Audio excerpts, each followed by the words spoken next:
Hey guys, how you doing? Big up. Oh yeah, Yeti here. How you doing, Danny? You alright, mate? Aces said Lee Gunner has left Arsenal for Real Madrid. Wouldn't shock me, mate. They teared Highbury down to compete apparently. So yeah, that would not shock me at all. I bet Jess Collins complaint to Virgin Media on last night. Yeah, that was mental. That was, man. How he kept disappearing. Right, this is a pub. It's going to be a general chat. You know, I'm going to allow people to. I'll send people to stream as well. Can you hear the music in the background? That's what I want to know. So just let me know if you can hear the music in the background. Big up Jaminho, mate. Big up Danny. Big up Aces. Hope everyone's good. I'm just going to talk a little bit about, what's happened this season. Coming to the end of it, obviously. What people gonna do in the off season and things like that, and like I say, hopefully get a few like guests on and stuff as well, and just have a bit of a chill and a chat. First of all, got to go on about my team this season. For me, it's not good enough in any way, shape, or form. You know me, mate. I have standards, and I don't think it's good enough at all. And if we're going to keep being in trouble like we are every single season, mate, come on. Can't. What's the point? What is the point? We might just scrape it by the skin of our teeth. If Luton and Burnley lose, then, we're done. We're sorted. But, it's just down to whether that happens. If not, then we've got to go and beat Chelsea. Or maybe get a point or whatever. And, it's all on us, really. Not staying long. I'm only home a few minutes. I'm tired. Might catch a bit towards the end. I'll stay for a few minutes now, though. No worries, buddy. Tired, bro. Get your fucking head down, bro. But I'm not. Danny, how you doing in the clock end Arsenal FC? Big up, bro. How you doing? Good to see you in the cave, mate. First time I've seen you in the cave. Can anybody hear the music in the background? It's coming off my phone. And I don't want to get done for it, so because it's proper music, fucking head banging and shit like that. Evening, buddy. How you doing, Cole? You all right, buddy? Hope you're well, matey. And it's been a shambles all around from Forest. The points production, 64 signings in 18 months doesn't help your situation, but there have been way too many no-shows from Forest this season. 100%. You know what? I think the thing is, I think personally, let me just turn this off. Let me just turn this off. Shut up. Shut up. Shut up now. Shut up. There you go. That's fucking sorted that out. Right, okay, so, yeah, I get it, mate. I get it. Yeah, there's been some good signings. There's been some not so good signings. There's been one or two that just haven't really made the mark, to be fair. And I think one of our biggest problems has been when we've played like the bigger teams, we've done all right because we've got a system that kind of works with them. But I think when we play the other teams, we need to have another system where we don't play that way. We actually go for it and get the wins. And I think that's been one of our biggest problems. Same as Arsenal, really. You've got a conservative style now against certain teams, and then you'll go gung ho with other teams, which is perfect, really. And I think that's what we need to work our way up to. Real Madrid going to win in the 15th European big one. Now that's pure madness. Yeah, it's looking that way, isn't it? It's looking that way. Big up Carl as always. We can't hear it yet either because you keep waffling over it. Being serious, I can hear it though. Right, it's gone now anyway. So it'll probably get muted, that will. Hopefully it's not too loud. Big up Danny, mate. Big up Carl. Big up Jaminho. And he says Aston Villa have a massive mountain to climb tonight. Unfortunately, Olympiacos have already qualified for Athens. It's a fucking apple. Athens final. Nice. Evening dwellers, how you doing, Mama Flossie? You alright? And evening, Mama. Evening, Call. You beat Chelsea and you barely lost against most of the other big teams, saying that Chris Wood, as an undercover agent, caused you deserve to a point or three. Well, I mean, there was actually a statement put out that somebody made up, which I thought was quite funny, saying that we was looking into Chris Woods and his family ties with Manchester City. I thought that was quite funny, to be honest with you. So yeah, it's been a tough season. I mean, same as the season before, really. But we may just manage to stay in. I think we will. We will do it. I think Tottenham and Luton have got tough games with West Ham, Burnley. I mean, have got tough games with Spurs and West Ham. So if they can do the job, then we should be laughing. But it's got to be better next season, 100%. Champions League just got real. Yeah, big up Scal Belfast. How you doing, buddy? And I think Tottenham. Yeah, and all right in the clock end. Arsenal FC. Yeah, you're a new one, mate. I ain't seen you before, so welcome to the cave. And I think that Tottenham and West Ham will both win. I hope so, mate. I hope so, mate, because that takes the pressure off. But then again, we put the pressure on ourselves. So, if your pressure's there, you've got to handle it, haven't you, at the end of the day. I think some of the signings have been good. Murillo, Aina, they've been absolute quality signings. Niakate, few injuries and things, but he's been decent as well. Nico Williams, I do like Nico Williams. I think he's come on a lot this season, to be honest with you. Sangari is another one that I'm a little bit, hopefully gets a good pre-season and hopefully he'll start showing what he's capable of. Because we have to understand that some players can't, just get on with this league straight away. That used to always be a thing where it'd take time.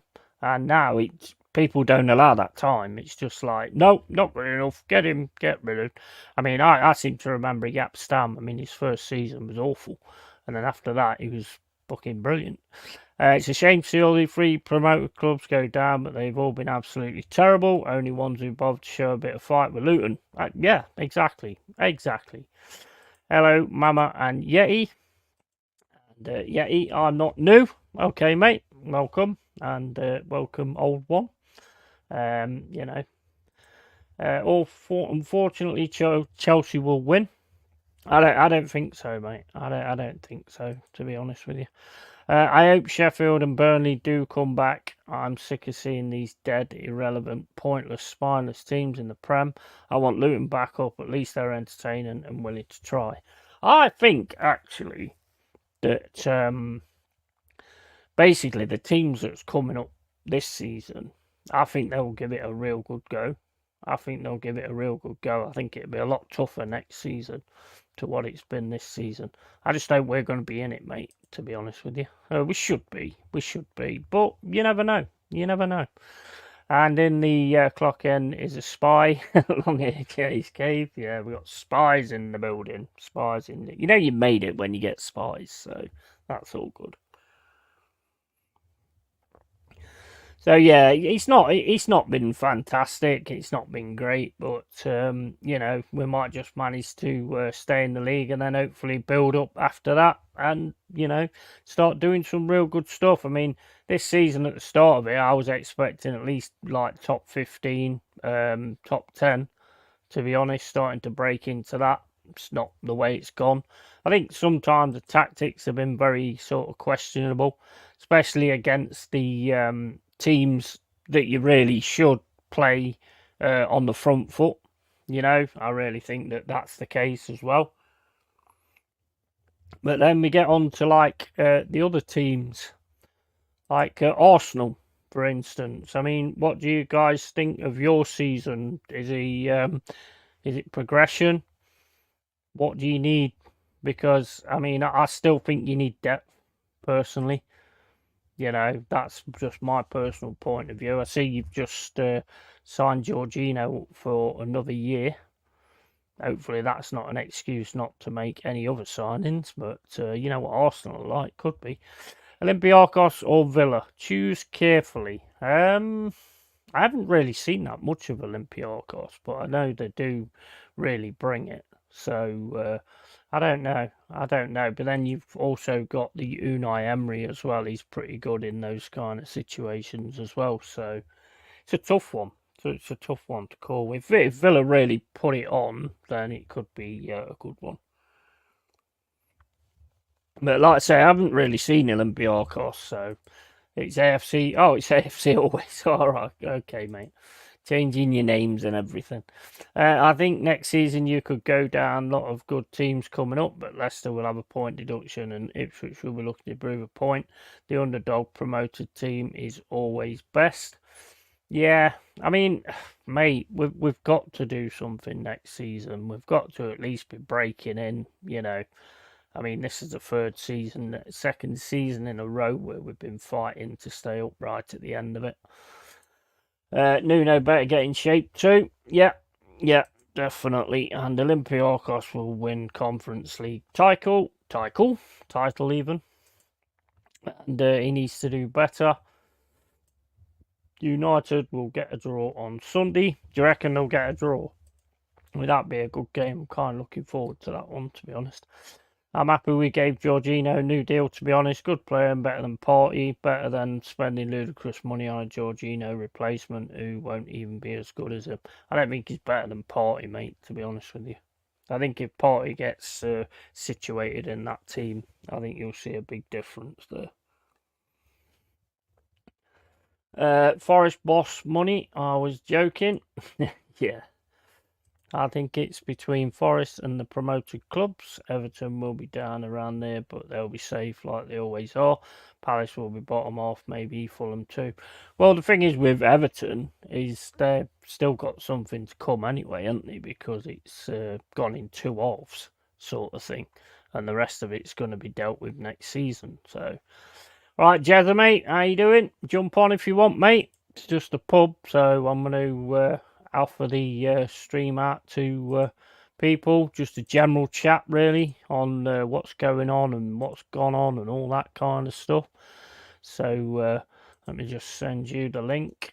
And I need to go and have my tablet. I had to have my tablet this morning. I could feel the heartburn raging away, trying to take over the Yeti in the cave. Godfather Jez, evening Jez, and Party is an overall better player, but Jorginho is more of a balanced midfielder. Rice won't get dropped, so Party won't get games ahead of him.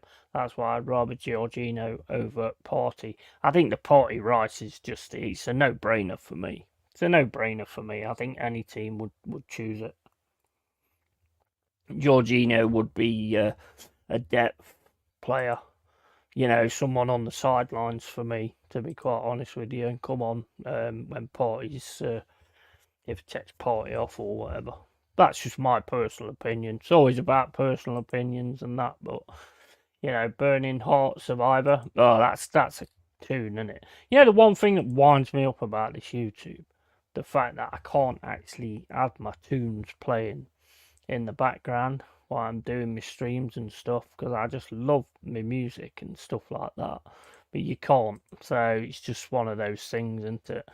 Jorginho is dusted. I think he's still got something to offer. I think one more season's probably clever, to be fair. I think any more than that would have been a bit silly. Party and Rice is too defensive. Our team has the potential to score a lot.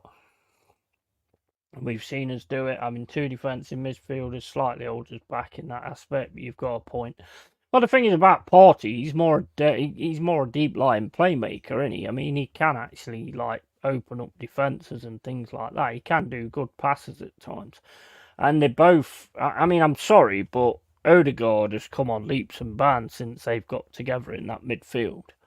I don't think you can say any different to that. He's actually he's getting confident because he knows he's got them two looking after him and stuff like that. So I actually do think they are a massive sort of partnership. Jorginho would start for most teams in the league except City. Yeah, that's true. That's true.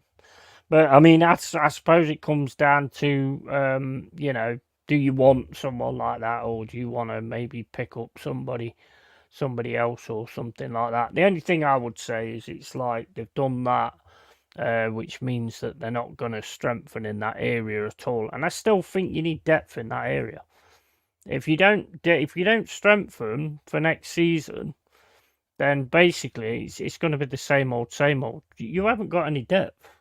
You've got no depth. Now, if there's one thing we've got, it's depth. Yeah? I mean, most of them are shit. But that's not the point. We have got depth. But have you got another device to play music, mate? No, I've got my YouTube music. You can't use it, mate. I mean, there's like a load of like them non-copyright music stuff. I mean, the gaming one's quite good, but it's like getting the sound right as well, so it's not too over roaring on the screen. And when Jimmy Giorgino plays, then Martinelli, Havertz, Kivior, Tomiyasu plays better too. Martinelli has been awful this season. Apart from then, Giorgino played in midfield. Yeah, well, I mean, you didn't have a choice, did you? Really, there weren't a choice. It was either, I mean, if you got a choice, then yeah, I see where you're coming from. But there weren't no choice, was there? He's either that or Havertz in the 8, and I said from the start that Havertz needs to go up front because then he's not going to mess up the midfield. And he either scores or he don't up front, but at least he's out the way of the midfield and they can do what they do. 64 signings in 18 months, you'd want to have depth. Exactly. I mean, like I say, that's one thing we do have is depth.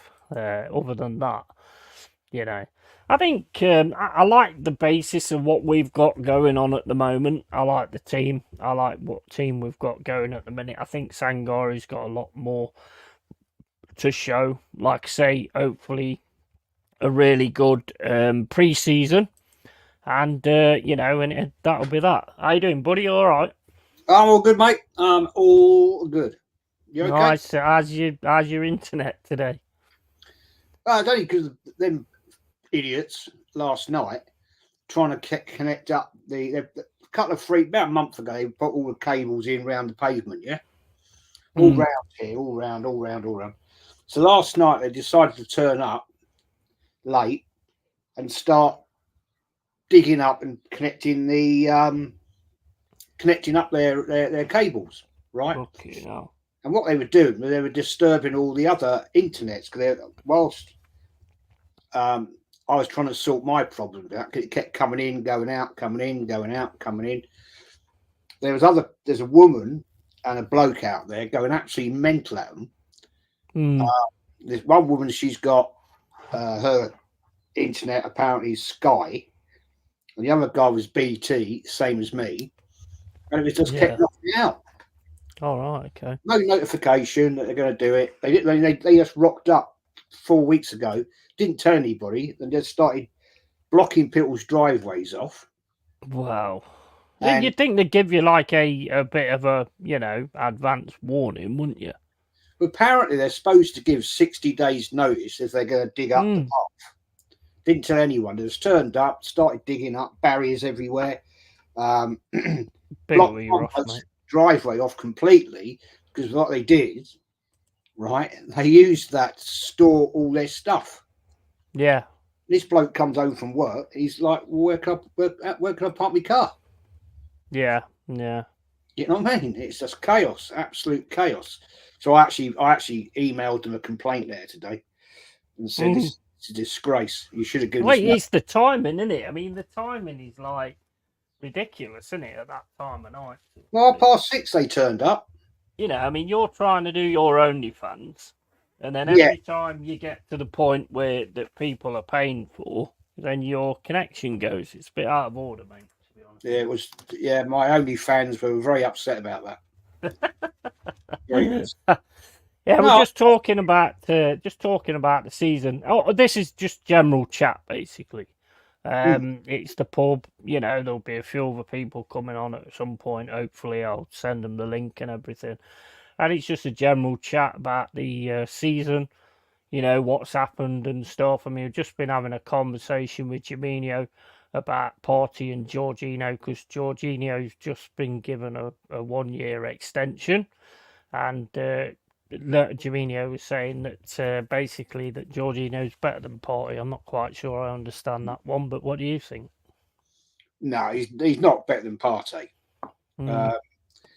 Basically, at the end of the day, Jorginho is a back. He's a Yeah, bench player. yeah, You know, yeah. he's 32. He's not got much pace now. Mm. My only worry is that if, as we've given another contract, are we actually going to improve? That's the first thing I thought. That's the first thing I thought. We need more depth. We haven't got that. Mm. Mm. Well, that's it, isn't it? I mean, and that was the first thing I thought. It's all right, I'm doing that. That's what I said to Cole. It's all right, I'm doing that, but is that going to be an excuse not to, get anything else in the midfield, sort of thing, for depth? I honestly think it's going to be a very rocky road this window. Summer one. I'm talking about. There's players we Yeah. got to get out. I mean, Ipswich apparently are interested in Nketiah and Smith Rowe. Okay, fair enough. Really? Did they want to go down then? Do they want to go back down? Wow. I mean, at the end of the day, mate, I don't care where Nketiah goes. He's not the levels of the Premier League, that's for sure. Nah. Maybe Gotta go do sports lifts later, kids. Later, folks. I mean, kids. Later, folks. Big up, Scout, mate. Number 1 red, mate. Nice one, you Reds. Take care, bud. At the end of the day, Nketiah, mate, he might be better off going to another club now.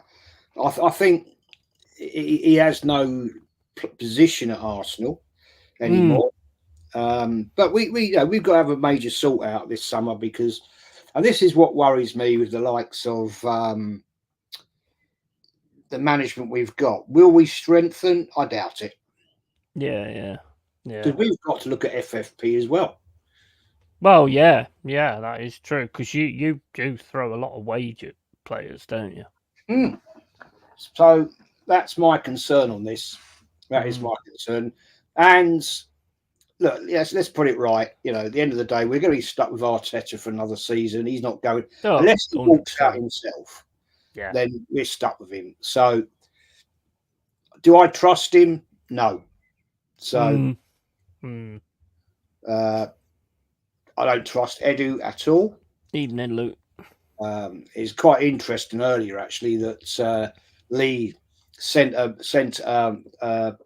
think it might be on Twitter, I don't know, a message to Edu. He posted it out in the group chat. Fucking brilliant, really funny. Really. Well, is he trying to get subs from Edu now as well? No, I don't know. He just wanted to he's attacking everybody, isn't he, at the minute? Yeah, well, he's actually a premium member now at Real Madrid, is Lee. Oh, is he really? Ace has said something about that. Yeah, he's joined the fan base thing there. Has he? Premium member, yeah. Bloody flip-flop. I always knew, mate. I always knew.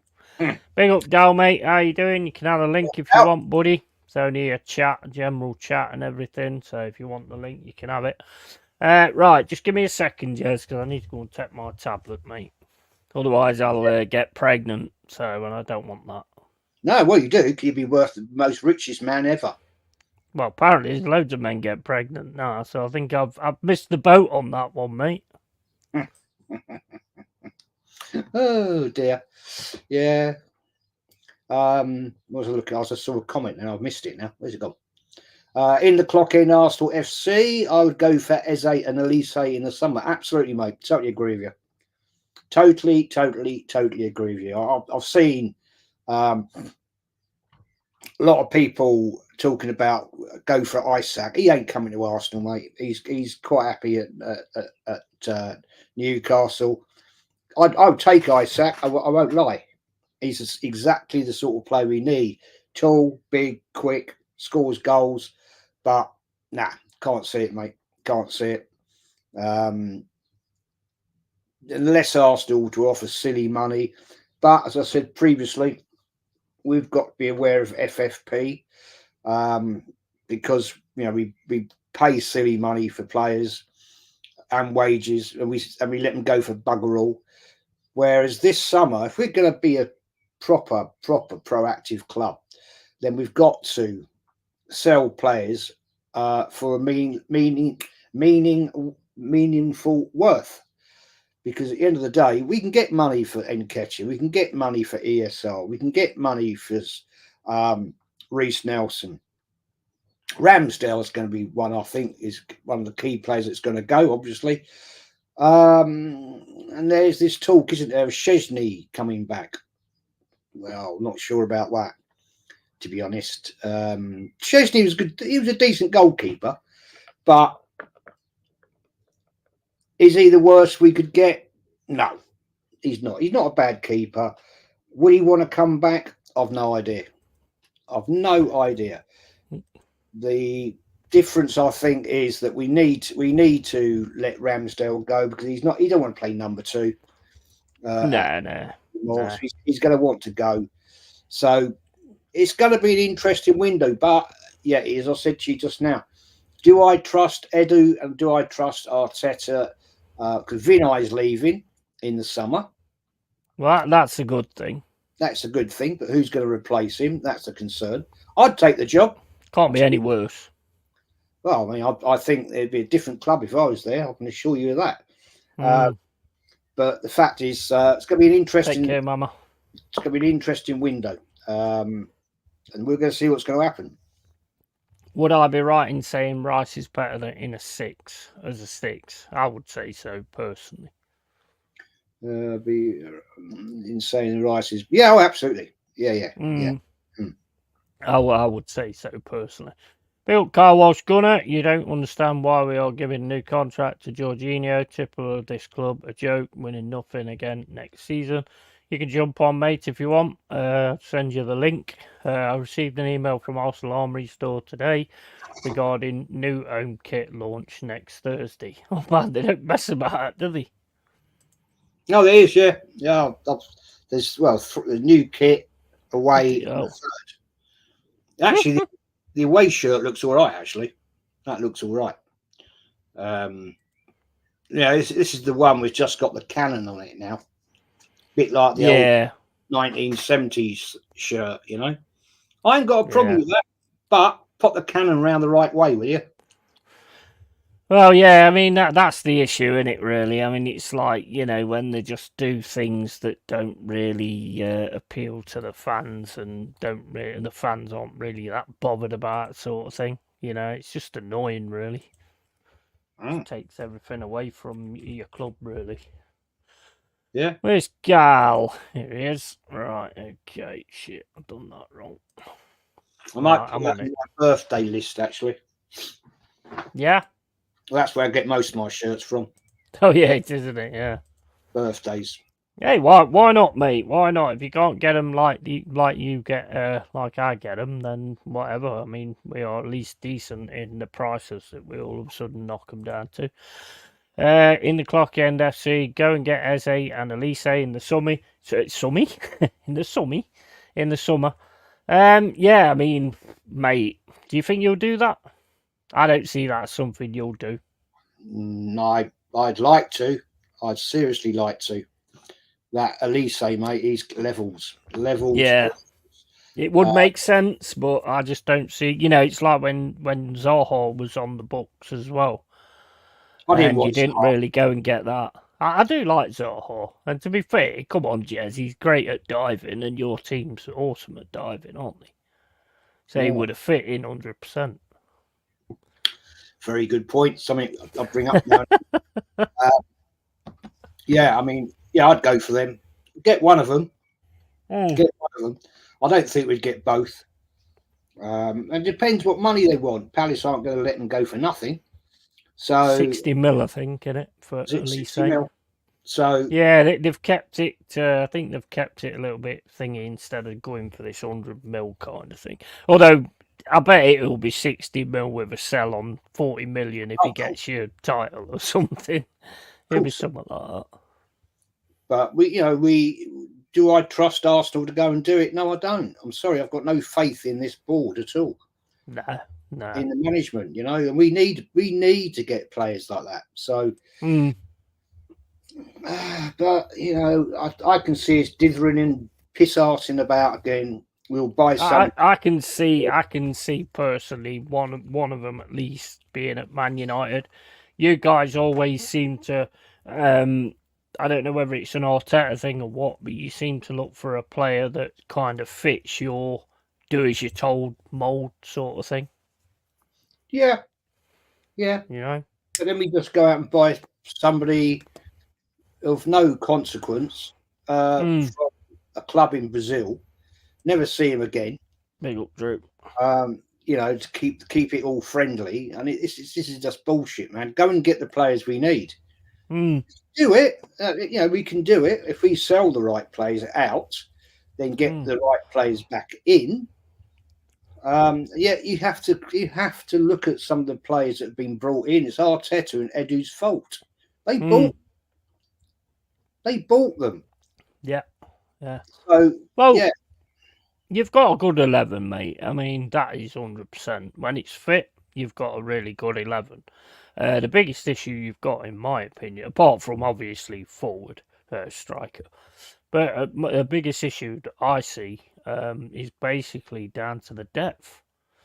I mean, you've got no bench. Whenever you look at that bench, you're like, I mean, even Arteta's like, even he's not got much confidence in him. He looks at his bench and he goes, not sure. Well, that's bad management. Well, that's his fault. Most of those players on that bench he bought. Yeah. Or sanctioned to be bought, or asked to be bought. So that's his fault. So if and when he fails again next season, then how long? I mean, this is a question I asked the other day. How long is it acceptable to accept failure? Well, if I was a top gooner, I'd say like another 10 years. Yeah, well, that's pretty the right answer. But going back to Saka, David. But my answer is it's never acceptable to accept failure. That is the answer, of course. Yeah. But unfortunately, this fan base quite pointedly would accept failure. Give him another year. You can't change it now. It's all going well. Well, what have we won then? What? I know, it's bizarre, isn't it? It's absolutely bizarre. I mean, just Carl Walsh Gunner. Hope you're well, buddy. Hope you're getting better. Sent you the link if you want to jump on. You've never been on here before. Just don't understand why we're giving new contract to Jorginho, typical of this club. A joke, winning nothing again next season. Interesting, Mr. Walsh. Interesting. I mean, I'd like us to see us take the FA Cup more seriously. Do you think, like, say for instance, because every team has like its A day and its purple patch. Do you think if you started to win the league, you then would take the cup seriously? Or do you think you'd still continue to just carry on doing what you do and just throwing them away? I think the focus is more Premier League, Champions League, and we're miles away from winning the Champions League. We're miles away. You look at that game, those two semi-finals, right? Yeah, I mean, all right. PSG hit the post 6 times. I mean, that's a bad night out, isn't it? When that happens. But you look at that game last night, Bayern Munich, Real Madrid. We're nowhere levels. We're miles away from Real Madrid. Oh, 100%. Yeah, miles definitely. away. I actually said to the missus last night, thank God we're not playing Real Madrid. We were bloody roasted. Absolute roasted. Yeah. I just call this out. Luke James says, I don't really get our fan base, so one day our squad is okay, the next it's rubbish. In my opinion, it's not good enough. It ain't good enough. Rumour is Jesus and Party is off to Saudi in the summer. Well, I don't think you'd... Well, Party, yes. I think you'd be bothered about that, but not Jesus. Send me the link. I have done, mate. I sent it on Instagram. That's the I only don't want one I could Partey. find for you. I do not want Partey leaving. But No. just a point about Saka is, as I say, Seaman called him out and said, "You've got to do better. Stop diving." Mm. Well, when you get a proper legend of the club saying that, but Yeah. you know, you're going to get all the Arteta sexuals having to go at Seaman now. Well, yeah, of course. Oh, you can't say that about Saka, star boy. You can't say that.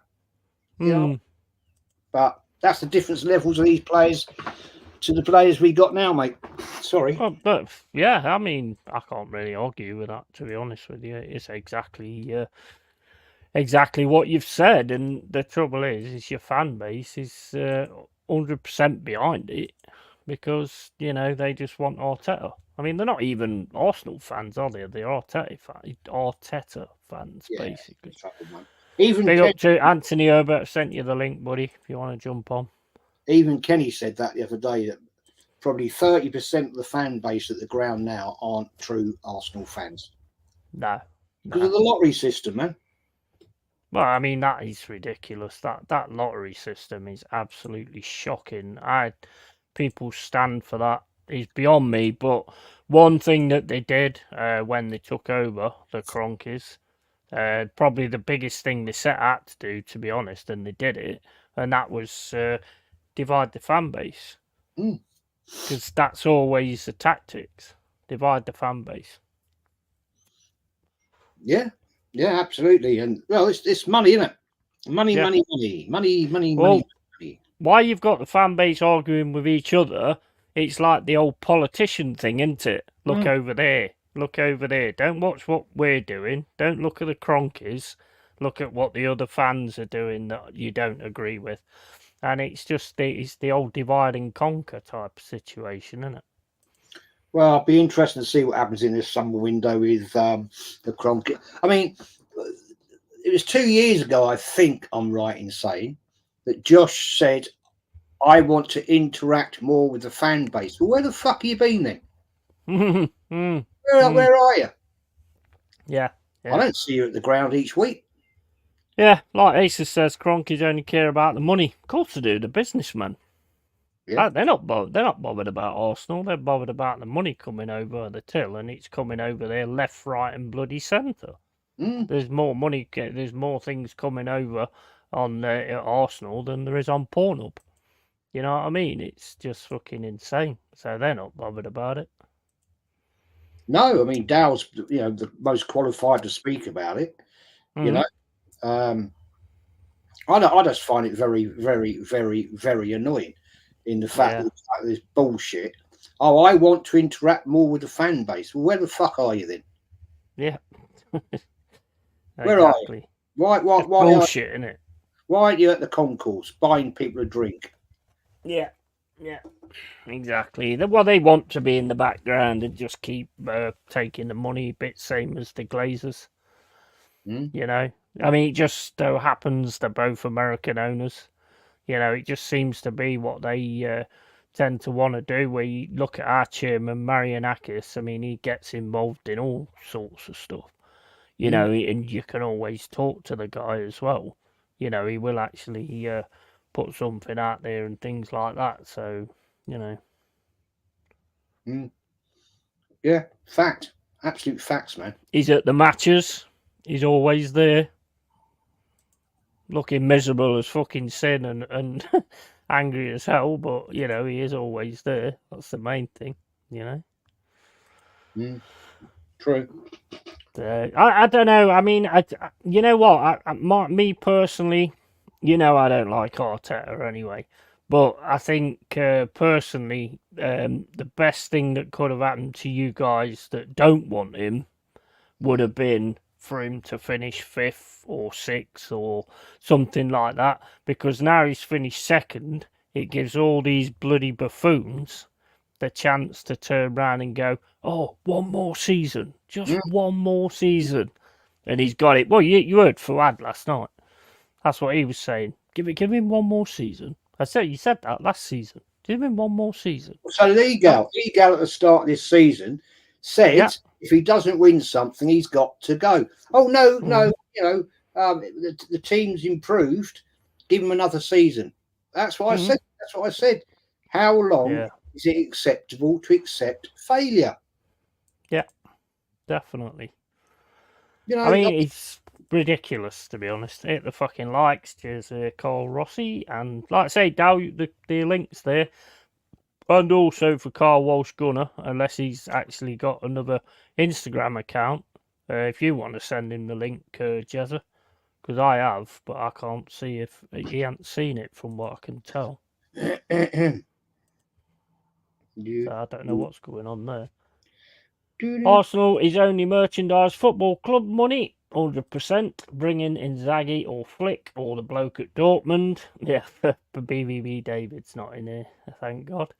And big up Dell, mate. Can't bro, working like a slave today. Yeah, thanks though, bro. No worries, buddy. Anytime.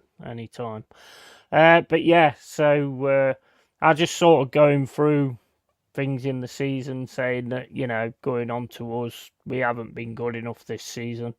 If you look at the record and the stats and everything, and I think I've keyed why as well. We we play well against the big clubs. We've done well against the big clubs this season, but the other clubs we've kind of played the same way, and I think we should have another style to play against them where we actually take it to them. A bit gung ho-ish like you was last season. Yeah. I think we should do that. That should be our tactics for when we go to the other grounds and stuff, instead of just doing the same thing every game, sort of thing. So I'm trying to copy this. Yeah, no worries.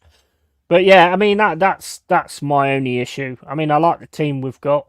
Who we're going to keep, I don't know. We'll have to wait and see on that one. But I do like the team we've got. I just think it needs to be moulded in the right way, and I think we could be onto something. Especially with the way, I mean, look at Man City. I mean, let's face it. If we could have scored, we could have done something there. You could have had the title already. But and then Liverpool as well. We outplayed Liverpool at the City Ground. Then just did that stupidness at the end. And it was just, kick the fucking ball out, man. What the fuck are you pissing around at? And then basically they get the ball and score right at the end. But it wasn't that good. If we could have finished, but that's the story of our season, really. Yeah, just both boxers. Yeah. Dow. I've sent it to Dow and Kyle. Dow can't do it. He's working his arse off, apparently. He just said a minute ago. Jez, I'm praying that Lee Gunner invites Egal on 4 years of failure emergency stream. It's not going to make no difference, Aces. He's still going to stick with what he says. He's like a bloody robot. He ain't going to change his mind. He wouldn't change his mind last time. He's still on for Arteta to have another season. Yeah. Nothing will change these people, unfortunately. That's it, 100%. Anthony, I was told that the team you manage on Premier Manager is shit and Oxford is better. I can't remember who said it now. Premier Manager? What's that? Do you mean Football Manager? Yeah, Football Manager. We haven't done it again because I can't. Last time we did it, we both just kept saying continue, and then it say waiting for me, and then it's one of them type of games, I think, where say we're going to do a stream on it. I think we need to set things up before we do the stream. But I mean, you don't want to do it game by game. But the thing is about Football Manager, you want to sit there and look through everything, and and change this and change that. So the other person has to wait while you're doing that. I was actually playing it last night, actually. Was you? Yeah. How are you getting on? Well, I lost, as I told you, 5-1 in the Charity Shield. Yeah. Shield, whatever you bloody call it. And then I went in and spent, I don't know, just after that, maybe 10 days ago now, ages trying to set up tactics and stuff like that. And last night I was just going through it, press conference, So I might play it tonight. First game of the season is Crystal Palace away. Okay. So I might give it a go later after I've had something to eat. Do you like? Do you actually like the press conference thing? Yeah, I think it's great. It's great fun. It's good, isn't it? It is. Yeah. It's interesting. It is interesting for sure. Yeah. Thoughts on the ref call yesterday? Champions League match. I didn't watch it. So did you watch it? Which one? Oh, well, yesterday, Real Madrid. Yes. What do you think? Because I didn't see it. So well, I forgot it was on. To be honest, I was in a. I had it on. I anyway. must admit, it was sort of on in the background, if you know what I'm saying. But yeah, I mean, there's some dodgy stuff in there again. I'm not sure he got that right about the Is that the offside? I think I've seen some Tuchel going on about it or something. Now that's an interesting point you bring up there, because it looks like next season we may well have coming in the automated assist offside thing coming in. What the hell is that? Well, they did it in the now. And who's running it? Who's running it? That's more important. Well, this is the thing, right now. Okay, this is what I know of it. Right, this is what I know. Anthony's saying you should be sacked on Football Manager, and Arteta. Yeah, probably. I probably will get sacked, mate. Hang on. It was used in the 2022 Qatar World Cup. Right. Now, how it works is in each half, right, there's cameras at certain distances. Right. Right. Putting out a beam, like an infrared type beam type situation thing. Okay. But what it does, apparently, now this is my argument about it, it's supposed to be able to assist referees and the VAR to make quicker decisions about offside. Now, let's remember that 2022 FA World Cup. Some of those games, they had 15 minutes of extra time added, if you remember that, right? And that was all because of the VAR decision. So how the hell did it speed the game up? Now, the only thing that's going to happen is on the screens in the stadium, right? There'll be like a graphic come up of the players, it's like an animated thing, right? Right. Of the player who's offside, if he's onside, offside, whatever. And that will be shown on the cameras in the ground, or sorry, the screen in the ground, so that the fans can see it, and the referee will see it. And apparently it's going to be to make offsides easier to see. Now, what's the point in having a linesman then?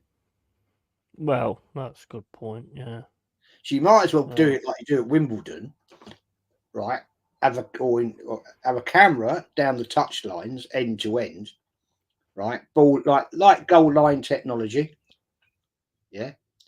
So balls in, balls out, and get rid of the linesmen, because their job pretty much won't exist. Balls in, balls out could have a different meaning, couldn't it? Yeah, it could do. Anyway, apparently it's been used in Serie A this season by FIFA, have trialled it, and UEFA, and it may well be coming in next season in the Championship. So another Championship, the Premier League. Sorry. Is that like the because Strasbourg Steve was on about once some kind of situation that they have in all the matches that he watches, and they have like a brick wall line, and if there's any part of the body that's outside of that brick wall, then basically that's offside.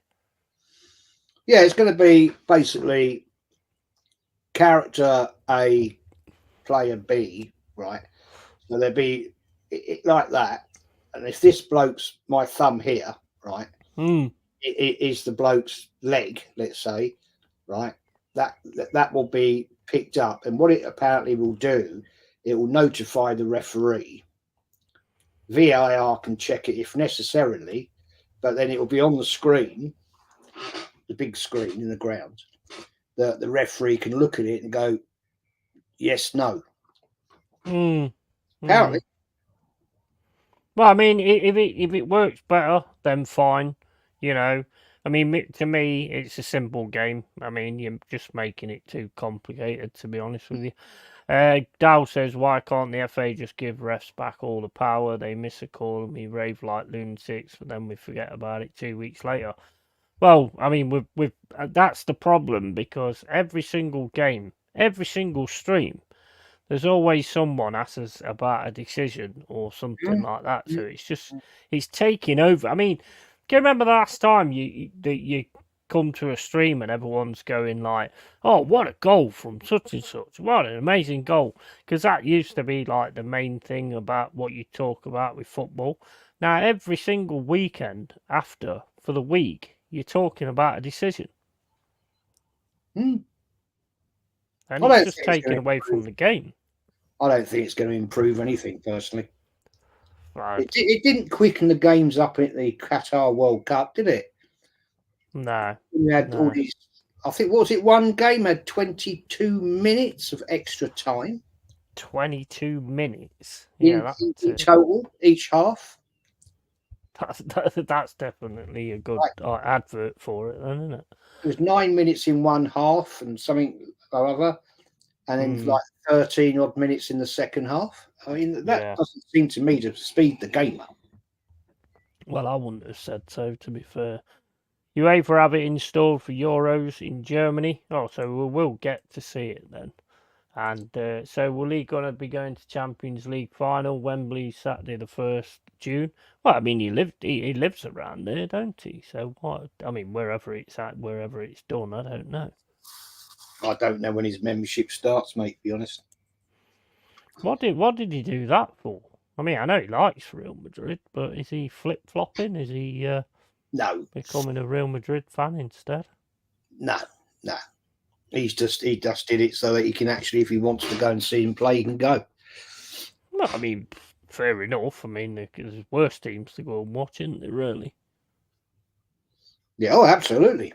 You know? I don't know how far Madrid is from where he is. No, I don't.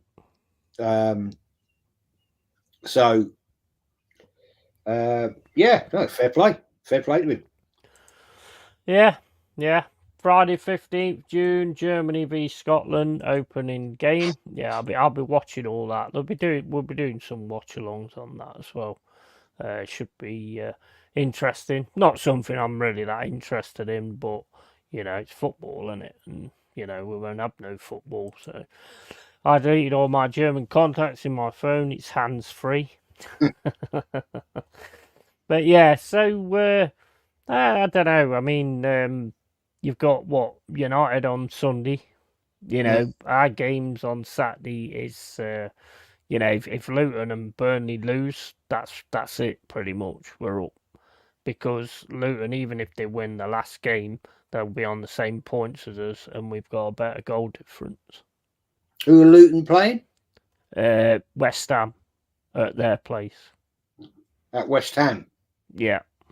I think you'd be right there then. And then Tottenham's got Burnley. That'd be an interesting game, actually. That would be, because Tottenham aren't brilliant, are they? No. So, worth a watch, I think.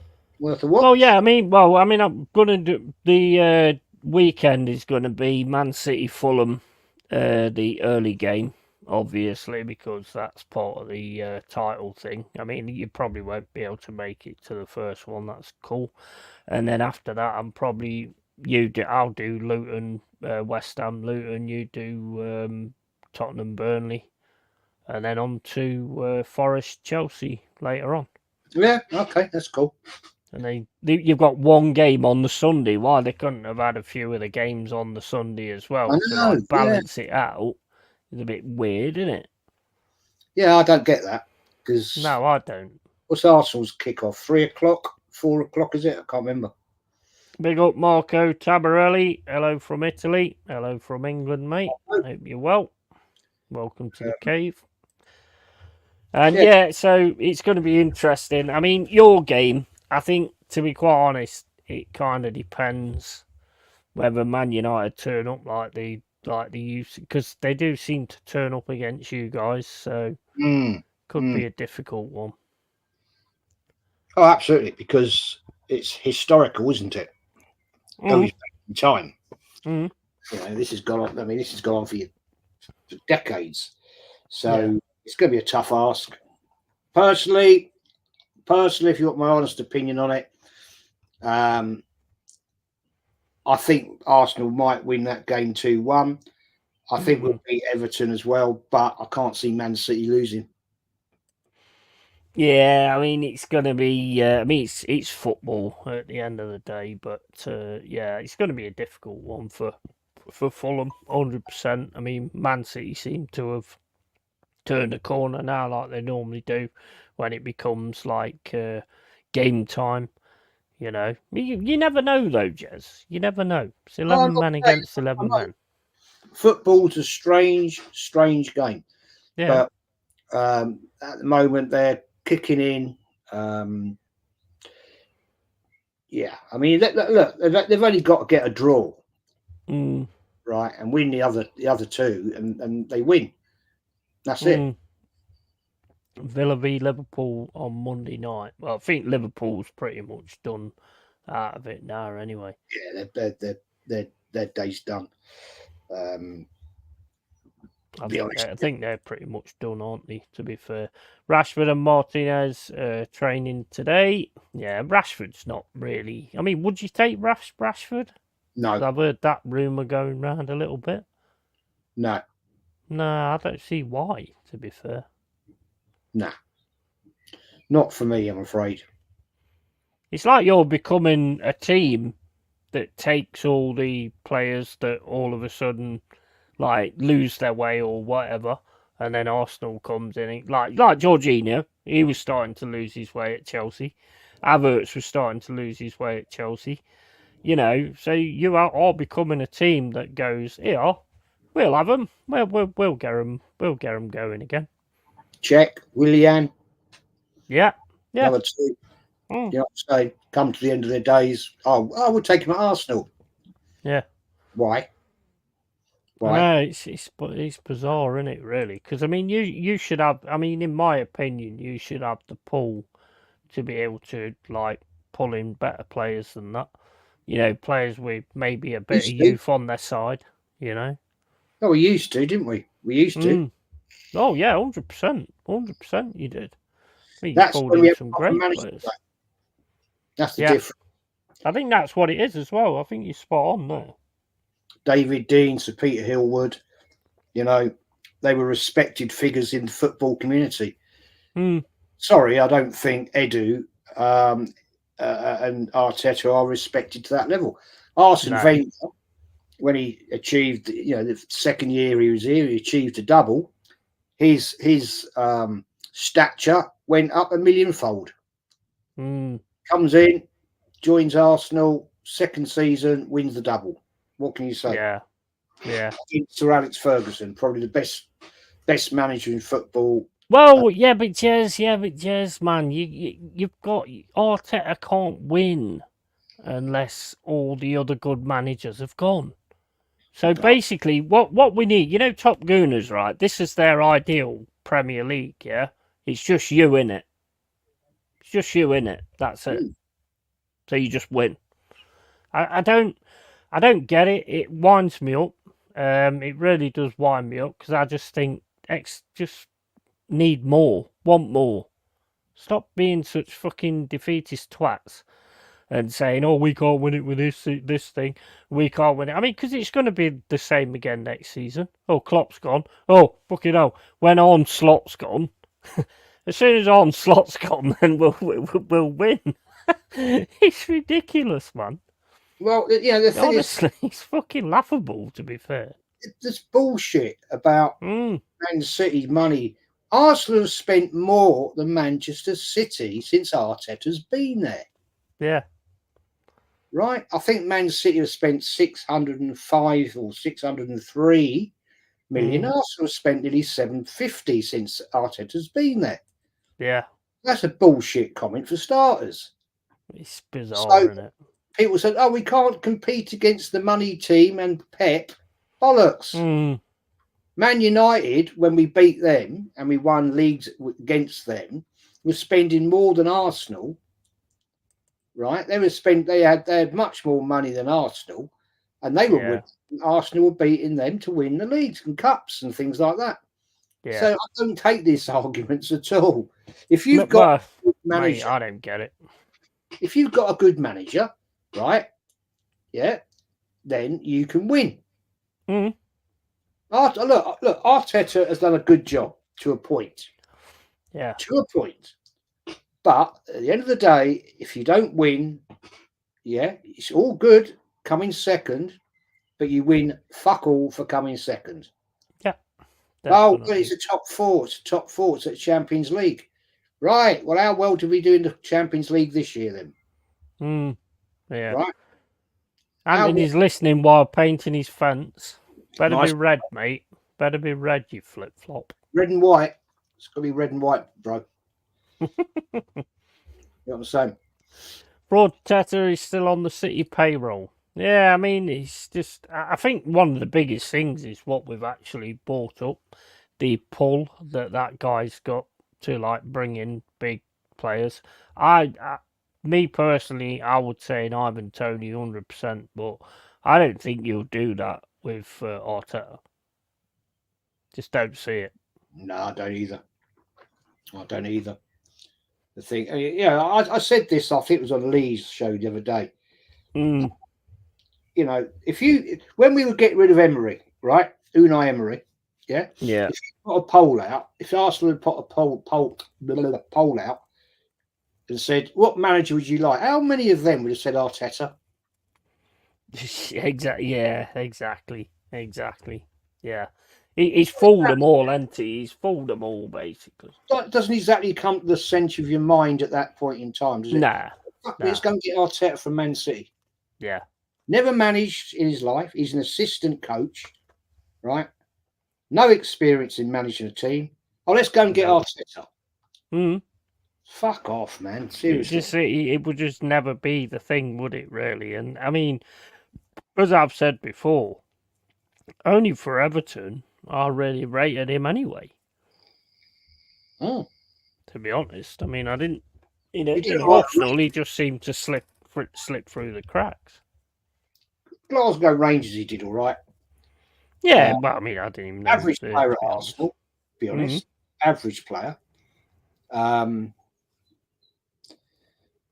that is what it is. So, you know, he was a panic buy. Let's get it right, people. Let's get it right. He was a panic buy. Yeah. Arsene Wenger. He's the perfect, for me, he's the perfect poster boy for the Cronkies. So everybody's kind of just, I mean, they don't even target him, really.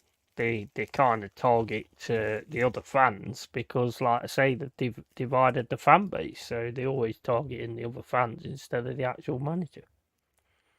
Yeah. Yeah, well, it's going to be interesting. The summer window is going to be very interesting. Oh, yeah, definitely. If Josh Kroenke comes out again and says, be excited, he can fuck off. Right? Yeah, definitely. Yeah. And the fact remains that if they do not strengthen the depth of this squad, right, we've got a good 11, as you quite rightly said, but we need to strengthen the squad. Yeah, and we need that 20 goal a season player. Well, you only got to look at City and look at their bench. You know, yeah, they might not have been clicking at times this season, but looking at their bench, they've got players who can come on and just change a game just like that. And I think that's what you need. You've got to have that. And we haven't got that. No. Jesus is, when we bought Jesus and Matey Boy, what's his fucking name? Zinchenko. Zinchenko. They came in, they helped the squad develop, they helped the team develop. We've moved on now. We've moved on to a slightly different level. They haven't. Yeah. So out you go, boys. Let's get somebody else in. Yeah, I'd agree with that. And I mean, I think one of the worst things for me is some of the stuff that Jesus has said. And in a sense, Ramsdale as well, because Ramsdale said, I can't concentrate. I'm not very good at concentrating. That's not a good thing for a goalkeeper, mate. And then you've got Jesus coming out and saying, well, you know, scoring goals ain't really my specialty. No, exactly. What? Exactly. That unfortunately is the mindset of some of the. And if I'm Arteta, right? If I'm Arteta, let me say football manager, right? I'm manager of Arsenal at the moment, right? And I'm talking to that player Jesus, and he said that comment to me. I said, "Well, you're done, fella." Yeah, of course you would. Out you go. Of course you would. The next window that comes up, you're gone. Exactly. I mean, why would you keep a player like that? Danny says Arteta was a 5 out of 10 player. Yeah, absolutely, 100%. Carl says I have my head in the sand or window until an official club statement showing a signed player happens. Not spending a single second listening or reading transfer rumour. I get that, mate. There's loads goes for us as well, and I'm not one of these people that will just jump. I mean, look at Liverpool, for instance. Yeah, the Amarin thing came out. Oh, let's get a stream hat. Amarin's coming in. What do you think of Amarin as a manager? Amarin turns around and goes, "Don't know what they're talking about," and that's why I won't do that, because it's like, what is the point in doing that? Well, do you remember that stupid nonsense when Isaac went to Newcastle? There was all these people giving it the large. Oh, I've seen he was in London. I've seen him outside the Emirates. And I know, yeah. And so you saw him in a car outside the Emirates. He's probably just having a drive around London. He's probably in a hotel in London. He probably went to Arsenal. He probably went to Tottenham's ground. He probably went to Chelsea's ground. Just to have a look around. Why not? Why not? Yeah. You know, doesn't mean you're bloody signing him. I don't believe any of it, and all this bullshit you see online from all these top journos saying, "Oh, this bloke's this, that, blah blah blah blah blah blah." Until I see him in a bloody Arsenal shirt, right, at London Colney or at the Emirates, I don't believe one bloody word of it. No, 100%. I mean, Drew's going on about this in Ketia to Ipswich, which I think it would be a good move for him. I think he does need to definitely get away. Whether he could all of a sudden turn it on, or I can't see it. I'll be honest. I think he's an hard-working player, but I think that's it. There's no finishing in him at all. I just think he's championship level, man. Yeah. Well, I mean, he didn't even cut it there, did he, really? Well, he couldn't at Leeds. No, exactly. I mean, he ended up on the bench all the time. So, you know. That's not showing any disrespect to the championship teams. No. It's just I don't think he's the levels that is good enough in the Premier League. Well, when he started off, I think he was looking like a real predatory striker for Leeds. And then all of a sudden it just fell off. And then he kind of never got picked at all. So whether that was attitude or what, this is the things we never know, basically. You know? Like Cole says, Whitey and X will be littered with nonsense this summer. Fuck the Euros will distract some for a bit. Mate, they'll be on it all the way. I mean, I look at it every morning and I see different things and I'm like, mate, what are you talking about? You don't even know what you're talking about, man. I mean, it's like saying, oh, Arsenal are talking to such and such. That's tapping up, mate. So if they are doing that, should you really be putting it out there? It used to be. It used to be years ago. I know social media is a massive, massive part of this now. Mm, You wouldn't know who Arsenal were talking to. It was no. all hush hush behind closed doors, and Yeah. then all of a sudden you'd be an announcement in the papers or because I know this is before the websites and all that. There'd be an announcement in the papers. Arsenal signed Dennis Bergkamp. Yeah. Arsenal signed David Platt. Yeah. Right, players we knew. We knew David Platt, England player. We knew who Mm, Dennis Bergkamp was because yeah. he was a world-renowned player. Arsenal signed Thierry Henry. Who? I'm like, who the fuck's he then? Never heard of him. mm. And I have to be honest, when I first saw him in his first game at Highbury, I thought, Christ, what's this guy about? Yeah. Don't look all that to me. Mm.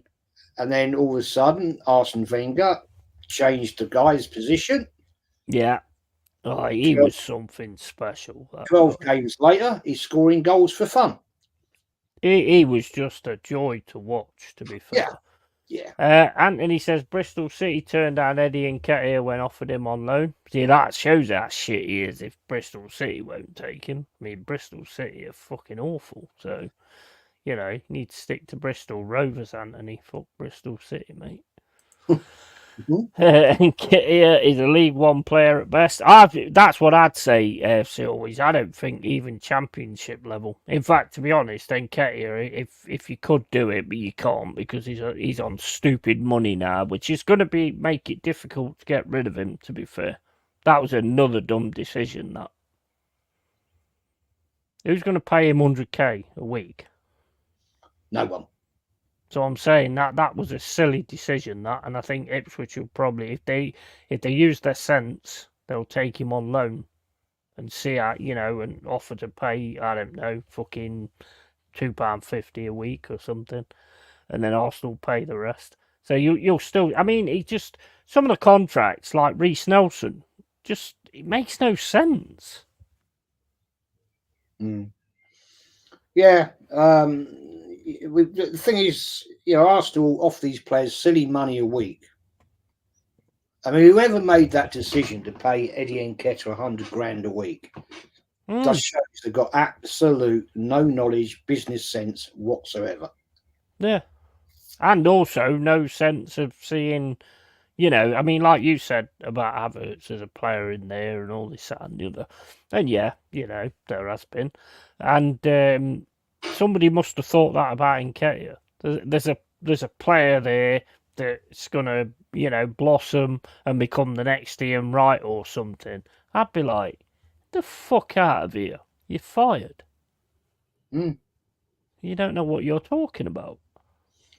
I think Arteta had a dream in Nketiah that he was going to kick on, as you just said, and it just hasn't come. And I think the thing is, what happened was when he was starting games, right, or coming on regularly as a sub, Arteta was trying to get something out of Nketiah. It just didn't happen. And then all of a sudden, you noticed he just, like end of last season, you just didn't see him. No. He was on the bench, but he never came on. He wasn't.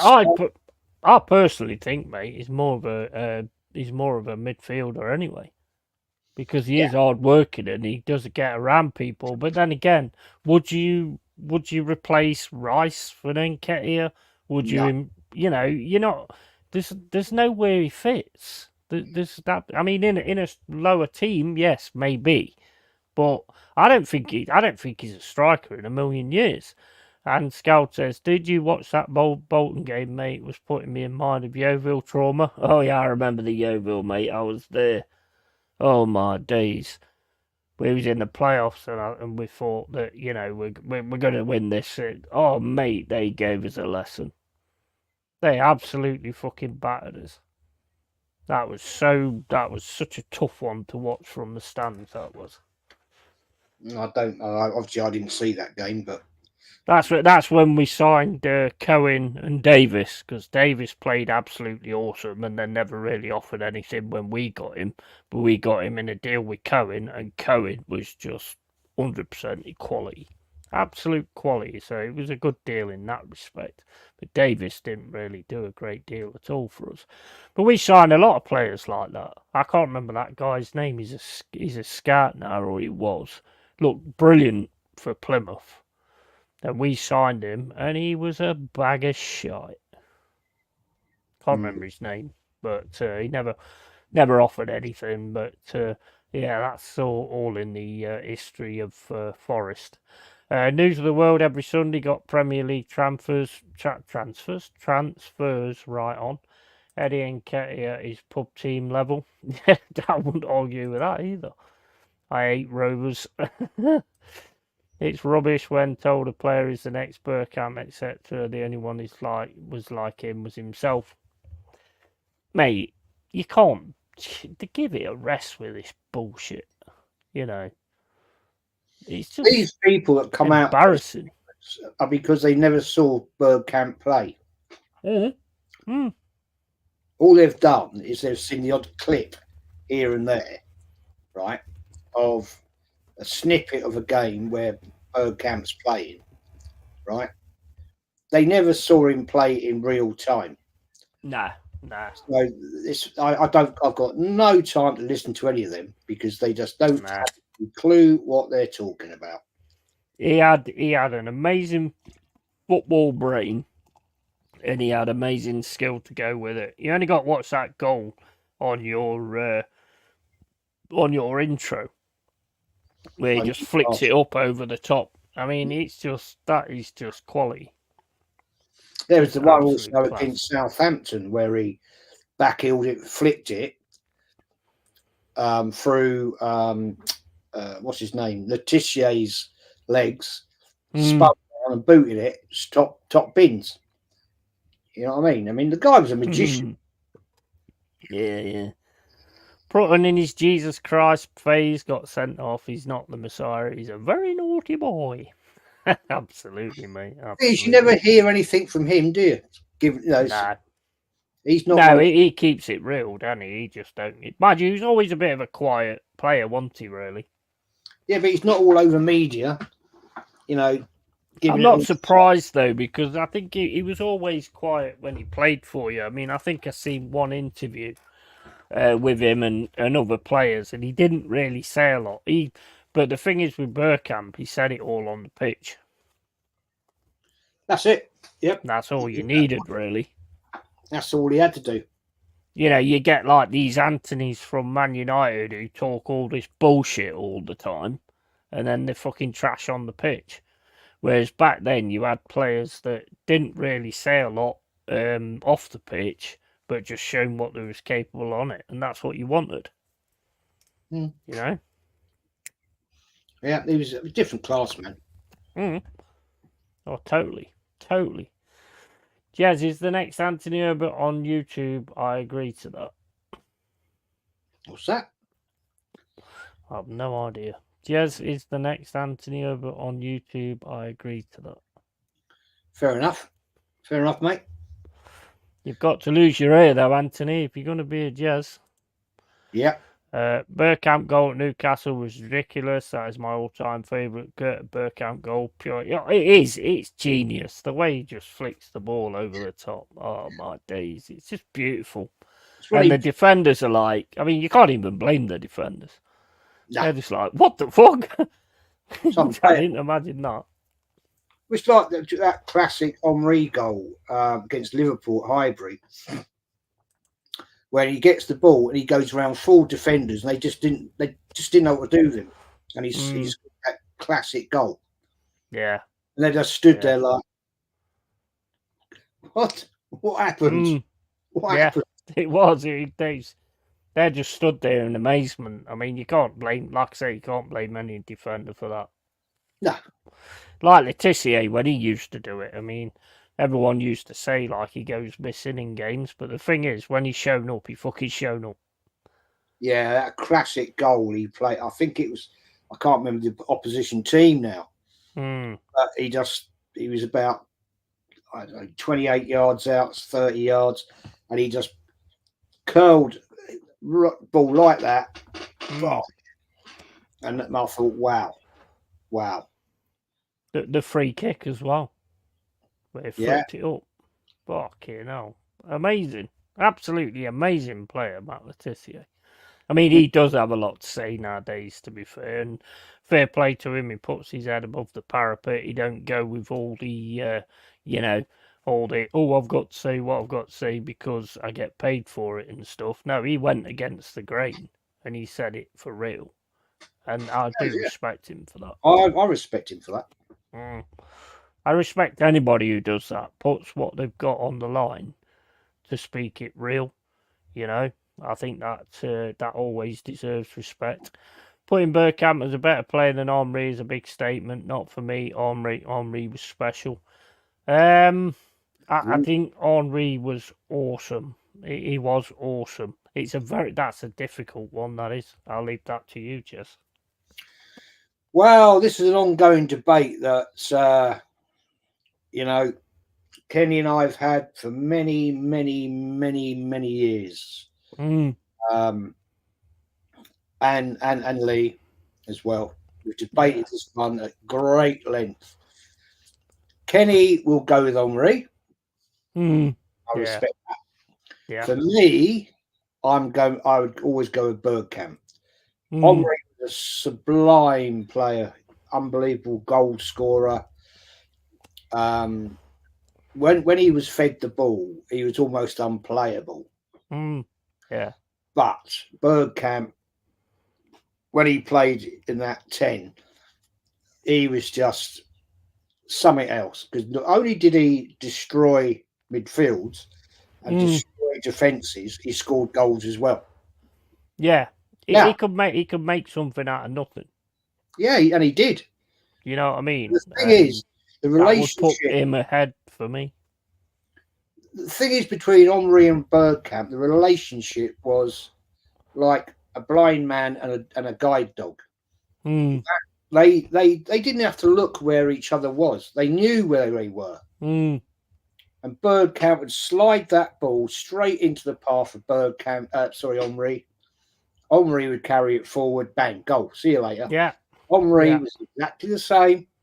He'd have the ball. He'd see Bergkamp running into space. He'd just slot it to him, bang, goal. It was like sixth sense between the two of them. They didn't have to put the arm up or shout or anything. It was just, I know where you're going to be. It was the same with Vieira. Oh, Vieira was, he's another one. He knew where the players were going to be. He'd get that ball. He'd take 3 or 4 strides, slide that pass straight into the path of the player he wanted. Bang. I think then you just had absolute quality team, which is kind of why you did the Invincibles. I mean, you was unbelievable. Well, with defence as well. That defence. Yeah, that's what I mean. You got that defence, which was the best that I've probably ever seen, to be fair. And it was just, honestly, just unbelievable stuff. And I think it's unfair to say who's better, Henry or Bergkamp, because they both worked off each other. And without each other, maybe it doesn't go the same way. They both have different attributes. That's the thing. Yeah. And I've debated this with Kenny for years and years. We've talked about this. And I've said, well, yeah, Henry had that. Bergkamp may not have had that, but Bergkamp had this, and Henry didn't have that. And he'd say, well, yeah, I see what you're saying. I think, in respect to Kenny, his thing with Henry is the fact that his amazing goals he scored. Yeah. He had devastating pace. He was big. He was strong. I actually did say to Kenny once, brilliant player, Henry. Unbelievable player. Didn't score enough goals with his head. Kenny was like, what are you fucking talking about? And I was like, he didn't score many goals with his head. And he said, no, but he had a devastating right and left foot. Yeah. You know, I mean, yeah, I mean, you can debate that one all day long, and we both. Do you just a question because in the clock end has brought it up. Giving Nketiah that number 14 shirt made no sense. Do you think that added more pressure? Oh, absolutely, Because I do, absolutely. You've got an massively. iconic man. Mm. Somebody will probably never see the likes of again in the next 20 years at Arsenal. And I think that put too much pressure on Nketiah. Yeah. I would totally agree with that. I mean, there was an argument, people putting it out there, they should have like deleted that number out of the squad Hmm. because they said, that it's such an iconic shirt number from that iconic player. It should never be worn by anybody ever again. I don't know if I agree with that. I don't know if I agree with that, but I think you honour it by sort of giving it to another player, but that other player's got to be something that deserves it. I agree with you on that. And he wasn't the one that deserved it. Nah, not at all. If that had been, No way. let's say, Cristiano Ronaldo or Messi, yes, Yeah. they could have filled those. They could have filled that shirt. Sorry, Eddie Nketiah, you're not the levels of that player. Yeah. You're not anywhere close to it, and Yeah. so therefore, it was stupid of the club to do that and give that to him. In my But opinion, it's like somebody here taking the Stuart Pearce shirt. yeah. I mean, you've got to be something to take that shirt, like the Tony Adams shirt, or there's many you could mention. In the clock end says Emery said Dennis Bergkamp is the best player he has ever played with. That statement says it all. He also said that Rooney was the best player he's ever played against, didn't he? Who, Henri? Yeah. I don't know. I don't know if he said that. I don't know. He said that. I think when we played against England, I think he was taking the piss, to be honest, because we'd lost. But yeah, he said something like that Rooney was one of the best players he's ever seen, or something like that. I don't know. I mean, to be fair, Rooney was bloody good. Oh yeah. Well, scored 2 goals against Arsenal when he was 16. Says it all, really, doesn't it? Exactly. Well, it was a goal against Arsenal that got him the Man United contract, wasn't it? He was 16 years old, and he came on, scored an absolute worldie, basically. I think it hit the crossbar and then went down into the net. And I think that's kind of what got him his Man United contract. And he was good. He's not a good manager. He's a shit manager. Yeah, I mean, that's the thing, though, isn't it? I mean, just because you're a good footballer doesn't make you out to be a great manager. No, well, look at Tony Adams. I think anybody would have put money on Tony Adams being a good manager. Anybody would have put money on Stuart Pearce being a good manager. Patrick Vieira. It don't always work out like that. And then you've got the Wolves guy, Thierry Henry as well. And then you've got the Wolves guy, who's not bad, to be fair.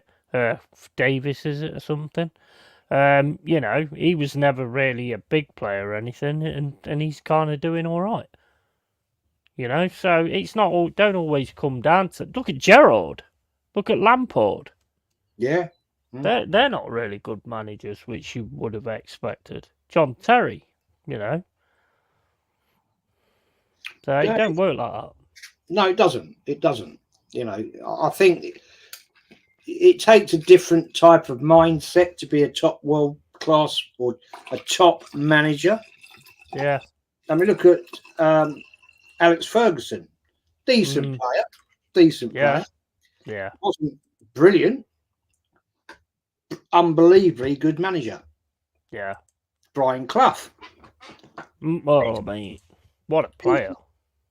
Huh? What a player. He was a good player. And manager. But he was an unbelievably good manager. Oh, he was just, I mean, the fact of the matter is, he's like, that injury he got, nowadays they probably could have sorted out. I think it's ACL, wasn't it? And and it just at that time he just finished him. But the amount of goals he was scoring was fucking scary. I mean, it was just his record was fucking unbelievable. I can't remember what it is, 200 and so many games. I can't remember how many, but he was just different class. And then he took on management, and I don't know what it is about him, mate. I met him once. I was telling Cole, and he was in Broadmarsh, and I think I was just coming back from work, and there was just selling cars, and there was him and like Stuart Pearce, and I'm one of me. I'm very sort of rebellious against people like and that, and even me talking to him, I don't ultimate respect right from the start. Even though I knew he was a Forest manager and a Forest fan, but you just respected him. You just respected him. No, He absolutely. had that ability. No, I totally agree with you on that one. I mean, you listen to the other players. I mean, they all say if you watch any of the interviews, they all say we would have ran through a wall for that guy. Can't ask for better than that. I just loved his attitude, Brian Clough. Oh, I loved him. Love him. Him and what was his name?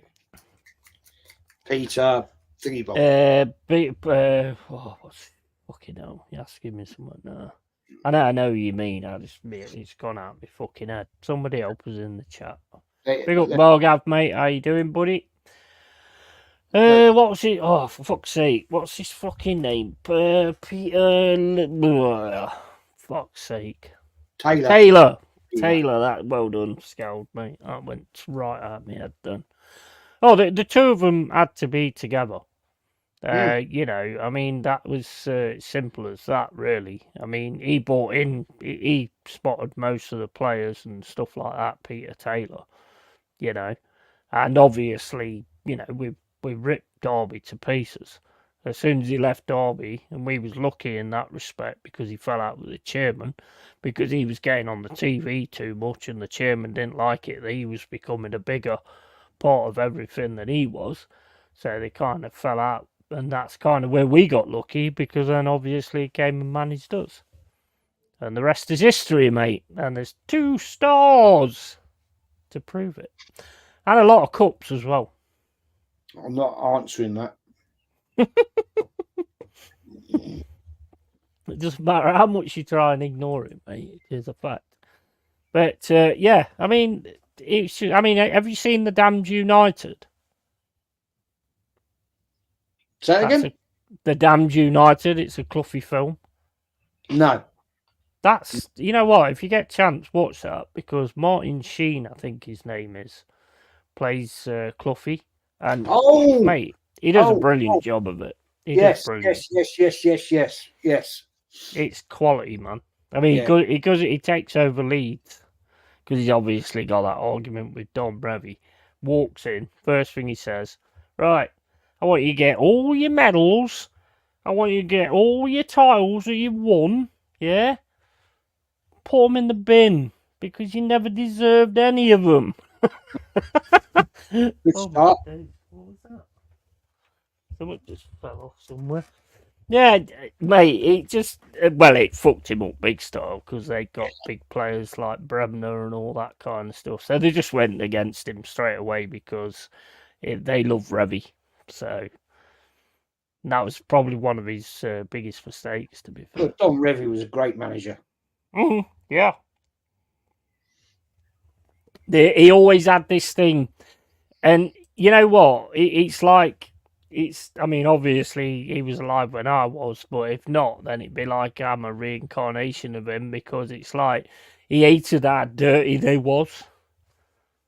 Which is kind of what I always go on about with Arsenal fucking diving not just Arsenal, lots of teams diving all over the place.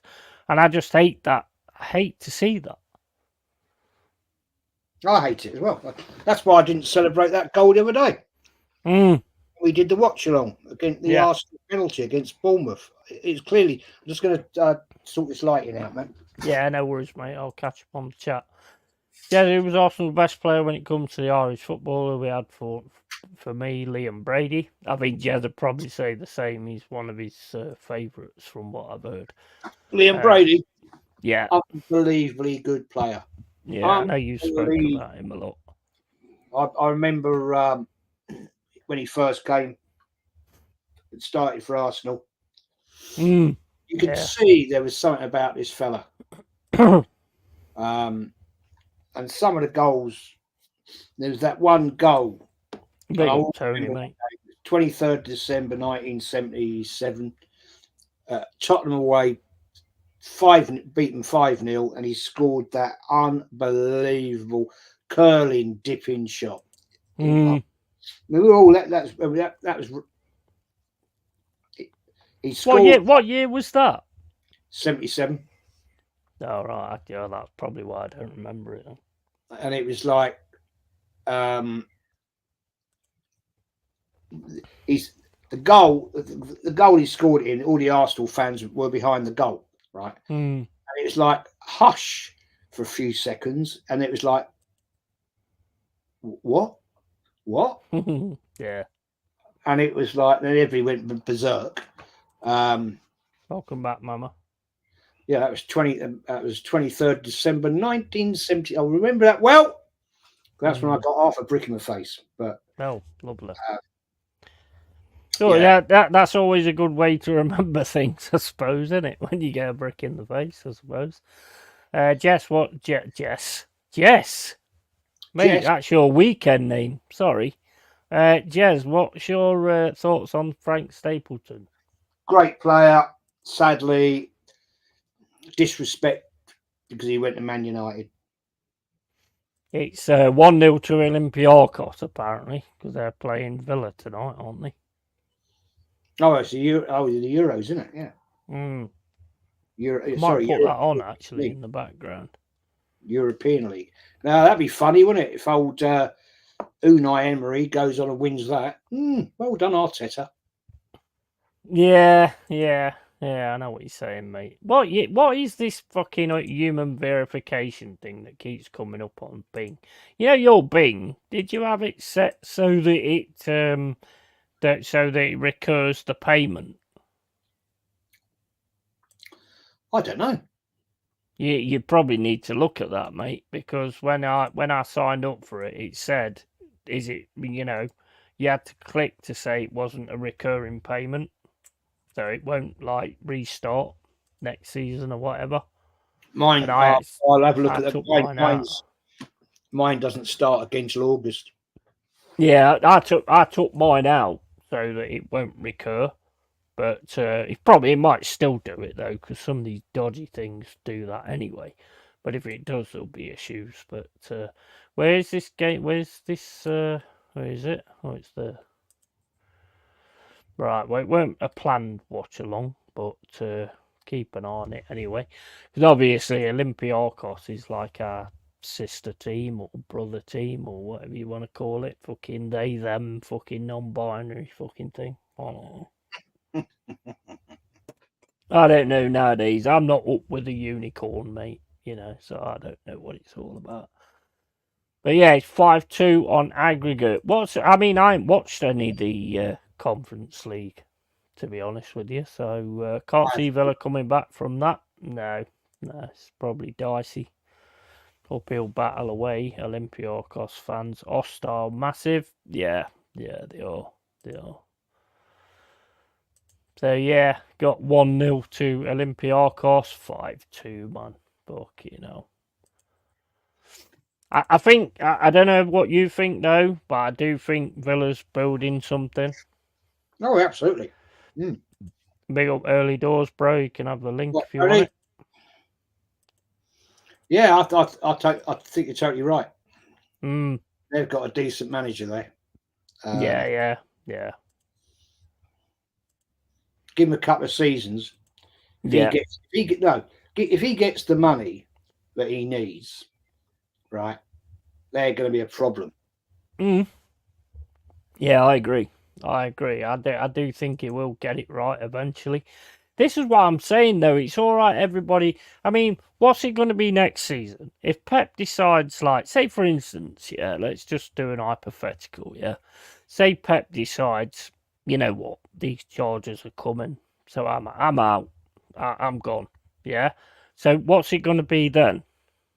When Unai Emery's gone, Arteta can win the league. No, look, I think that's a silly argument, really, to be honest, because at the end of the day, Man City, if Pep was to go, they're going to get somebody big in. They're not going to go for a novice, are they? Mm. Right? Of course not. They'll tap somebody up. They'll be the ones that possibly get a Simeone Hmm. because they've got the ability to do that. They've got the money to do that. Also, another thing I want to ask you as well is, I mean, I seen on X the other day that City are going to get a 220 million transfer budget for the window. Why? Why are they not on a transfer embargo? Well, that's a very, very, very good question. Because 115 charges, probably a lot of those will be dismissed, Hmm. right? And it will allow them to go out and spend that money because they'll probably only get done for probably 12 of them and there'll be misdemeanors. So it's not going to be like what's happened to you guys, what's happened to Everton.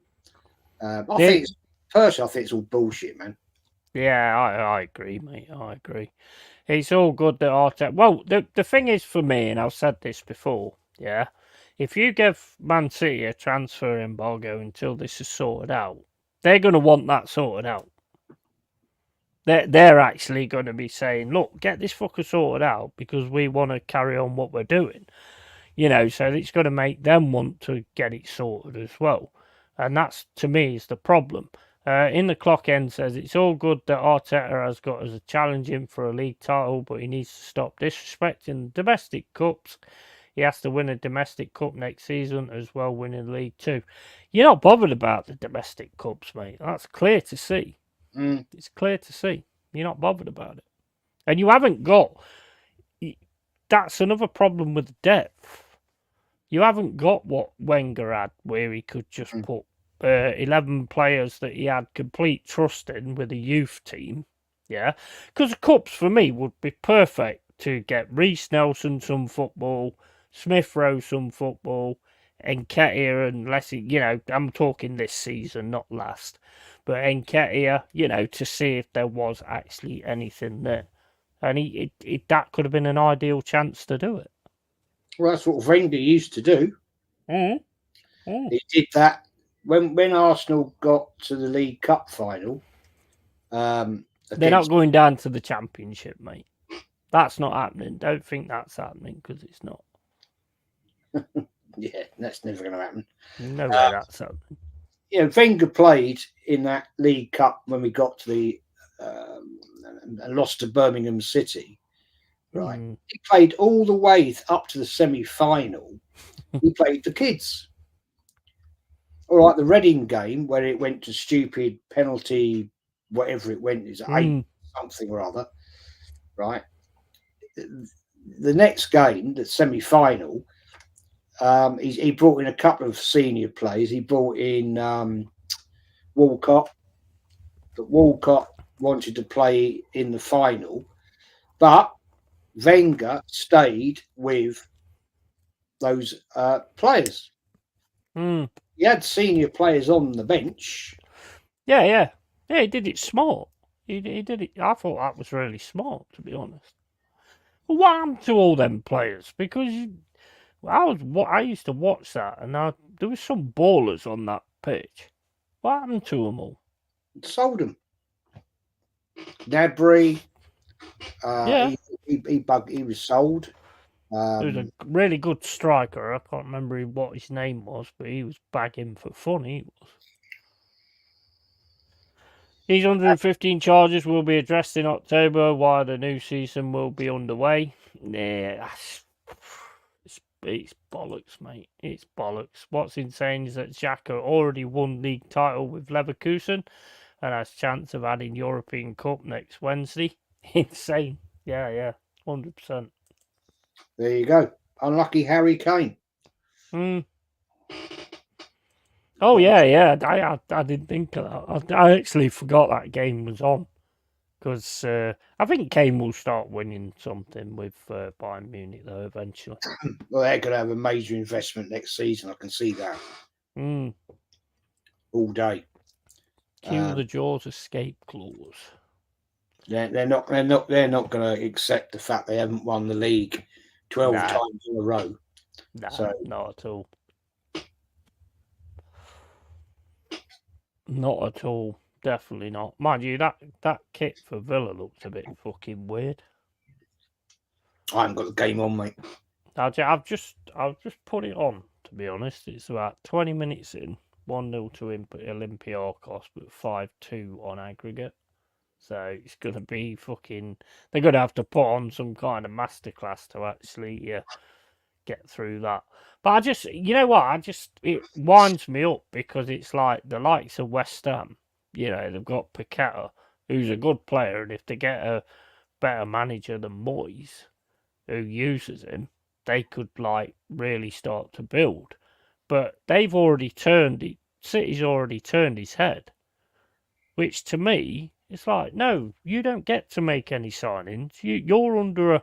I mean, you could say the same about us when we got players in when we was under the FFP, but I think that needs to really come in. That as soon as you're under them charges, you're on an embargo, and that's it. I think Chelsea got it. No, Chelsea did, yeah. They had a ban from signing anybody for a year.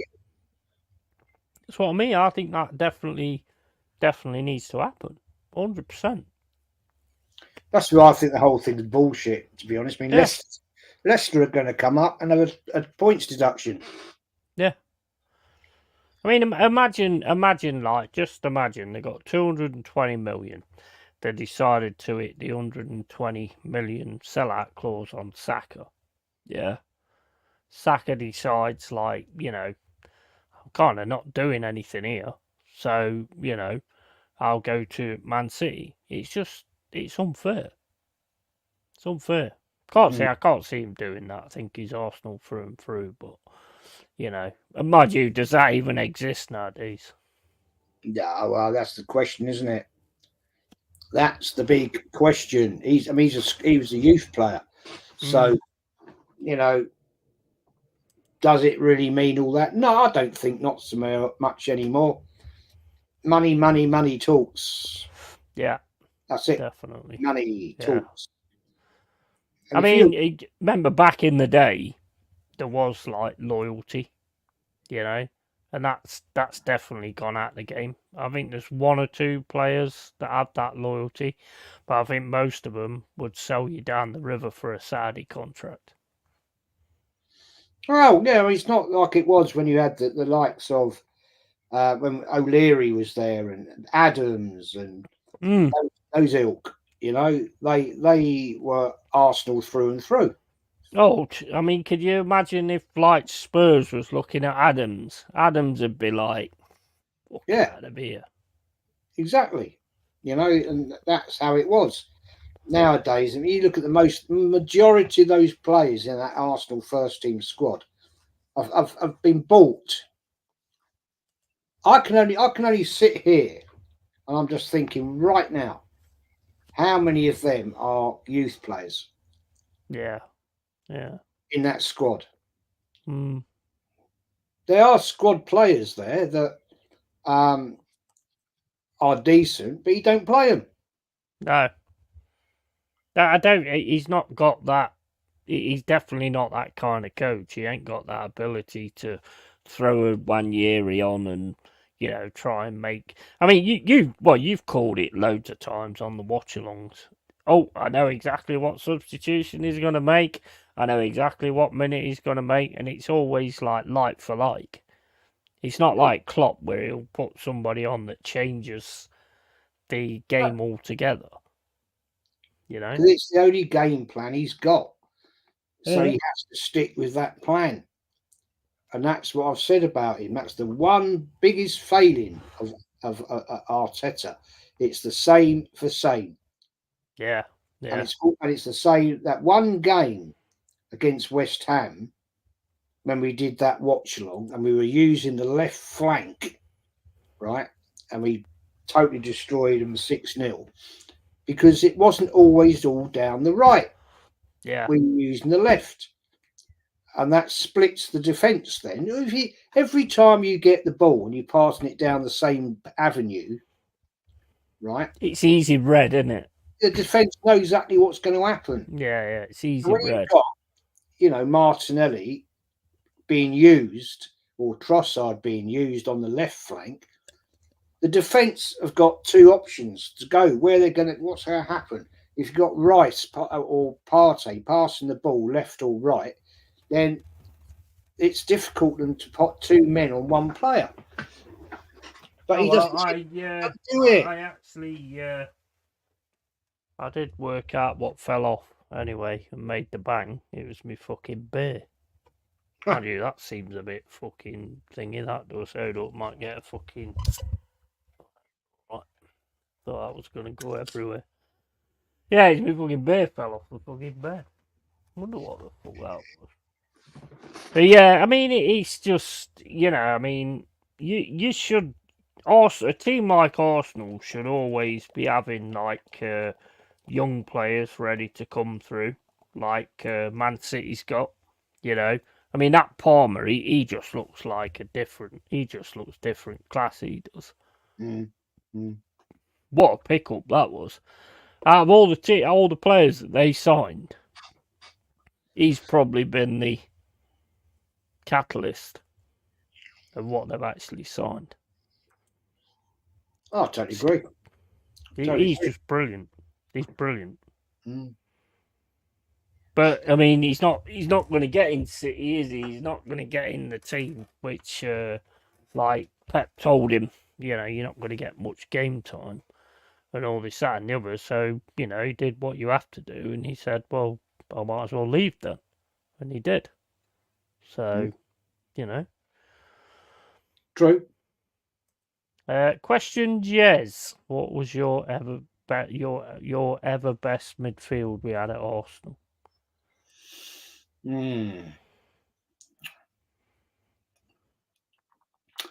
That's a good answer. That good question. Sorry.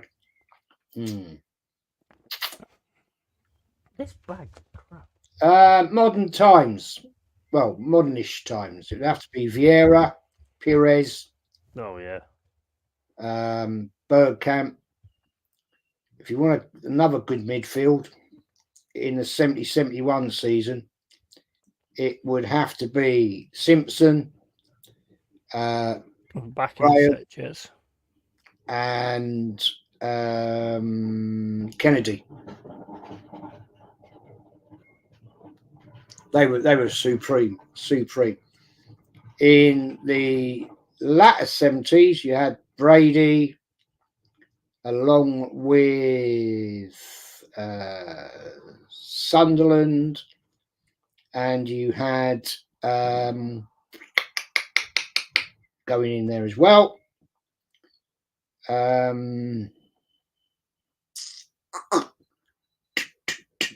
Talbot. Brian Talbot. So there's three different ones you've got there. Yeah.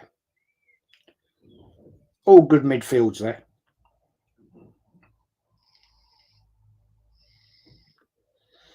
1-0 at Atlanta, Danny says.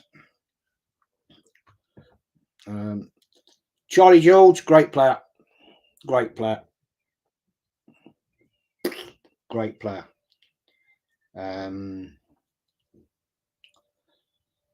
Yes.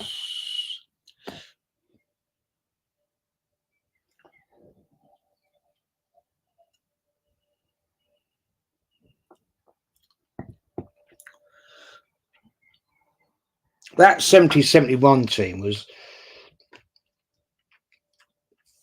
typical of Arsenal. It was a great team. When we lost to Leeds United in the 72 Cup final, it was, again, lack of investment. Some of the players, we lost Ray Kennedy anyway to Liverpool, but we didn't invest again. And this seems to be the Arsenal way. I remember my granddad telling me, if only Arsenal, when they win things, would go on and change things to continually going on and win things. And it seems to be the way Arsenal is. We just stick with the same old, and then we question, why haven't we won? You know, yeah, as you say, Danny. Yeah, Ray Kennedy won a lot with Liverpool. Yeah, won European stuff. You know, league titles, quite a few league titles actually, and cups. But the Arsenal, it seems the Arsenal philosophy, I don't know, is that you get a winning sort of setup and then you don't improve it. You just stay with it. And that, personally, to me, is a concern because you have to keep improving. So Alex Ferguson used to do it. You know, he had great teams and great players, but then he'd say, right, you're out, you're gone. And he'd improve. So that is always a worry to my mind.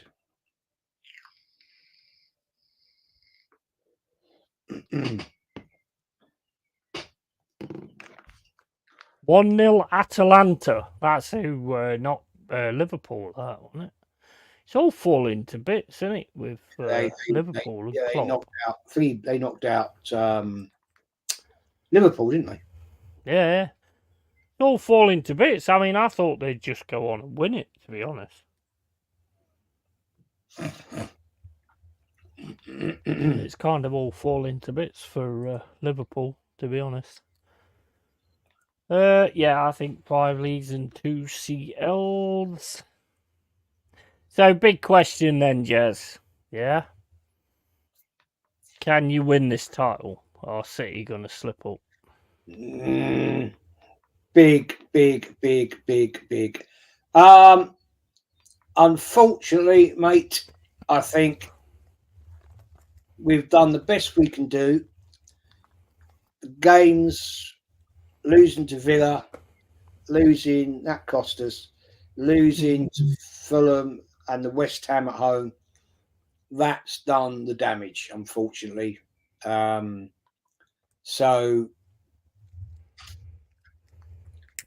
if you want my honest opinion, no. Yeah, I mean, I still think that there's something. I still think you're going to do it, personally. I don't know why, but I think that there's going to be a major shock to the system with the City game. I think Spurs as well. I don't know why. I just do. I think you're going to win this one, to be honest. If I'm wrong, I'm wrong. But it's just a feeling I have. But I mean, it's the same feeling I had that we was going to beat Man City. But you know, that's just the way that goes. But I just think, unfortunately, it's too much, too late. We went through that bad period before Christmas. That Villa game was massive. And that cost us. Yeah, that Villa game was huge. And I think that's shown just how inept this guy is as a coach. To change it all around for that game, especially after just seeing Liverpool blob it. I can't get my head around that. Can't get my head around it. I think it's because, mate, he thinks he's better than he is. I'd agree with that. He's arrogant. He just thought, oh, I can do this, and you know, and it'll make a difference. The crowd that day was shit. I just don't get that when you're challenging for a title, you're just sitting there and with your bloody hands. You know Mm. what I mean? That unfortunately, back in the day, right, and I'm going to repeat myself, that crowd back in the day would have been singing, shouting non-stop. Mm. They're all sitting there. They've come in from the Shires, right, on their lottery ticket, right? Shires. Whenever you say that, I always think of the fucking hobbits. Well, it's like that. You know, fucking get off your Yeah, but arse. have they got hairy feet though, Jez? Have you actually looked at their feet? Probably. They're sitting there, you know what I mean? And I'm like, what the fuck, man? The North Bank always never stopped shouting, singing, Mm. whatever. It was dead. And Absolutely. yeah, that is the worst thing for me. Anthony says, "Yeah, what was your favourite Forest game you've been to and why?" Probably my two favourite ones was actually a game against Leicester, and we had Jack Lester at the time, and it was like right near the end of the game. The final whistle was about to go, and Jack Lester managed to get us a 2-2. It's only a 2-2, it's only a draw, but man, the noise, the ground just erupted, because we managed to get something out of the game. It was fucking immense. And then the other one for me would be when Stuart Pearce was in charge and we played against Derby, and Ben Osborne just ran through them all and then smashed it in the net at the end and won us the game. Oh, mate, fucking hell. Raptures, mate. Raptures. It was fucking amazing because we ate them bastards, as you know. So there you go. I mean, that game the other night, it was Palace Newcastle, Man United rather. That Palace crew, they're homing, they don't shut up the whole game. Yeah. Now that's what the Yeah. Arsenal fans should have been doing. Yeah. Palace, respect, nothing to play for, not going to win anything. They're safe. They're not going to do anything, right? And they did not shut up for 90 minutes. Mm. And I'm like, well, why weren't the Arsenal fans doing that against fucking Aston Villa? Mate, I can't even answer that. It's bizarre. Never seen anything like I said to Kenny. Kenny was texting me during the game. Mm. I said, what's it like, Kenny? He said, it's dead. Yeah. Yeah. I said, why? That's just. It's ridiculous. Don't see the point of being a fan, to be honest. If you're gonna do that, I just really don't. Asa says no chance. City already have Premier League title wrapped up in 4 in a row. Yeah, keep the faith, mate. Keep the faith. The Yetis said it, so I'll probably get battered afterwards. But it's just a feeling I have. Salah, Nunes, Diaz missing from 4 meters time and again. Yeah, I mean that's really screwed you, hasn't it? Really, that Nunes, he looks like he's got all the tools, but he don't know how to use them. Mm, You know. yeah, fair just, point. I just don't get it with him. He's got the physicality, he's got the power, he's got the pace, and he's got the shooting. And then all of a sudden he just fucking I don't know. I can't get my head around what it is with him. He's awful. But does he need?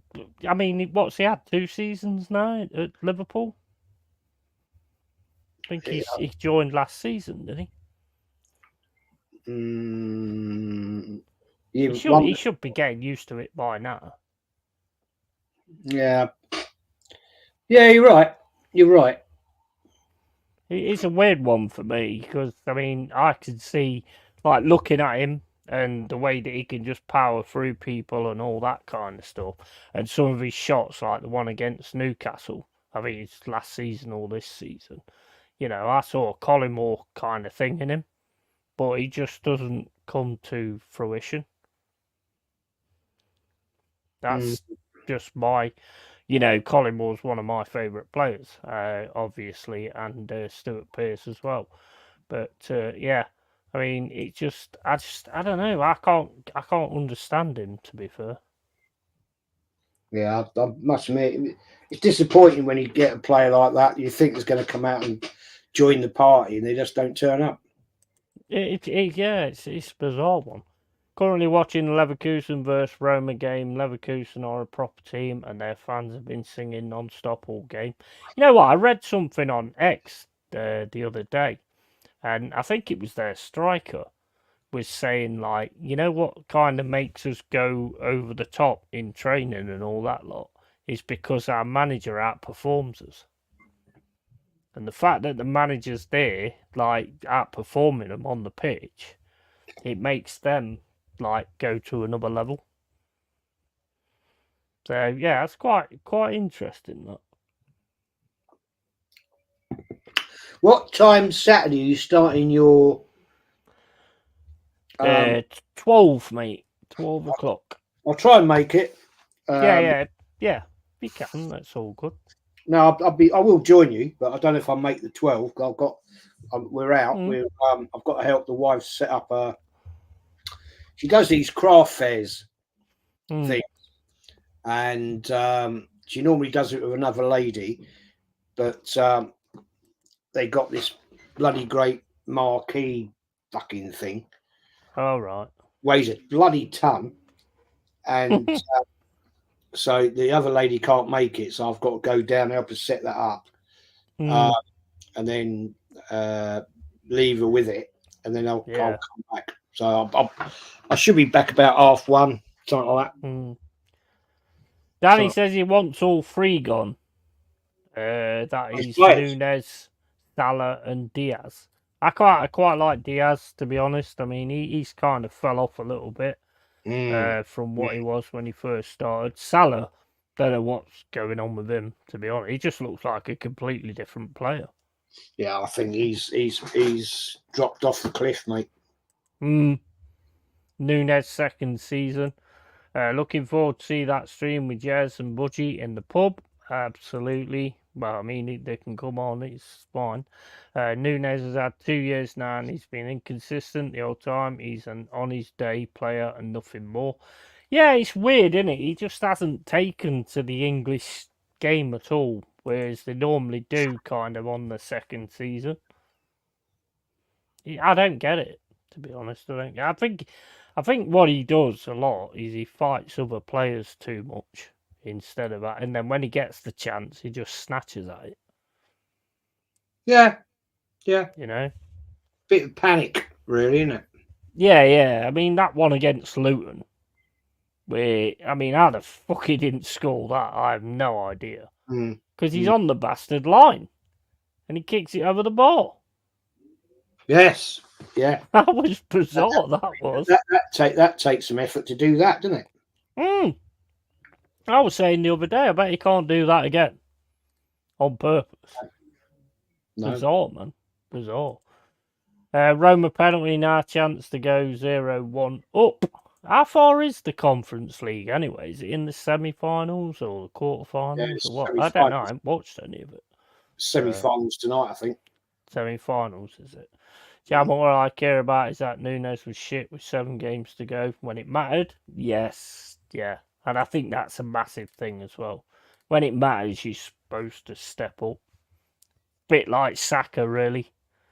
You know, it matters now. It mattered, and he didn't step up, did he? Nope. Not at all.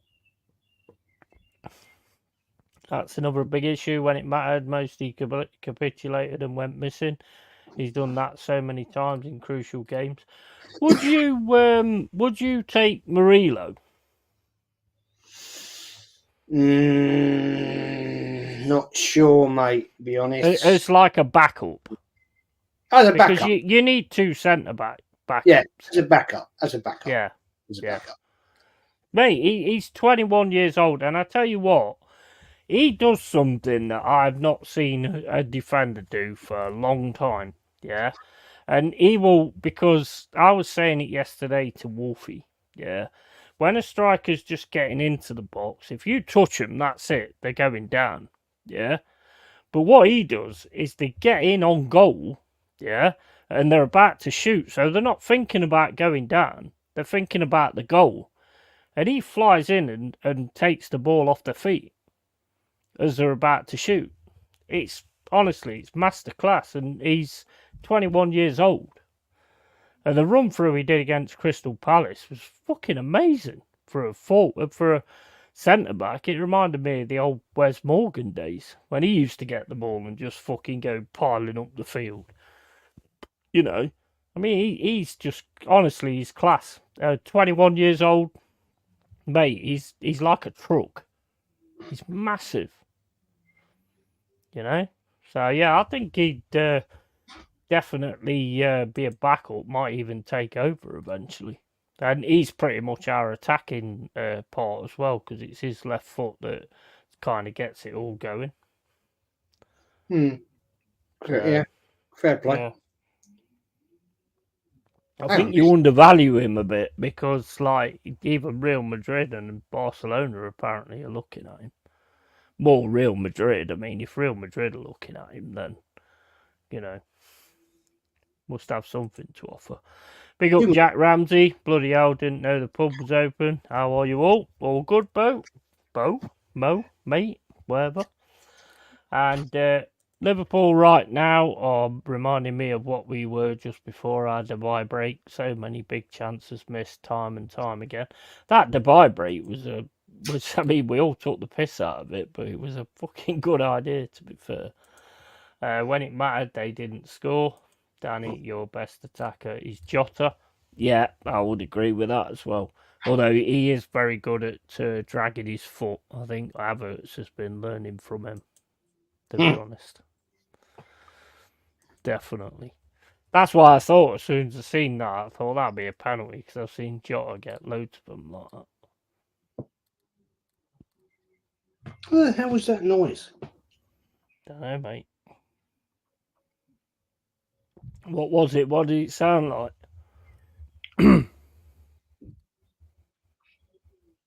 I just heard a bang.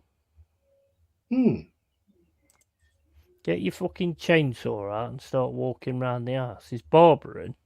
No. It's up at the daughter's. Won't be back till tomorrow. It's not fucking Pete Haywood, is it? I wish it was. Yeah.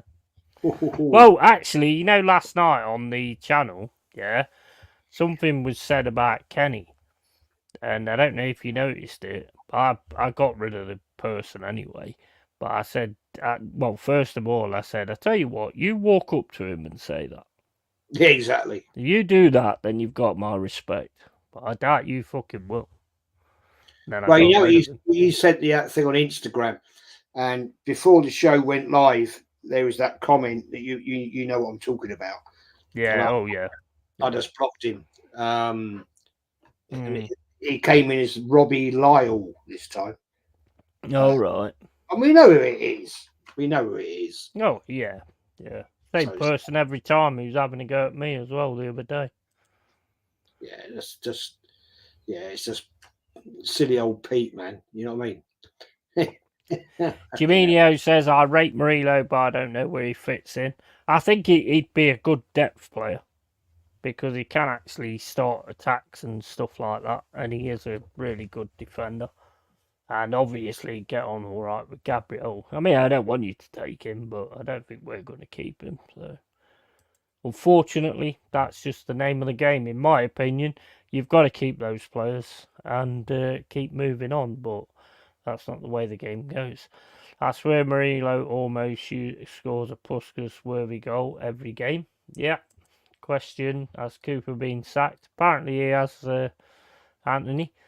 I mean, you've been told that week in, week out, yet you still keep asking it, man. Come on, bro. It takes a long time for the news to get down the southwest, mate.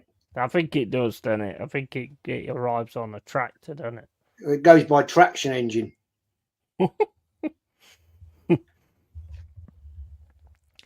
Domino says Real Madrid will need someone to replace Nacho, plus with Alaba and Militao are only recovering from ACL injuries. Wouldn't surprise me if they signed Murillo. I have heard that they are interested in him, and I also heard that Newcastle are interested in him as well. So I don't know. I can't see Newcastle getting him if Real Madrid are interested. Can you? Nah. No disrespect to Newcastle, but Real Madrid's probably going to be where he would go, I would have thought. I just hope we get good money for him because we should. I'm all good after spanking United. Easy work, mate. Glasner has got the best out of our guys. Mate, he looks class act. Biggest shout out to Adam Wharton. Yeah, definitely. Mate, you smashed them. You absolutely fucking smashed them. Ripped them apart.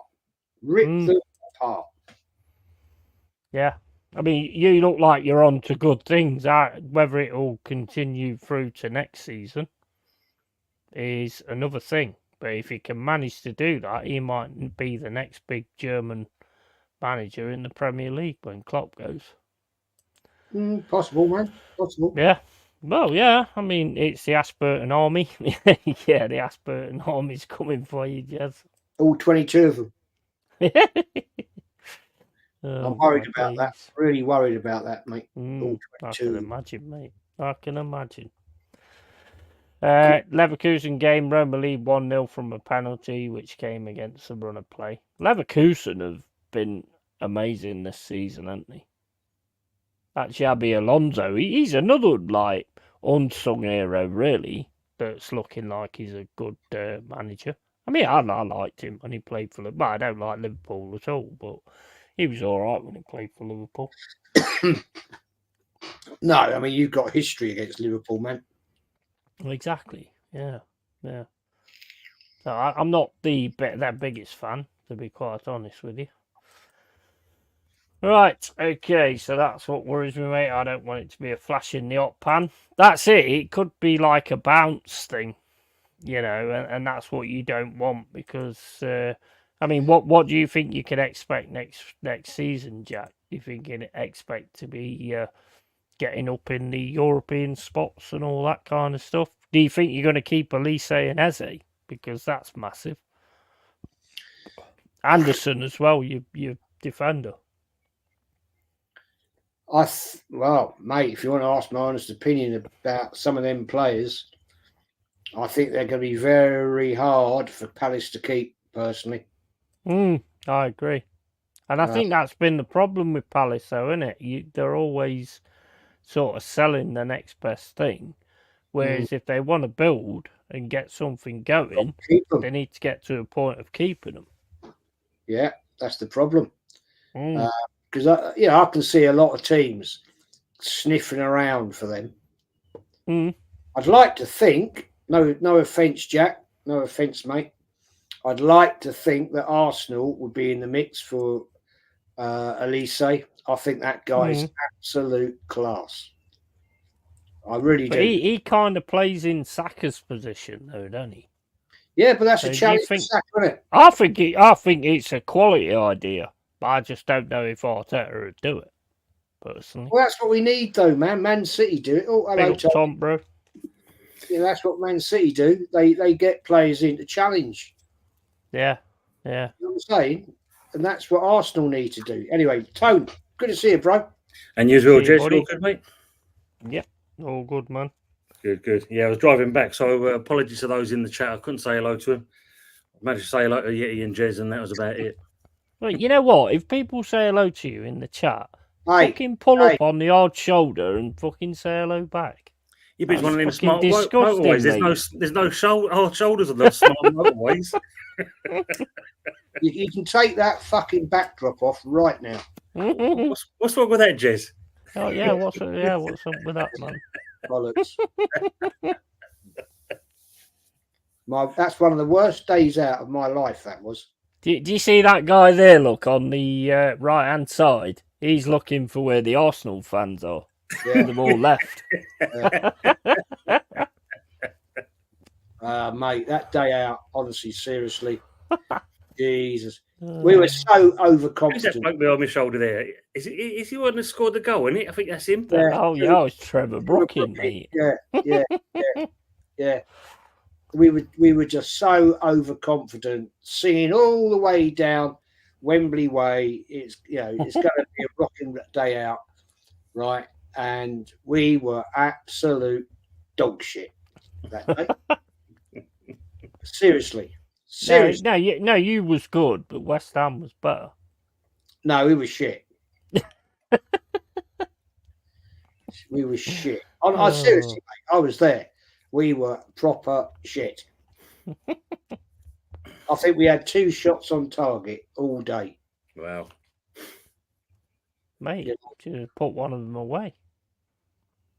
First team, right? First team to lose an FA Cup final to a Division 2 side. There you go. Says it all, doesn't it? Yeah, well, that's a trophy, I suppose. Respect to West Ham on the day. Wooden spoon. Their fans were unbelievably good. You know what I'm saying? But yeah, I just don't want to look at it. I don't want to look at it. Oh. Shall I kick him out, Jez? Let me change it, Jez. I can't have you always being burnt. Too much. No, leave it up there, mate. Leave it up there, because Arsenal fans might learn a bloody lesson from that.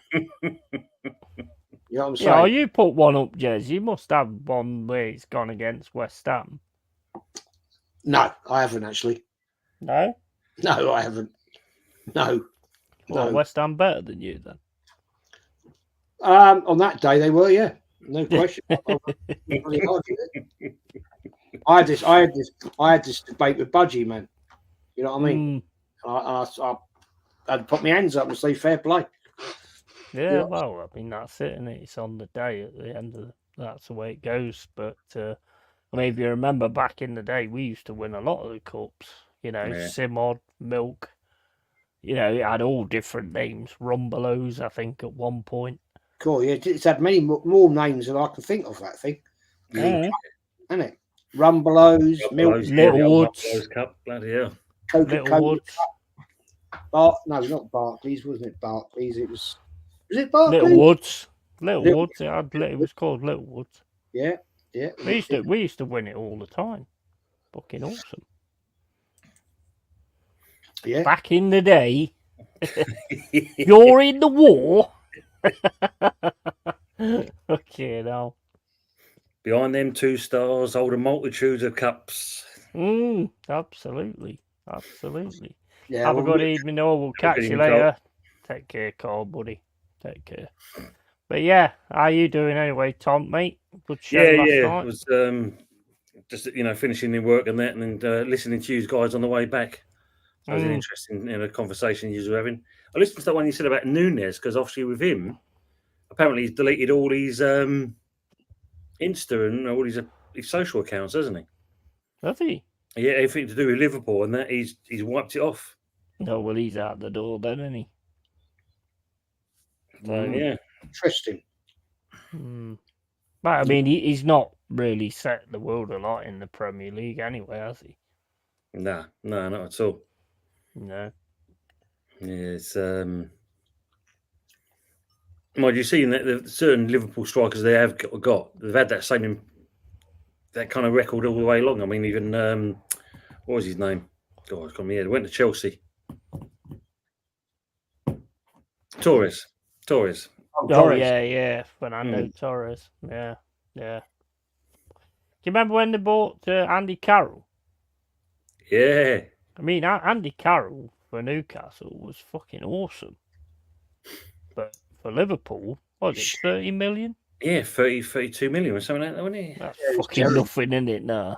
That's absolutely nothing. No, that is. And then we bought him for the bargain price of 15. You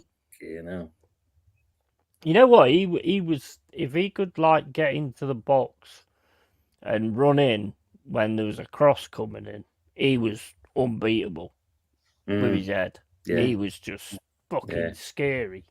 Absolutely scary. I think the problem was his hair got in the way too much. He couldn't see what he was doing. That's the problem. We won't have no long hair bashing. Not here, just because you're bold. Look, I'm jealous, all right? I'll put it out there now.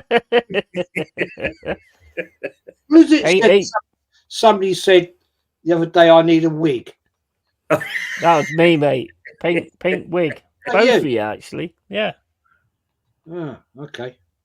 Because it's a new merchandise run I've got going. Pink wigs. And I thought if I could have you two on with them on, yeah, it might help to sell them. It probably won't because you'll look like a pair of pricks and nobody will want to look like that. But, you know, it was just an idea. But if we do it, then Tom's got to dye his eyebrows pink and his beard because otherwise it won't look right anyway. Dear, oh dear, oh dear. All three of us in unison, flicking our hair all at once. Yeah. Well, it could have been butt plugs, but that's hard to do on the stream, isn't it? Oh, you got one of the horse's tails on, didn't you? So, like, you know, so I've heard. So I've heard. It says so I've heard.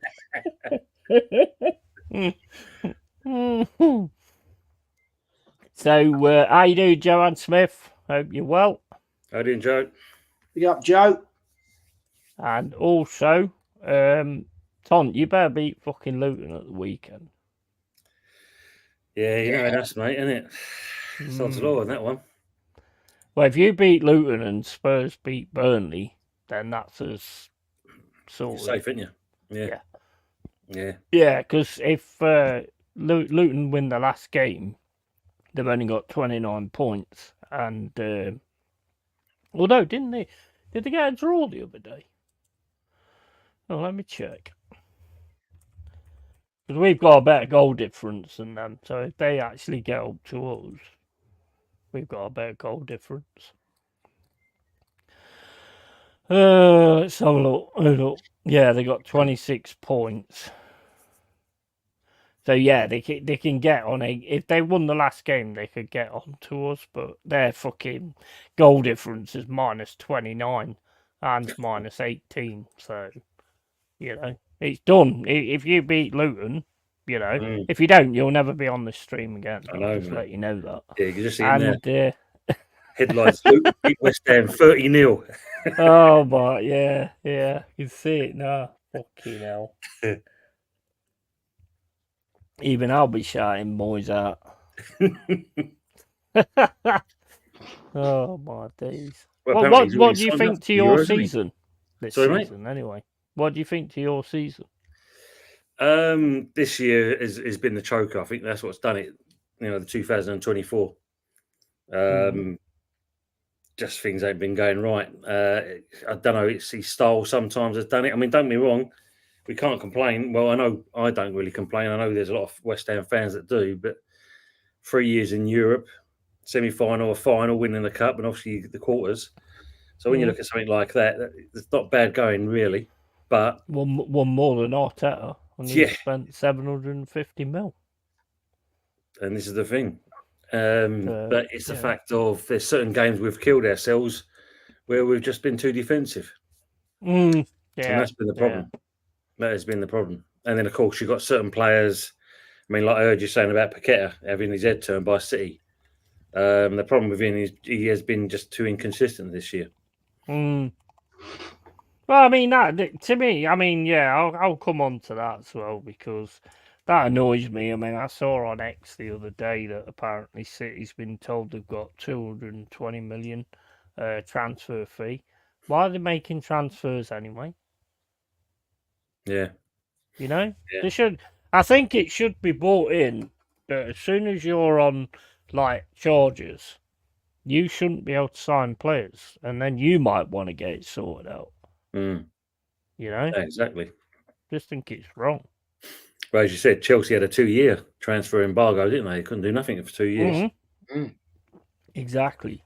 So why not? Why it's one rule for one and one rule for another, isn't it? I mean, you can even say the same about us. I mean, because when we was under the FFP, we still signed players in the window. So I mean, but then again, 115 charges are a little bit different. And the fact that we've said, look, yeah, okay, fair enough, we've done it. You know, sort out what's going to happen to us. Yeah. Whereas City are still going like, oh no, that's not right. No, we haven't done that, and all this, that, and the other. So I think these should get it even harder. I don't think they're going down to the Championship though, like people are saying. Well, you got to look at the Luton. I don't think you're going to see that happen again. Well, they got virtually put into the quantum zone basically. Yeah. Yeah, Reading.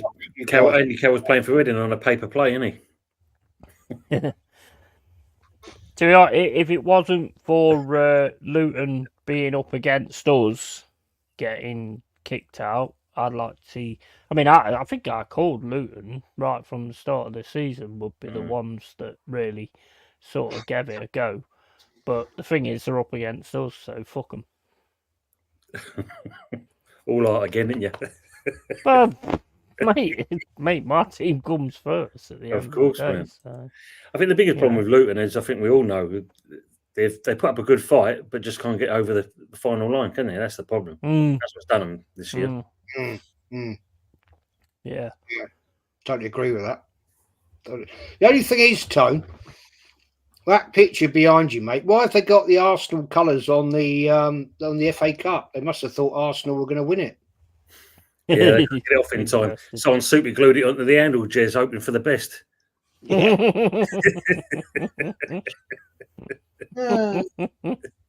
Yeah. Oh my days! That is quite strange, isn't it? Really, that he's not got the West Ham colours. Yeah, as you can see him on the left, on the other side, where Billy Bonds is. Yeah. Is it? Yeah, you can see the blue, and looks like a faded claret. Yeah, just like our dreams, they fade and die. I can't see the fucker, mate. I'm 50 years old, so I can't see the fucking thing. But even with my glasses on, I can't see the fucking thing. So I've got no fucking hope, have I, really? I'm only 31 and that I can still see him just. Yeah. Is that in a dream? Maybe. Possibly. Hey, with age comes wisdom. Oh, Billy's just had a chance. I was 19 then when that game was. I was 19. Bloody hell. That was played. That game was played just before my birthday. Wow. He's been a West Ham fan ever since.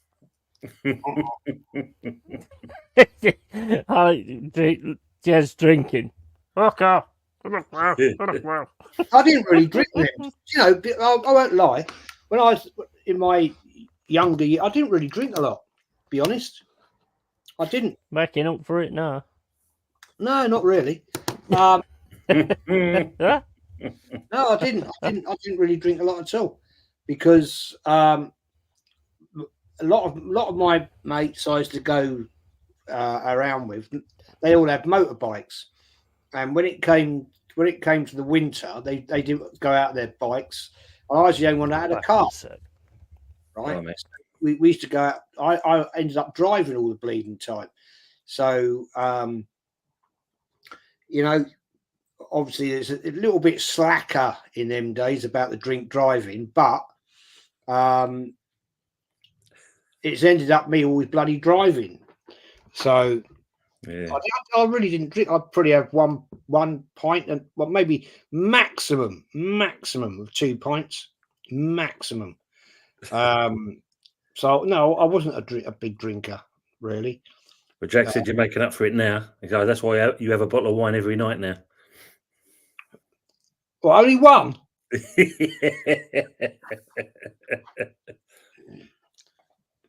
Oh dear, honestly, good days they were, man. They're good days. Good show you had the other night, Jess. Sorry? I said a good show you had the other night. Oh, mate, I was seriously pissed off. I was really looking forward to that show. And the fucking internet, man. Seriously, those pricks mucking about across the road there. I say the Yeti earlier, right? They turned up 3 weeks ago, no notifications, started getting all the pavements up, and they didn't tell anybody, notify, blocking people's driveways off and all kinds of drama. People were kicking off outside. And then they turn up like 6:30 last night, pulling up the pit they put in to connect the internet. And of course, it's disturbing all the cables and knocking everybody's internet out. I was going absolutely bloody mental. Absolutely mental. I was shouting downstairs to the wife, reset the fucking box and all this. Reset the box. And it just kept happening. It just kept knocking me out. And Lee contacted me. He said, Jez, don't worry. We're keeping it going. Don't panic about it. And I set that stream up probably a week ago. Lee, Northside, Kenny, and all, and Matty and Prince Fuad. I was really. It was bad timing, wasn't it? It was massive bad. And I was like, seriously fucked off because I was out most of the time. And the guys are chatting among. I won't lie to you. I had 8 things I wanted to talk about. Right, never spoke about one of them. Never spoke about one of them. So tomorrow night I'm doing a show at 7 with Anthony and Dal. I'm hoping Hot Fuzz will join us for the pre-match. The match. Oh yeah. We'll talk about them tomorrow because I was honestly, man, I was going absolutely ballistic. I opened the window up, right? And they were over there. And there's a bloke and a lady having a go at these people, saying, "What the fuck are you doing with bloody internet's going?" And I shouted out, "You fucking bunch of." And these guys turned around, look at me like that, and I've gone, "I'm fucking streaming live, and you're fucking my internet up. Fuck off out of it."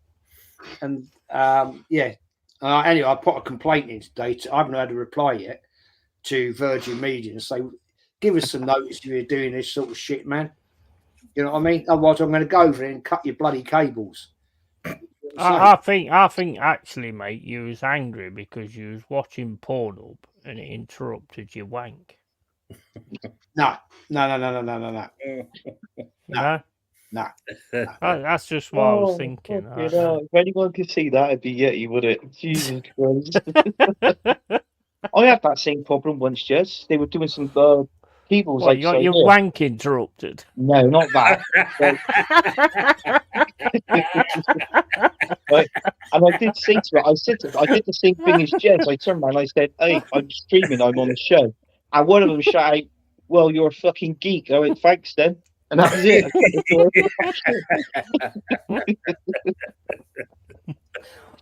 I was expecting Jazz's cam to come on and it'd be a Dalek.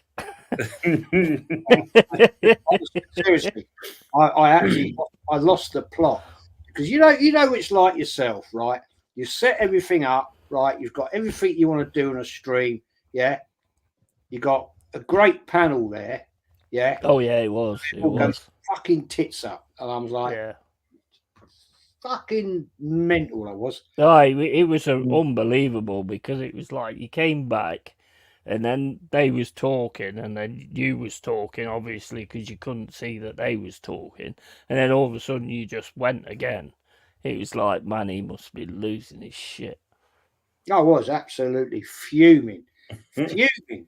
It's not every day, right? You get the chance to have Lee, Kenny, Northside, Prince panel, Matty on the same stream. They're all very busy people, right? And I was really looking forward to it. I thought this is going to be a great stream. We'll go for about an hour and a half max. And then all the guys said, "Yeah, that's great. It's brilliant. Yeah, we'll do that." And then I get binned off my own show. It was fucking mental, man. That's like it erupted. And you had so many people like in there. I mean, there was so many dickheads came in as well. I missed most. This, oh mate, honestly, saying this, that, and the other. It was crazy for mods, but I mean, it's like, to me, I mean, I got a little bit annoyed with it, to be honest, because I'm like getting rid of these people, and then the comments are being read out anyway. So it's like, that's well, probably StreamYard. StreamYard sort this out because before the show went live, I blocked that guy that says Yeah, that, yeah, I heard what you said. Yeah. but it still comes up in StreamYard. Mm. I blocked it on YouTube as a mod, my own mod, obviously, but it still comes up. Mm. I didn't show the comment. I just, you know, and there was Yeah. a few other comments that I saw that had been blocked by mods, Mm. right? Because I was watching the show on my desktop here on YouTube, and I could see the mods were blocking comments, but it still comes up on YouTube on StreamYard. I think they need to sort of work out a way to. The thing is, it's like I was saying to Mama Flossie. Is like the thing is, if you actually go live on YouTube itself and people block things, you won't see it. No, you So won't. you won't be able to put it on the screen. But StreamYard need to work out a way to actually go with YouTube. Yeah, So they do. you know what I mean, and that's pretty much what needs to happen. Well, Lee said the same thing because he the amount of nonsense comments he gets, Mm. and people, as a mod on his channel, I block people or Yeah. delete their comment or time them out, but he can still see the comment. Yeah, yeah. And he crazy, said to isn't me, they need to sort this out because it's a pain in the ass. Well, it's counterproductive. There's no point having mods. Mm.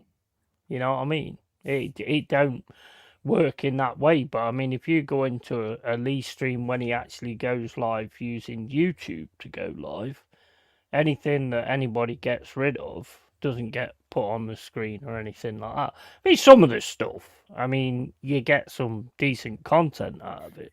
Because it's like, you know, that guy who said, oh, what an ugly panel. I mean, I got rid of him straight away, you know. But then it came up on the screen, and you went, "Oh, if we're fucking, we might be ugly, but we've got fucking loads of knowledge and all this." And the other was like, "Yeah, fair enough, mate. Fair enough." It is annoying. Yeah. No, the other night, Tony, in your stream, people across from my channel, and I'm like, you know, Oh, there was some bad ones in there. trying to block them, and it's like it still appears on your stream. It's fucking annoying, man. Yeah. This is why I don't do the sharing stream thing, because it also means extra work for your mods when they're in different channels. So they've got to have every single channel open and keep seeing every single comment that comes through. And this is why I don't do it. The only reason I do it is to try and help other people get more subbies. Mm-hmm. That's why I get that. Totally. I mean, I don't know what you guys think, but what I do, yeah, is I'm an actual mod on my own channel. Yeah. So if any of the mods cut somebody out, I can see it on this screen. And I can see that this message has been deleted, then I can have a look at it, and then I just don't bother reading it out, whether it's on StreamYard or not. That's kind of, so you have to sort of work it around your own way in that way. I get that. But the only thing I'll say is, like, when you're getting the amount of comments coming in, they're relentless. Screens. Oh, yeah. It's really hard to keep it up. And what I do is I keep the cursor to the side. I read the comment. No, I'm not showing that. Yeah, I'll show that. I'll show that. When I show that, I'll show. No, not showing that. It's bloody hard work, man. Because you also, you've got your own channels, right? Mm. You know, and you're trying to keep in contact with your chat, but you're also trying to keep in contact with your guests. Yeah. And sometimes it's just like, there was one point last night I probably missed out over 150 comments. Yeah. Because I just couldn't keep. I had to, like, I was there, I'm out. I'm there, I'm out. I'm there, I'm out. Because of the internet, and I just like, where the fuck am I now? Yeah. It's really annoying. Really annoying.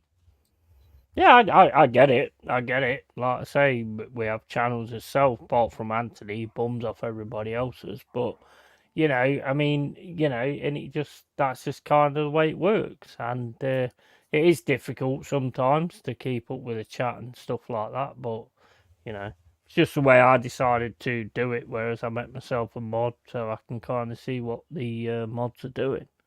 Mm. Mm. And I think the thing that annoys me the most, to be honest, is when a comment comes up and then the streamers start saying things like, "Oh, mods, get rid of him, get rid of him." It's like we've already done it. You know Yeah. what I mean? We've already done it. We've already got rid of the dickhead. You know what I Yeah. mean? So I think that's kind of what bothers us the most. Anyway, okay, big up to everybody that's in here in the chat and everything. Pub is, as you can see, well and truly open. Right, we're going to go through the weekend's games for everybody, starting with Jez. Fulham v Man City. Ooh, could be a banana skin. Could be for Man City. It's not an easy place to go and win. Let's put it that way. But I feel Man City have got the bit between their teeth. Unfortunately, they're up to win. They're fourth on the bounce Premier League. It's a record, never been done before. So they're going to be up for it big time. Fulham flying kites at training. Was that a piss take? I think so. I think it was. You lot were doing rock, paper, scissors. Well, yeah, that's our new tactic, mate. What are you on about? Rock, Or paper, can do. scissors. So, yeah, I'm sorry. I'm going to go 3-0 City on that one. Anthony? I said it on last night's show when we were doing the predictions. I said 2-0 Man City.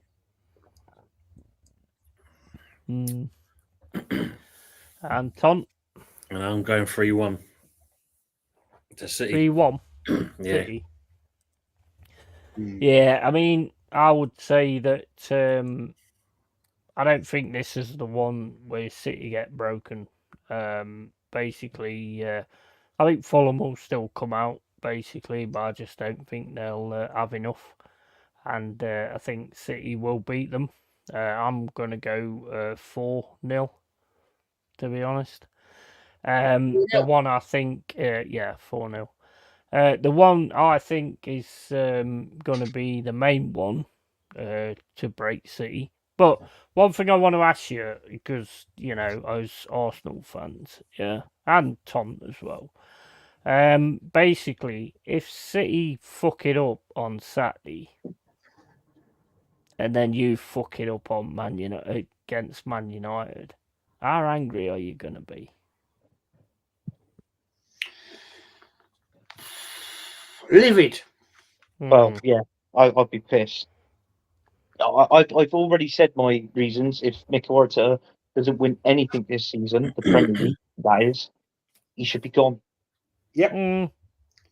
Yep. He ain't gonna be though, mate. To be honest, he ain't. No. So, 250 million in, he'll spend his first £1 billion next season. Seriously, that'll happen, and he'll still win fuck all next season, and he'll still be the manager the following season after that. Yeah, I'd agree with that. I mean, Arteta basically is going to get another year anyway. Like I've said before, it would have been better if you finished like 5th or 6th. But because he's finished 2nd, the idiots are going to go, well, give him another year. He's getting it sorted out and all this, that, and the other. And you know that's what's coming, don't you? Yeah, they're already seeing it, yeah. Yeah, I exactly. hear that on different streams, on different shows, that they're all saying, "Oh, I'll give him one more year, and it just does you ready. What is this guy got to do to get out of this of our club altogether? Because we ain't winning jack shit. Next year it'd be 6 years with one trophy. It's pointless. I tell you what, Question. if that was Chelsea, it'd be sacked. Go on then. One more thing, right? Question. Yeah. If they was to bring out Arsenal shirts and Arteta shirts, Which ones do you think they'd buy? Arteta's. Yeah. Nice That is picture shocking. of his best looking Spaniard we know on the fucking wankers, man. That is The thing shocking. is, when you look at isn't it, if it's Arsenal's chance to, because obviously City's playing before you guys, so this is the opportunity to get something out of it. And obviously, if you slip up after seeing them lose, then yeah, you've only got yourself to look at, because that'll be absolutely, well, put it this way, you guys probably won't go on any stream for a while on that, because the banter you're going to get is going to be unbelievable. I mean, they'll still be there for it. No, I'll still be there. I'll still come on. The banter don't bother me, but it proves. I love it. It proves if Mikel Arteta doesn't win it this season, the likes of me, Jez, Kenny Ken, Lee Gunner, we were right all the way along. Yeah, exactly. Yeah. You've got nothing to. The thing is, I find a way forward. What I say, and at the end of the day, people that are fake, and I'll call them out. Egal changed his mind. Start of the season, he said Arteta has to win something this season. Well, give him another year, right? Yeah. Another YouTube channel. I saw a snippet today, right, saying he was happy with Jorginho giving a new contract. He brings value to the team. Right, okay. Fair play. And I'm just like, where do these people come from? Seriously, that duad with his tombstones that I'd like to punch straight down his fucking neck. Right? Because at the end of the day, that guy is just an absolute troll. Hasn't got a clue about Arsenal, doesn't know anything about Arsenal, and you get these silly ass white women, right, make out they know about Arsenal. Yeah? None of them have got a fucking Scooby. Yeah? Highbury They need to get back in the kitchen. That's what they need to do, and do what they're meant to do. Well, they need to do fucking something. That Scooby twat, fucking Jeff Black. Seriously, man. Seriously. What world are they on? What world are they on? Right? You sound like somebody else I know, Yeti. I ain't saying no names. I had a phone call the other day. I love a bit of controversy. So. Yeah, I do. I had a phone call the other day saying to me, "Oh, your boiler needs to be fixed. How is your?" I said, "Well, my old boiler." She went, "Yeah." I went, "She's in the kitchen making a drink at the minute, so you're right." And I'll tell you what, he was actually stood in the kitchen when I said it. He was on a call that I had on the weekend, the Saturday morning. And I said, it's like not a prank call, but it's a call which is a scam. It's a scam call. So that was the reason why I said it. As soon as I finished that call, yeah, my missus was not happy. I'll tell you that. I can imagine. Yeah, I can imagine. I can totally imagine that, mate. To be honest, I love to cause a little bit of controversy, But the day I see, like, in the papers and stuff like that, oh, yeah, he's a male chauvinist. Well, there you go. I know I've made it. So there you go. Right, okay. So we go on to Tottenham Burnley. We need Spurs to win this one. Yeah, Spurs will win that. I'm gonna go. They ain't got much goal threat. I'm gonna go 2-0 Spurs. Yeah. I'm gonna go 2-1 Yeti. I think Burnley are 2-1 Yeti. I'm not playing. I'm going 2-1, but I think with Burnley they're starting to show an improvement, but it's too late now. It's too late for them. So that's the reason why I'm going, because Spurs have been poor of late. So they're narrowly win it. So 2-1 to them. Yeah. I think Spurs will take this, because this is their last home game. Yeah. Yeah. I think they'll take this opportunity to show that they've got something to give next season, which we all know they're not going to give fuck all next season. But, you know, they will believe it because they're deluded fucking idiots who never win fuck all. I mean, and they always talk about dusty teams. Yeah, as I've always said, I can't argue with a Spurs fan when they talk about dust because the fucking cabinet's full of it. So, I know who you're on about. What about you, Ton? Anyway, what do you think? I've got what's going on here. Fucking Martin has just clattered the fucking shit out of himself. I'm going for 1-1. But what the 1-1? hell was Martin thinking of there? You're doing what? Fulham 1. Huh? 1-1. I'm 1-1. Well, 1-1 would be all right for us as well, to be fair. He got away with that. Well, I don't know. I must be behind because I can't see anything like that going on. But Villa's pretty much fucked it anyway, aren't they? Yeah. There's no two ways about it. He's managed to nick the ball off the player, high boot up in the air, caught him on the shoulder. Player's gone poleaxed on the floor and that, and Martin has gone spread eagle the other side. Jack says Tont's copying me. He It's copies the other way us around, all, Jake. mate. He was watching Watch his channel. All of it is copied from us. He's not a It is, creator. yeah. That's why I've got We copyright in create it, he all copies the it. streams afterwards. You see copyright on them all the time. I tell you what, funny you say that. Funny, I was watching a channel the other day, right? And there's a guy goes on that channel, right? And he's a Luton fan, and he was copying every fucking word I've said. Oh yeah, I know what you mean. Yeah. He copies everything I said. He's not the host. He's a guest, and I'm like, you just said everything I say word for word. Like, come up with your own fucking narratives, man. You know what I'm saying? I know he's not the brightest button in the world, but at least like give it a go. And well, neither are you. That's probably why he copies you so easily. Oh yeah, that's fair enough. That's fair. I mean, Todd, you're right. I'll go with that. Yeah, I've got 150 20 right charges against me for copyright on my stream. 100%. I mean, you will get people like that, I suppose, that will sort of copy what you're saying and stuff like that. But anyway, Newcastle, Brighton. Ooh. That's going to be Newcastle is still in for that 5th spot, aren't they? Well, I'm saying 4-1 on that one to Newcastle. 4-1. Okay. Okay. I'm going to go 2-0 Newcastle. Yeah. Anthony? I'm going to say 15-0. not far off, Jez. I'm going to say, well, actually, Tim, that was my scoreline on last night's show as well, 4-1. So I don't copy at all, Anthony. Apparently, I don't copy at all. Mate, the proof is all here. You're seeing it. You're seeing it all. I don't know. It's unraveling before your eyes. 4-1 Newcastle. Cheers, Tom.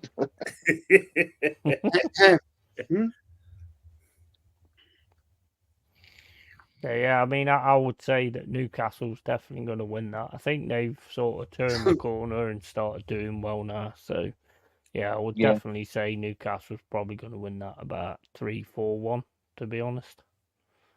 That's just my personal point of view. And on to Wolverhampton, Crystal Palace. Crystal Palace are on a bit of a mental one at the minute. I'll be back in a sec, guys.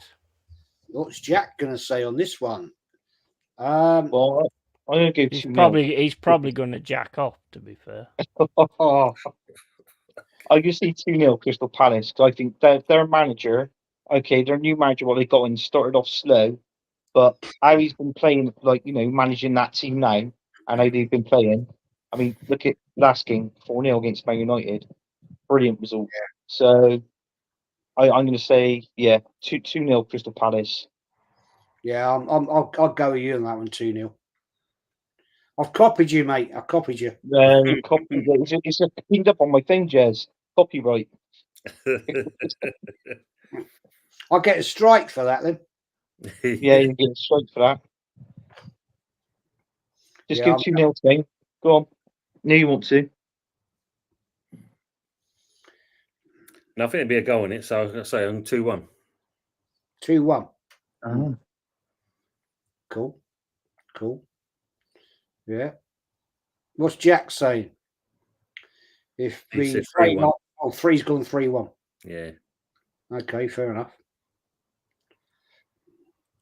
3. Yeah, I think Palace are on playing really well at the moment.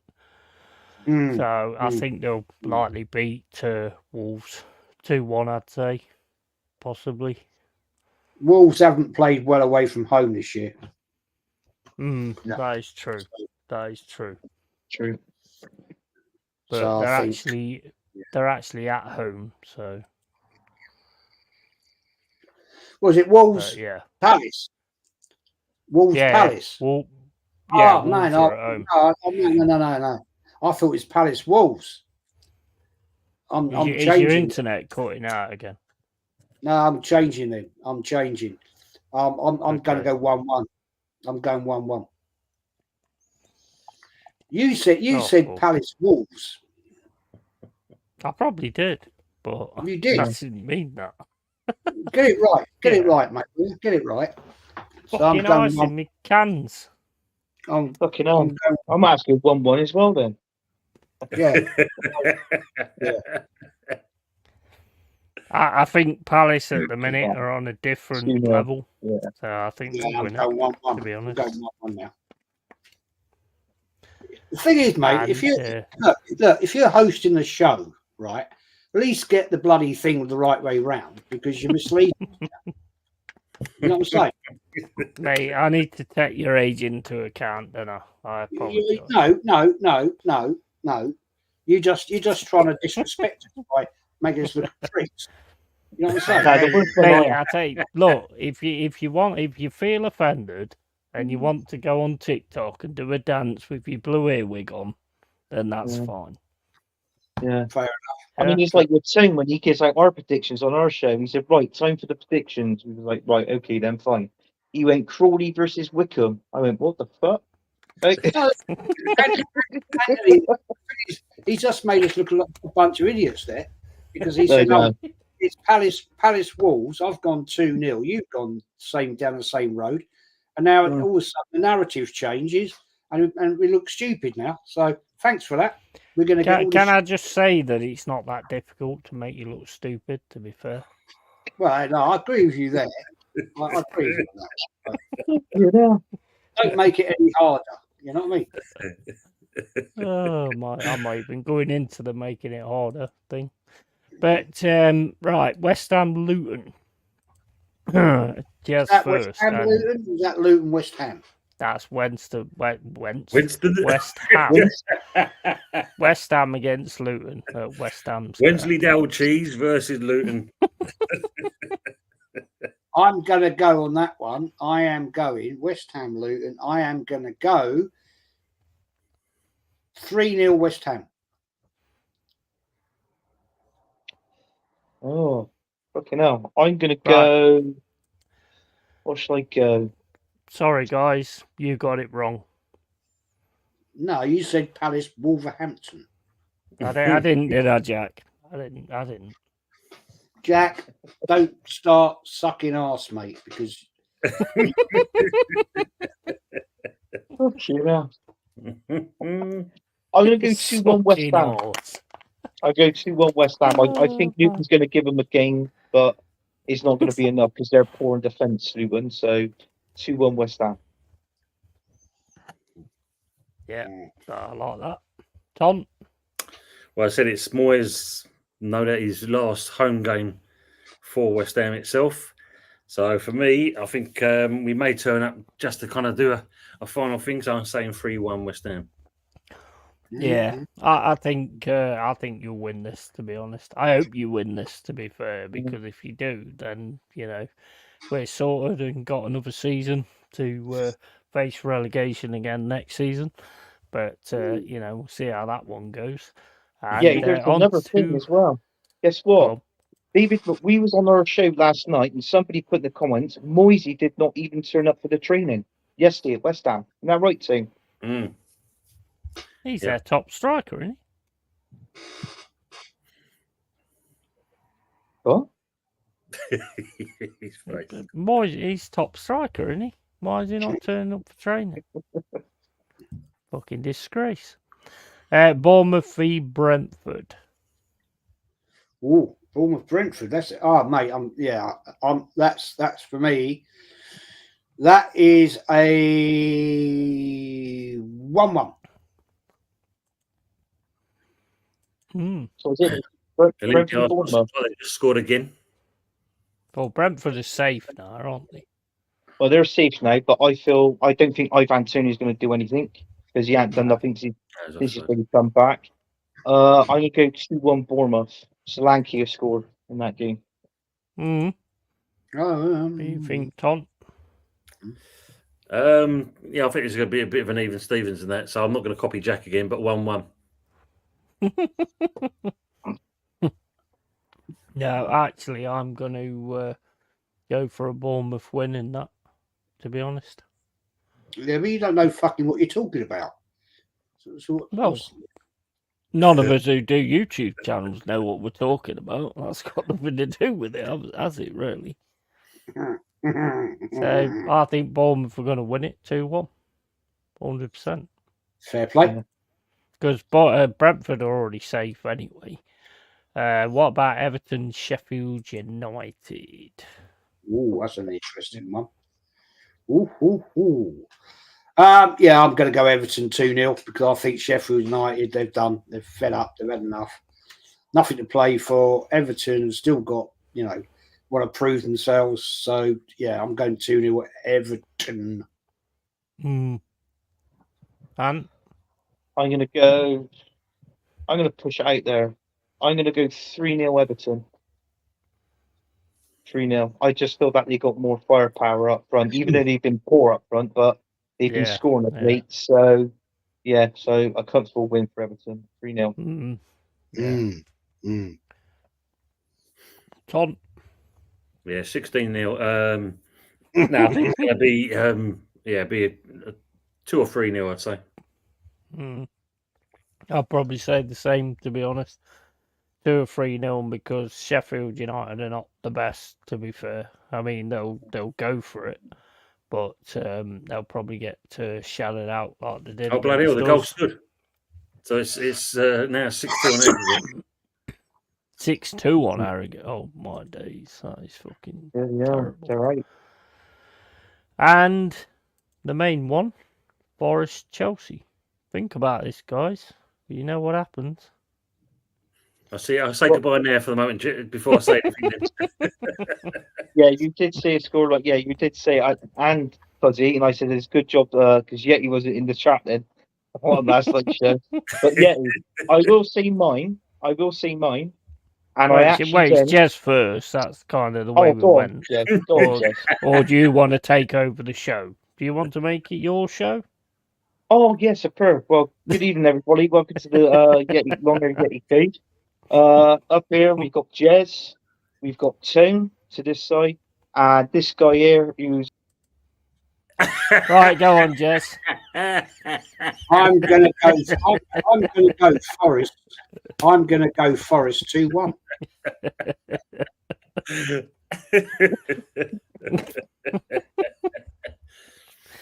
You're going Forest 2-1. Yeah. Danny's gone away. Yeah, Danny's gone 2-1 as well.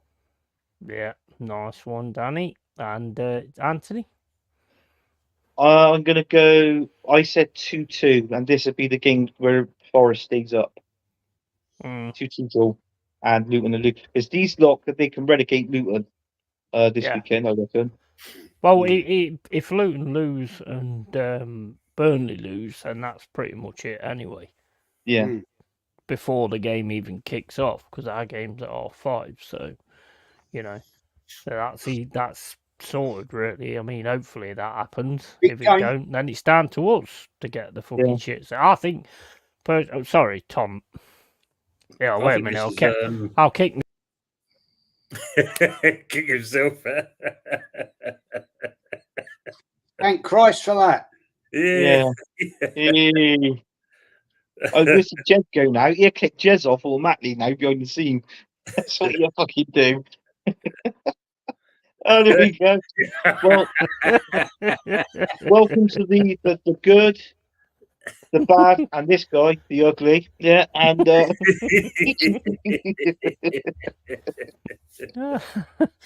Oh my days. I think there's going to be some goals in this game, I must admit. So I think if you look at it, I'm going to change my scoreline from yesterday, Anthony, as well, because I've had a look at things, and I think He's a flip flop. absolutely. You know, I don't copyright or nothing like that. I'm not a flip flop, but I'm going to go for a 3-2 win to Forest. Oh, Mm. big game, Yeah. big game. I think we're going to win it. He's kissing ass. He's kissing ass now. Yeah. He can still kick me out. I know he will do. I think we're going to win it. I 100% think we're going to win it. If we can play the way that we did against Man City, because, I mean, we could have won that if we could have finished. I think we're just going to be on a different scale on Saturday. We know what we've got to do. You know what I mean? I think we're just going to come out and go for it. And absolutely, hopefully, Awonyi plays up front and he replaces Alanga because he weren't great the other day. Woods needs to realise that, you know, he's not the only one who's a striker. So Awonyi needs to come out. And I think we're going to win it. I'm not going to say a score because I never do that. But the thing is, I want 100% from my team. And that's it. Yeah. And I think we're going to go and win it and make it clear. Personally, Let's see if do he the got his double on scoring Chelsea. boots on. Hmm? Let's see if he got his scoring boots on Woods. Because what was the game where he kept?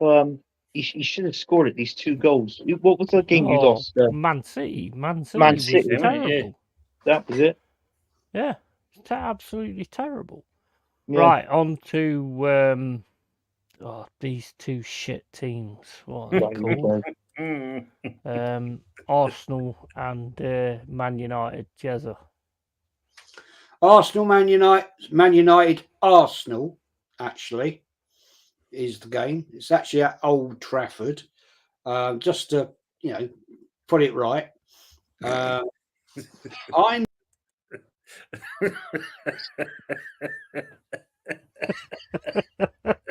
Fucking hell.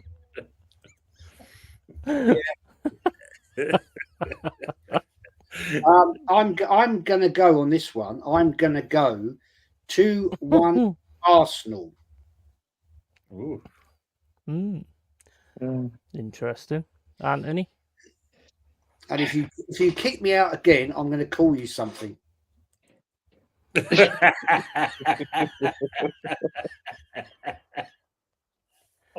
Anthony? I'm gonna go. I think this is where we're gonna see a good Man United team play against us. Yeti, but anything can happen. I'm gonna go 3-1 Arsenal. I just feel that we've got much better team. You know, they've got nothing there. At Man United in a minute, so 3-1 Arsenal. Fingers crossed. Positive. Good. Tom? You know, for Will, Man United's going to turn up for this game. As much as they're shit, they're still going to try and turn up for this game. And if they're switched on, then unfortunately it's going to be one of those where it's going to be 1-0 and it'll probably be Man United that'll nick it. Yeah. 92nd minute, 1-0. Okay, no. Take him off. Take him off. I'll say to you now, mate. I've got all the admiration in the world for you, but dear, I don't know what to say to you now. I really don't. He's fucked it now, and he just don't worry, I can cover it anyway. But 7-0 Man United. Yeah. I can cover it. Anthony will score all the goals. Not Anthony Herbert, but Anthony, the worst player on the planet, will score all the goals. No, I think this is. It depends kind of how Man United turn up to this. That's the thing, isn't it? If they turn up they've just got walloped by Palace 4-0.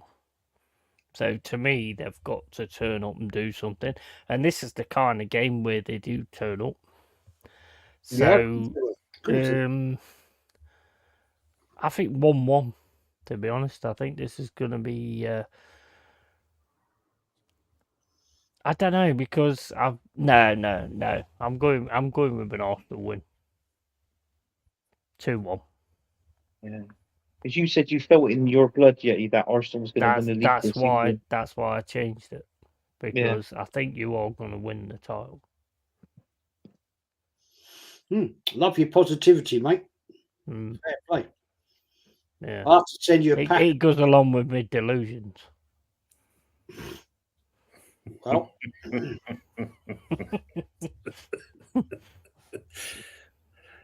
fair play.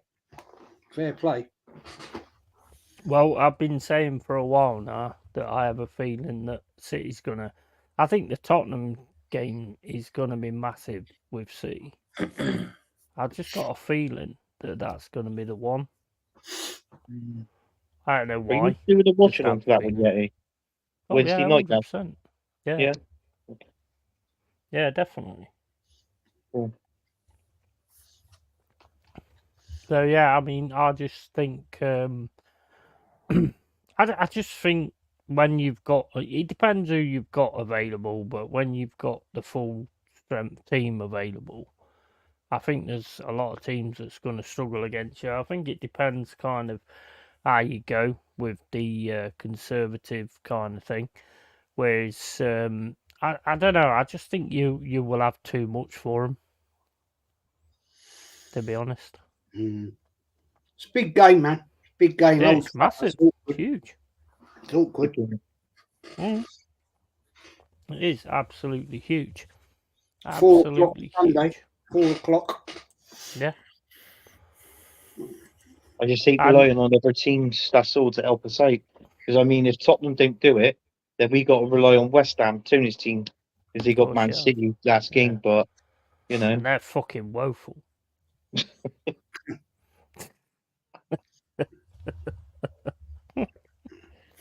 I don't know. I mean, I yeah. don't know about that. I actually think that could possibly be the game. I'm not holding anything on Spurs, because Spurs hate Arsenal and they don't give a shit, basically. But I reckon West Ham could be the one that Man City could slip up. I don't think Spurs would go out to lose, to be honest. No, I don't saying that, but I don't think they're going to be giving it 100 million %, right? Because at the end of the day, they can't do fuck all this season, and well, that's the same every season, really. True, that is true. So we'll see. We'll have it'll be interesting, man. It'll be interesting. Yeah. I suppose for West Ham, if the new manager's in the stand watching, and that the players are probably going to do their utmost best to kind of show what they can do. Yeah, that's what I mean. Yeah. Have you actually got Lopetegui now then? Well, again, it's the transparency. There's lack of. There's none. By all accounts, it's supposed to have been done. He's supposed to put pen to paper, but how true that is another thing. Because next thing you know, you're hearing this other manager's being talked about, but by all accounts, it seems it's 85 to 90% it is Lopetegui. What do you think about that? I think, for me, what I don't like the way the club's conducted itself is the fact that Moyes is still your manager, and you're getting it put out there by social media. So someone's obviously kind of leaked it that they've been looking for a new manager, and you've still got a manager in charge. I think that's a bit of disrespect, considering the fellas won you a cup, you're into Europe 3 years in a row, and you're doing this behind him. I don't think that's that's good. It's a bit weird, isn't it? It's not business like it. Well, I suppose it's business like in one sense, but it's not exactly sportsman like in the other one, because you're showing a total lack of respect to a bloke who's in charge of running your team. Miserable. Yeah. I think she has every right to be miserable, to be fair, being an Hammers fan. Yeah, that's for sure.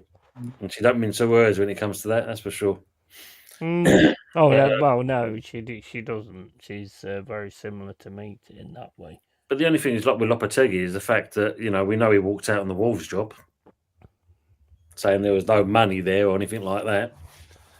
But yet Gary O'Neill's managed to get a tune out of Wolves. So what's the difference? I think it's a bit of a weird one. Personally, like knowing West Ham like I do, which is not a lot, but Potter would have been the better choice. I mean, what is going on with Potter? He's just sort of sitting there and not really doing anything, is he? I mean, I suppose thought once Chelsea you, was a bad choice anyway. Cool, yeah. I think that's what's probably hanging around his neck, and he can't get it off. Mm. That's what's probably He's holding him just back. waiting for the call, isn't he? That's what he's waiting for. He's waiting for the call. Yeah. The right one. But West Ham would be, I reckon he'd be a brilliant West Ham manager. If not, I did say if it wasn't him, it most probably be Vincent Company. That was the two that I said. That's a good shot actually, Vincent Company. The only thing about Vincent Company though, which I find really strange, is like he was a defender, yet he's like a proper attacking coach. It's just fucking gung ho. Yeah, you know what I mean, which is kind of weird. But I do like it. I mean, it's a good style. But you know, when it comes to like defending, they're just not that good at it.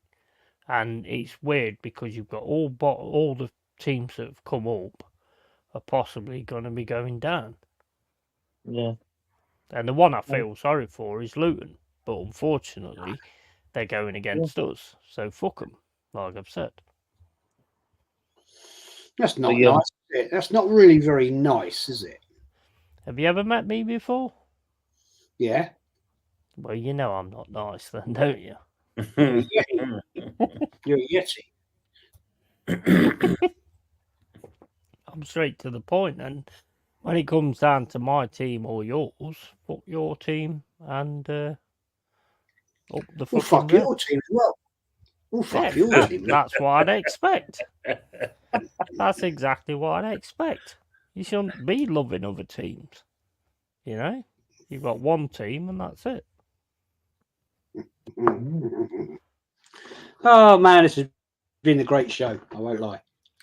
It's been awesome. I mean, I wanted to do the pub and just like have general chat and stuff. It always becomes football because we're all football fans. But you know, I mean, what do you think about the teams that's coming up?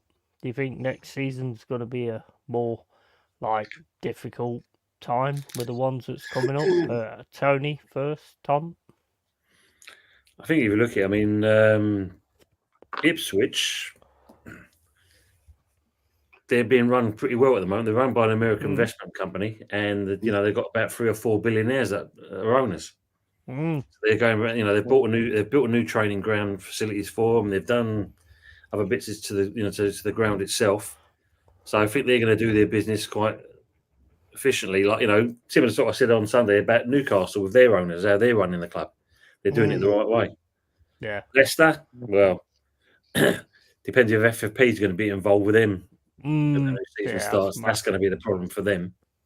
And then it's out of the mix who's in the playoffs, who's going to be. I mean, our Leeds going to completely foul and not even get anywhere this one. Well, I mean, they just dropped off right at the end, haven't they? Really. Yeah. And the playoffs, I mean, I know how difficult the playoffs are in the Championship. It's not an easy thing, so Leeds has got a massive thing going on there. Ipswich could actually, with the 4 billionaires that they've got, could actually break our transfer fucking record of how many players we signed when we come up. You know what I mean? So that's a worry as well. What about you, Jess? What do you think about like the 3 teams that's going to come up? Yeah, Ipswich I think could be a problemo. I don't think they're going to achieve any greatness, but they're going to get invested in, that's for sure. So that could be a stumbling block for teams going there. I think away from home, I'm not worried about them at all. And yeah, Ipswich, take Nketiah, please take him. I think that might be their first mistake, to be fair. So I'll be pleased if they do take him. Let's get him out of the club, go to your place, and do nothing there because he's just not levels in the Premier League, in my opinion. And Leicester, Clip that up. Clip that up, because next season Arsenal will play Ipswich and Nketiah will score an hat-trick and it'd be 3-0. Yeah. Yeah. Okay. I wouldn't hold my breath on that. Anyone. But Leicester. They're going to come up, and of course they're going to be 10 points deducted straight away. So that's a problem for them. Yeah. And we'll see what they can do. They haven't got the investment that they once had, so they're going to have to do something big to try and compete. And we'll see, won't we? Yeah. Anthony? I think Jez is right what he just said about Leicester, 10 points FFP. But I just got to give credit to Ipswich. I mean, the last time they were in the Premier League was 94-95 season, and they haven't been in the top 5 since. I think you can remember that when Man United beat them 9-0. Andy Cole got 5 goals in that game. So, I mean, obviously it's a different Ipswich team coming up. But listen, if they got investment and they got money and they can spend it on certain players, that can help them. They just might get out of that relegation. So, but yeah, I think all eyes would most probably be on Ipswich. We got the playoffs this weekend coming up, haven't we? So so that's that.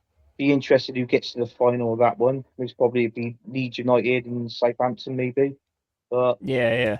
I think Leeds are the most. You might see Leeds in there for another spell for them in the Premier League because Leeds are the better team at the minute. That's obviously finishing the playoffs. So, but yeah, it's going to be an interesting season next season unless Mikel Arteta can win the fucking league. Well, yeah. I mean, if he's still there, which he is going to be there. I mean, I've said that. Fucking yeah. They like I say the fact that if you finish second or whatever, he's going to get another season. There's no doubt about that. There's no reason why he shouldn't because he's a good frontman. He takes away the thingy off Cronkies. So unless he walks, Yeah, I didn't buy that. I did not buy that. I honestly did not buy that when he apparently turned around and said, "Oh, I don't think I'm good enough." I'm sorry, I don't buy that. Can you imagine if he did? Can you imagine the meltdown of all the Arteta sections? Can you imagine? Well, that's what he's hoping for, Jez. Everyone's going to go, "Oh no, don't go, Arteta. Stay with us, please. Don't go." That's what he's looking for. The the paraphernalia and all that stuff around him. Yeah. It's all about me. Look after me. He did that in the same way that people do the mental health thing to sort of like pull people around him, saying, "Oh, I'm not good enough for this job," and all this, that, and the other, which most of you know anyway. And I just don't buy that. He's a very, very arrogant man. You can see that, so I can't see him coming out and saying stuff like that. Just can't see it. I tell you what, one thing we'll say, I'll say about the teams that come up. Obviously, I'd imagine it'd be Leeds. If it is Leeds or Southampton, they've already been in the Premier League. They know how it works. Same as Leicester. The 10-point deduction is going to be huge. It's going to be massive at the start of the season. But I mean, like as I've always said, as long as everybody gets over 11 points, I'm happy because that still keeps that shit wanky fucking sheep shagging bastard Derby team as the worst team in the Premier League, and that's what I always look for. So basically, I think Ipswich will be the team that surprises everybody. Personally. Yeah. Well, I just looked at the total cost, roughly the cost of McKenna's team, and it's roughly £43 million the total squad. So that just shows you. Yeah. And Leverkusen have pulled it back and won on there got 4-2. Oh wow! So it's 2-2 the final score. 4-2 to Leverkusen. Yeah. That was at one point. Mate, they've got a team that's just on a different level at the minute. They're absolutely class. And one thing I want to go into before Newcastle next season. Mm. Do you think they're gonna? Because I think personally they're gonna take over at some point when they've got the personnel and keep hold of all their players. Which you fucking stupid Arsenal fans think that you're gonna steal the Isaacs and the Gimaresh and all this that and the other. You ain't stealing shit. So they're just gonna build and build and build, and I think eventually they will take over it. What do you think, Tony? I think they'd be the dominant force, definitely, because as you said, they've got the financial backing. That is without a doubt. And I think they will do things, like I said earlier, the board is running it in the right way. They're not kind of saying, like, we are the richest club on the planet. We can buy this, that, and the other. They're doing it correctly, efficiently, and they're going to buy in players, get rid of players which they don't want anymore. If Eddie Howe's going to stay there, that's another question mark in that respect. Are they wanting to kind of move up a level with the manager as well? If they stick with him, it's good because it's an English manager, running a very good, hopefully successful team. But I agree with what you're saying. Yeah, I think they will become a dominant force. Definitely. I think it's going to take them time with the FFP and stuff like that, but I think there's going to be a lot of rules coming to that at certain points anyway. That's going to. I mean, me personally, I don't like the FFP thing. I think that teams work to a point of having a billionaire owner to get themselves stronger, and if you have that and you can't spend the money to make yourself stronger, what's the fucking point? What you aiming for? Makes no sense to me. What do you think, Jez, on Newcastle?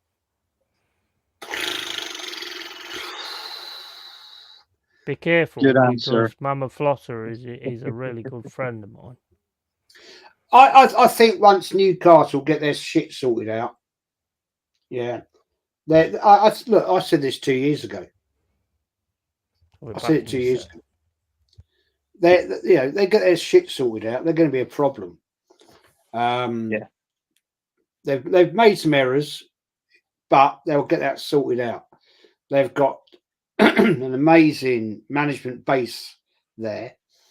They've got money for fun, which I'm sure with the right way they're going to develop the team, they're going to be a problem. I mean, they've got some good players in there. Isaac, Bruno, those sort of players. Yeah, they've only got to develop a little bit further. Question is, maybe they'll end up buying Ramsdale. The Ramsdale's not going to stay at Arsenal, that's for sure, right? He's not going to want to sit here for being number 2. He's a good goalkeeper. He is a very good goalkeeper. But personally, I think Ray is better, personally. So I could easily see him going off to Newcastle in the summer. That will strengthen their back line and give them a decent window in the summer. They're going to be a problem. They will be a problem. No.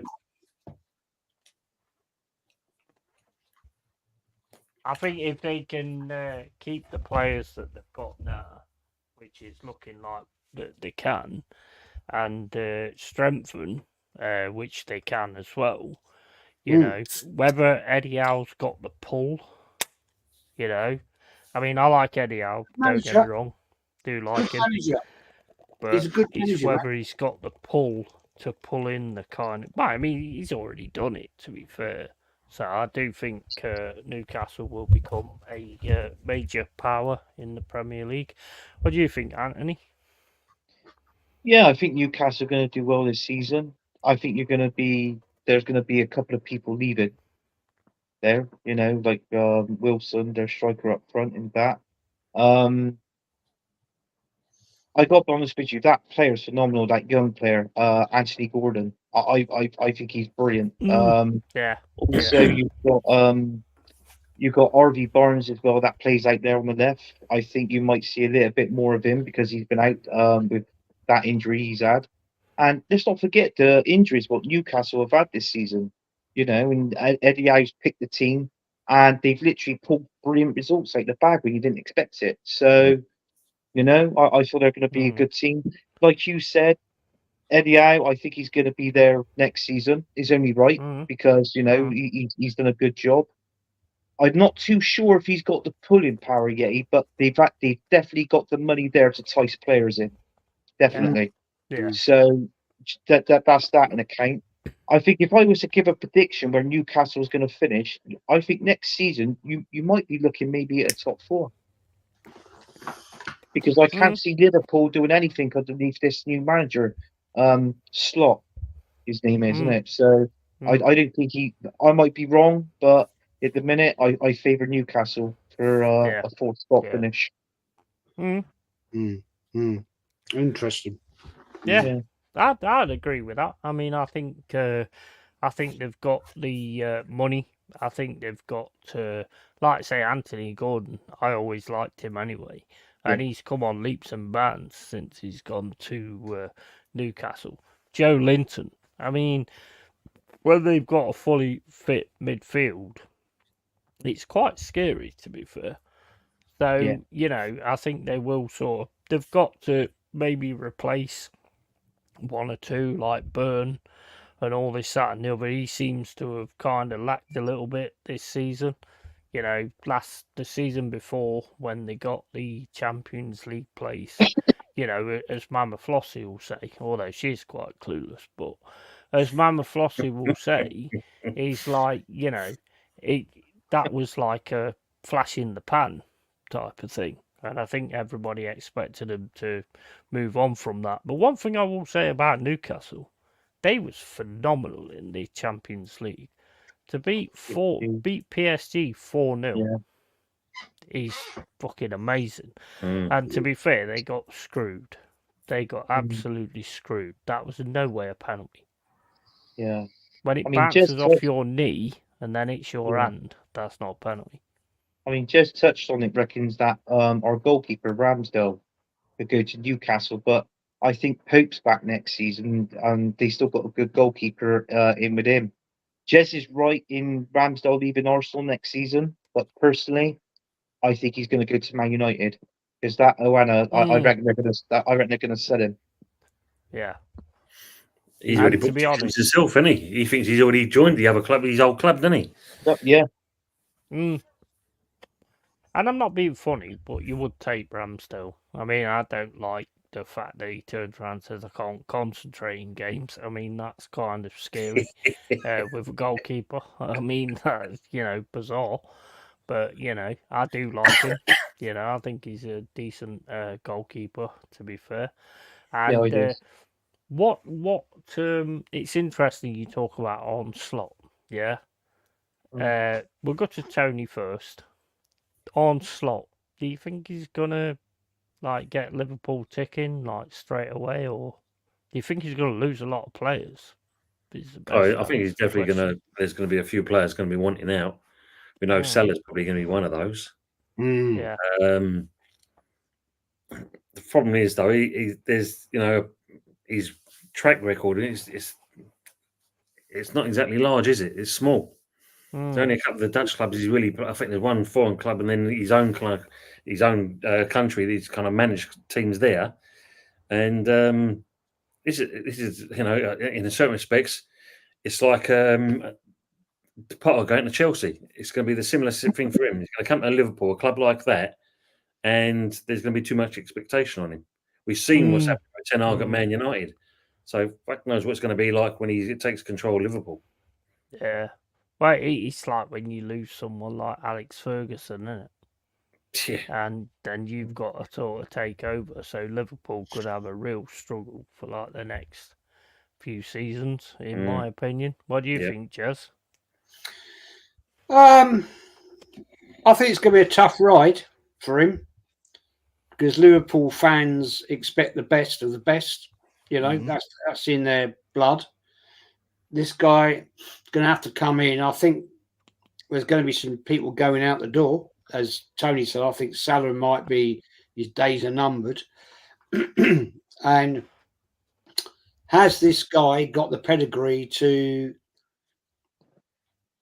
manage a club the size of Liverpool Football Club? That's the question. Will he have the pull to actually get the players in that are needed to get them back on track? I mean, let's get it right. They're not being terrible, No. but they've slipped down a little bit. And is that because maybe the question is this? People were saying, all the players are going to fight tooth and nail for Klopp because he's going out the door at the end of the season, or is it just the fact that they're just not that good enough? Yeah, that's the question. Yeah. That they tried their hardest, but I mean, they had some bad injuries. They had a lot of injuries. Lost a lot of good players, but I don't know. I'm going to hold that question open right now because I don't know enough about the manager. To be fair, I don't. So it's going to be a tricky ride for him. That's all I'm going to say. Yeah. About you, Anthony, what do you think? Personally, I wasn't expecting that appointment. I thought they would have gone someone bigger in Liverpool. I mean, Slot being the manager of Feyenoord, as far as I know, I don't think he's even won them a trophy, to be honest with you. So he's another novice like Arteta then. Yeah. I mean, if you're going to employ a manager with no hair, you're going to employ Pep, aren't you? Do you know what I mean? So, or Jez, because he's good on the old football manager. So, but well, sorry, he says he is, but none of us have seen it. He just says he is. Well, we will. We do. I hope you two play against each other, and it comes on YouTube live, and we can see who the real. He's definitely coming. We can see who the real Arteta is. Let's say, but yeah, it is. I can't really see him doing anything. We mentioned Salah leaving. Who are they going to replace with Salah with? I mean, they played Jota out on the left, but he's nowhere near as good as Salah. So they're going to have to buy big. And is he the manager? It's like we said about Eddie Howe with the pulling power. Is he going to have the pulling power to do that? Yeah. So yeah. I mean, personally, I think it could be really tough times for Liverpool in the future. To be honest, I mean, like you say, a lot of the players. I mean, Salah's already like down tools, basically. And I think a lot of them are just gonna want to get out of there, to be quite honest. And I think Onslaught's going to have a really difficult job. He's going to have the money to build a team back, which I don't think their owners actually give that kind of money. So I think it's going to be a real difficult one for Liverpool in the future, to be honest. I think it's. I'm quite happy about that because I don't like Liverpool. Sorry, Danny, but I don't like Liverpool. But on to the next, Man United. Tom. It's just a road crash, isn't it? It's an absolute disaster there. The disjointment and disharmony. You've got a manager that kind of. Funny, I was talking about earlier on. Is it the case of you've got to think he's got a very deadpan face, isn't he? He doesn't give much away in press conferences. So you've got to think in training, is he too hard? Is it the case of, what players are like these days? They want a bit of cotton wool around them. Certain players can take it, some can't. Is it the fact of his man management skills are too harsh and players don't like it?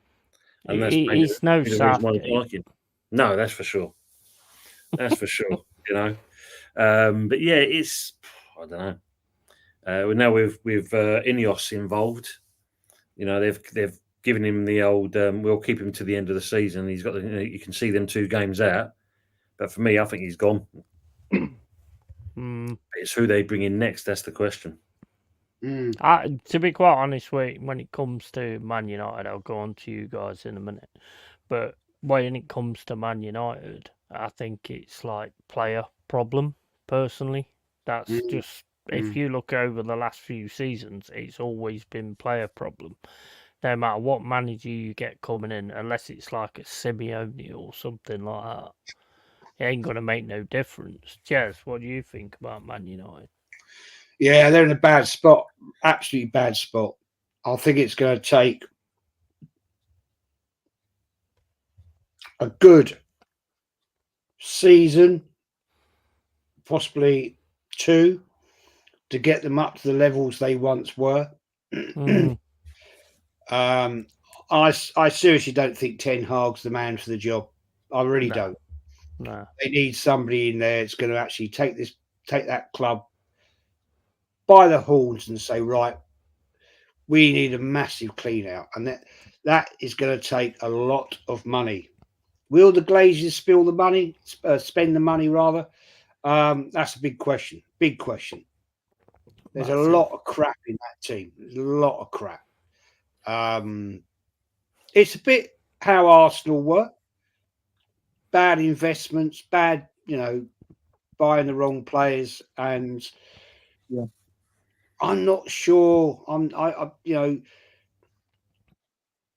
not sure that Ten Hag is the man for the job, and I just think they need a massive, massive overhaul, serious, massive overhaul, and that's going to take a year, 2 years, in my opinion. So Well, you can remember, Jez, it's not the Glazers that's going to be doing the buying for the players now. It's actually going to be Ineos. That's what Radcliffe bought the yes, shares yeah, for. Mm, yes, Yes, of he's dealing course, with the sporting side of things, and they're doing the yeah, rest. I mean, Old Trafford itself is falling to pieces. yeah. But it's, That yeah, is, it's interesting. that is. Ratcliffe's doing his, he's making the changes. Even the mm, training ground is a shithole by all accounts. Yeah. So it needs, although apparently they're investing millions and millions into the training ground to upgrade it. mm. Lack of investment there by the Glaziers.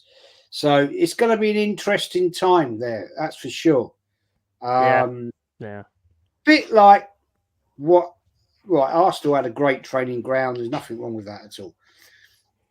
But we've had to go through this drama, and we're still going through this drama.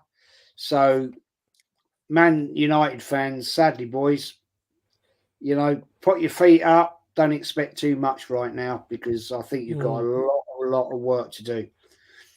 From what I saw the other night against Palace, you were bloody awful, awful, Yeah. awful, Yeah. awful. You'd given up Mm. before the game had started, basically. So, hang on 1 minute. I noticed a point where Ten Hag 1 sold second. out. What's up with that? Yeah, no worries, mate. Beat Pete Haywood up. I noticed a point where Ten Hag sold out. I don't know if you guys noticed it, but he was like, when he first came in, he was like, I'm going to do this, I'm going to do this, that, and the other. And then there was a press conference where it's like, oh, well, we can only do this and we can only do. It was as if he got told, like, don't fucking say this and don't fucking say that. And it was like, I don't know, I don't know if you guys noticed it. I noticed it, and it just looked like a bit of a sellout to me. What do you think, Anthony, about Man United? Awful. Absolutely Mm, awful. mm, I gotta be honest with you. I'm gonna say between players and manager, there's something there. It doesn't gel yet. It doesn't gel at yeah, all. yeah. So all I can say is that I think you're going to see Ten Hag leave Man United. He's going to go to Bayern Munich because they want him. Yeah, And that's also, interesting. I Yeah. know we're winding up. Yeah, I know we're winding up Fuzzy. We have a lab and take the mick out of him, but I can see Gareth Southgate going there after the Euros. I really can. So we're going to see him on his stream wearing his waistcoat. Buzzgate as we call him. Yeah, And you know what? I feel major sorry for Fuzzy, because the stuff I've seen from Man United in the past, and you've seen, and every yeah, one of us have seen, it's like it's Fuzz's fault, isn't it? It's Fuzz's fault. It's got to be. You know, because as soon as he starts like doing a YouTube channel, they've gone to shit. Yeah. I mean, It's all I Fuzz's watched his fault. channel. I watched his channel. He went live. It was 3 minutes into his channel. He was like this. And then on the 5th minute, he went up to the camera and he went, fuck. Because he lost. Like, They're even making him swear. yeah, but I can't see nothing there at Man United. They definitely need new players there. I mean, bloody hell. What's their defender's name? The ex one from Leicester. Maguire. Oh, Johnny Not- Evans. Johnny Oh, Evans, that's Johnny it. Evans, the other one, He yeah. was Oh, sixth mate. choice. He was sixth choice at Leicester, sixth choice centre Yeah. back, and they Yeah. sign him. It just proves that is nothing there in that team at the minute. So a new manager is going to have to come in, and he's going to be like Arsenal. To start off with, eighth, then most probably fifth, and then they'll be lucky if they get above fifth. Yeah. It's going to take a long time. Be honest with you, it's like what Sam said and what Jess said. Sorry about the training ground. It is a dump. It's a shithole. The stadium. Fucking hell. I got to be honest with you. The roof does nothing but leak and all that. I actually put a quote in Yeti. I got the job, so I've been working on your Old Trafford. So that's 15 years in the pipeline. So that's all right for Okay, me. that'll make it worse, wouldn't it? Well, yeah, they got leaks, but because I don't like them, they're gonna have more fucking leaks. So, Well, so Mama yes, Flossie says too many United fans think they still have the pool they had years ago. They don't. What decent No. player will want to go there No. in a minute? That's, they didn't have a Fergie. facts. They ain't got a Facts. Fergie. Hey, Yeah. it's funny you say that because a guy on the radio said bring Fergie back for the last few games. He would sort them out. Yes, that's true. Well, I don't know as he would do that because, I mean, when Clough sort of obviously was ill anyway. Yeah. But I mean, he could have signed Collymore back when we was in the Premier League. They didn't want to he's sign not him very well. because he had a bad. Was like, he's not very well now. That's what I mean. You can't expect that. They was. What are like they going to do? Wheel him out in a legends. bloody wheelchair and put him by the sideline and hope for the best. Why you gone pink? Hey? Why you gone pink? I'm just You watching gone David all Moyes on the TV and that just makes my LGBT blood boil. fucking- Yeah, that's what it is. It's Moyes. Well, Well, he's in I the thought that sunshine pink earlier on, didn't you? I thought he'd gone unicorn or LGBTQA fucking 67 fucking wherever it is. By the Look at alphabet. the guy behind him. 1980 FA Cup. It's a boiling hot day that day. Like that's why he's got pink. He's got sunburn. Yeah. I was one then, Jez, when that FA Cup final was on. Were you really? Yeah, I was born in '79. I was 6 weeks old when Arsenal beat Man United 3-2, and I was a year old when West Ham done us 1-0. Trevor Brooking. So you were at the game then? Yeah. I put it in the comments earlier. It was one, but I can remember it.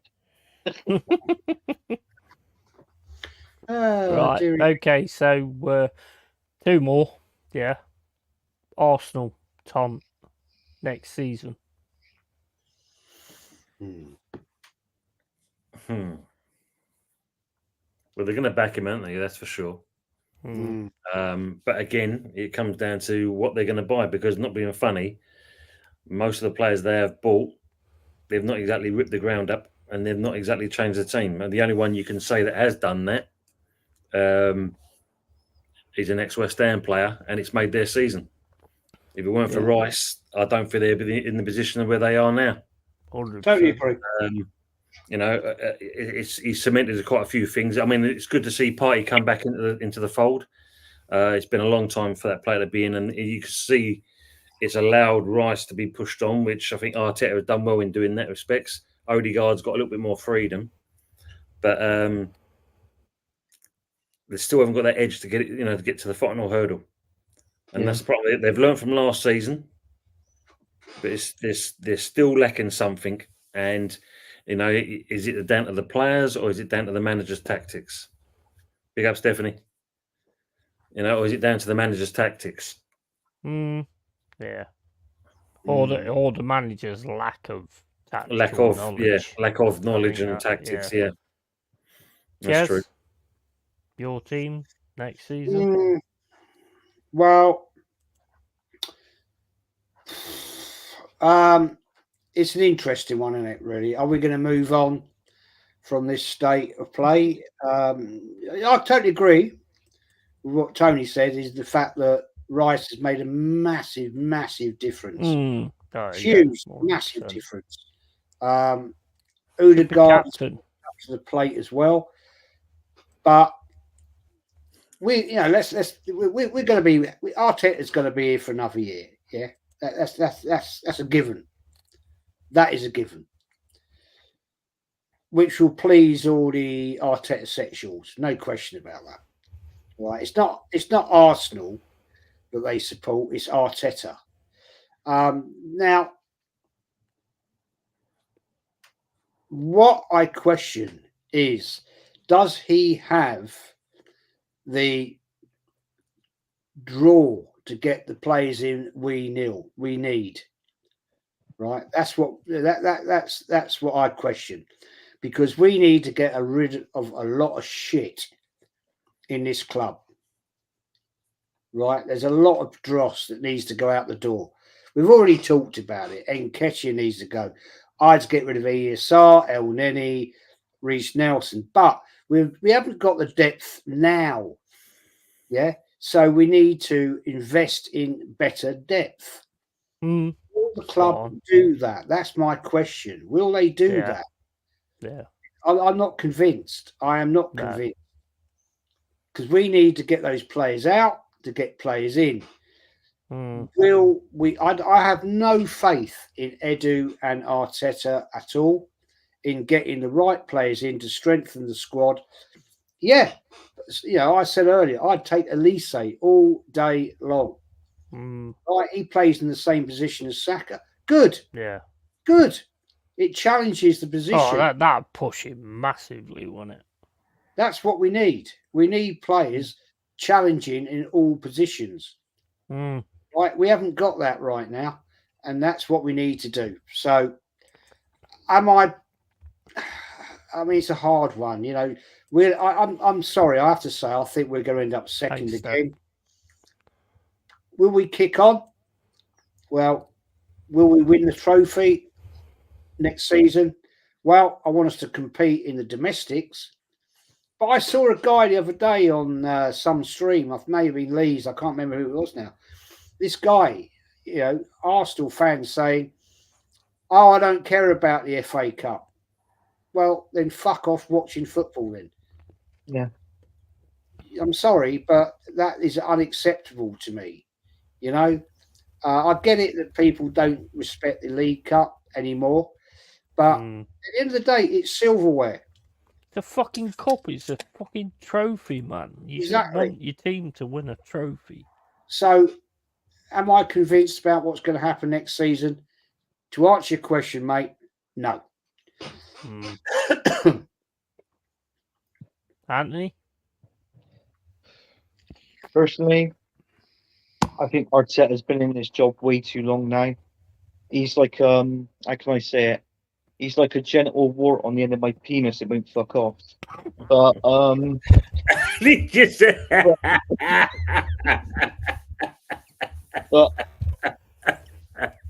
cheers for that. Sorry, personally, it depends on next season. It's like, I agree with Jez. Domestic trophies, we got a team there that can win the Carabao Cup and FA Cup. If you want to put Community Shield in there, that's fine. But fucking longer up my nose. But it's just one of those things. It depends who we're going to buy. We need a striker. We need a 20-goal striker. Personally, I want Ollie Watkins next season. Luis or Pedro Neto, I won't mind. Also, we need a left back and maybe a centre back. But then we got the return of Timber next season. So people are saying now that's like a new player coming for next season if he does play. But listen, I want the Premier League. I want it now. I want it this season. But it's like what I said, if we don't get it, he should be gone. We said it, he's going to be here next season. Then Premier League, it got to be a must next season. It's got to be. For me, I'm sorry, but if not, gone. Yeah. Stephanie says, imagine Vinny Jr. at Arsenal on the wing to Saka. Oh, God, yeah. Man, that would seriously push his fucking game up, to be fair. My point of view on Arsenal is, and I've been saying it for ages, you ain't got the depth. No. You ain't got a good bench. There's nobody on the bench that can change a game. You look at Man City's bench, Grealish, Alvarez. There's so many players there that can just turn a game like that. And the reason you haven't got that, and this is just my personal point of view, the reason you haven't got that is you've got a manager that doesn't know how to change a game. So if you had those players on the bench, then you'd be going, why don't you change the game if you've got this player and that player and this player? Because that would put him under pressure on why he can't change a fucking game, which is what a manager should be able to do. So for me, I think you're always going to be the nearly guys at the minute until you actually strengthen that bench and actually not just have a first 11, because you've been really lucky with injuries this season, apart from Timber, obviously. But if you'd have lost Saliba or whatever his name is, what's his name, Gabriel, Rice, game over. Yeah. Game over, mate. So that to me is the main point for me in the summer before the next season is you've got to strengthen. And this guy ain't learning. I'm sorry, this guy is not learning. He's got one style of play and that's it. Last season it was gung-ho. This season it's like a conservative kind of thing. If you can mix the two against different teams, then I think he can go on to start winning it. The cups, the way you disrespect them, I think is disgusting. But I also think that's down to the league as well, not making it a big payout if you win it. If it was a massive payout, the Cronkies would want it 100%. But, it's not a massive payout. So 100 grand. That's just the way it goes. Yeah. And the next one. That's a week's wages for Nketiah. Of course it is. Yeah, exactly. Yeah. It's bizarre. He's fucking bollocks, mate. It's absolute bollocks. And the next one, I was going to just leave it to one more, but Aston Villa, Tom.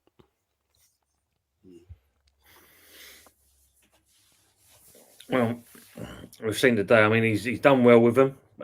It wasn't enough today to get it over the line, so they're out of that, for the Europa Conference. But yeah, he's had a good season in certain respects, and I know Arsenal fans are thinking, did they get rid of the right manager at the end of the day? Because Emery proved he can do things as long as he got the backing. Whereas, as Jez, Anthony, and most Arsenal fans have said, this manager's been back to the hilt. Emery was just a case of, I've got a 50 pence and 2 bob in my pocket, and there you go. You can buy players with that. So yeah, for me, I mean, Emery's proven what he can do if he's backed. I think again, he just needs a couple of more players to compete even higher in the league next season. I think you'll see a big difference. He's a dangerous manager, that guy. He's proven. I think he could be the next one to step up in the Premier League. Yep. Unai Emery. What do you think, Jez? Mate, I didn't want him to go. I won't lie. When he first came to Arsenal, let's not forget, right? He went 15 games unbeaten. Right? Competing, challenging in the cups, right? And got us to a European League trophy final. But the players disrespected him. yeah, an idiot like Ozil was, right? Disrespected him, didn't bother turning up, yeah, and we got piped by Chelsea. Mm. But this man is a proven manager in Europe. Yeah. But He why? is. Why did the fans want him out? Oh, because he couldn't speak English properly. Well, fuck off, nor could bloody Arsene Wenger, No. right? No. You know, at the end of the day, the man was a proven winner. And look what we've got now. The man in his first year got us to a European trophy final. Yeah. And Arteta comes in, and all the little arse white fucking fans out there come out. Well, Arteta won an FA Cup. No, he won it with Emery's team. What have you won? What have you won, Arteta, with your own team? Yeah. You said, you made the statement, Arteta, Arsenal will win the Champions League within 3 years. Well, it took you fucking 4 to get in it. So you can saw off down the lane of that one. And what did you do in the Champions League? Oh, you didn't win it. Oh, but everybody forgets about that. Oh, well, let's forget about that statement. I don't. I remember things. I've got a very good brain. I remember. I'm sure we was talking about Unai Emery and Aston Villa, but yeah. Yeah, but I'm just saying, right, that we are comparing the managers we've got. Unai Emery, proven winner. Arteta, proven failure. Yeah. Let's just say that, shall we? And I'll leave it there. Yeah. Yeah, I agree with that. Anthony? 100% agree with Jez there. I said it on Tony's shows, our show. I've even said it on Jez's show.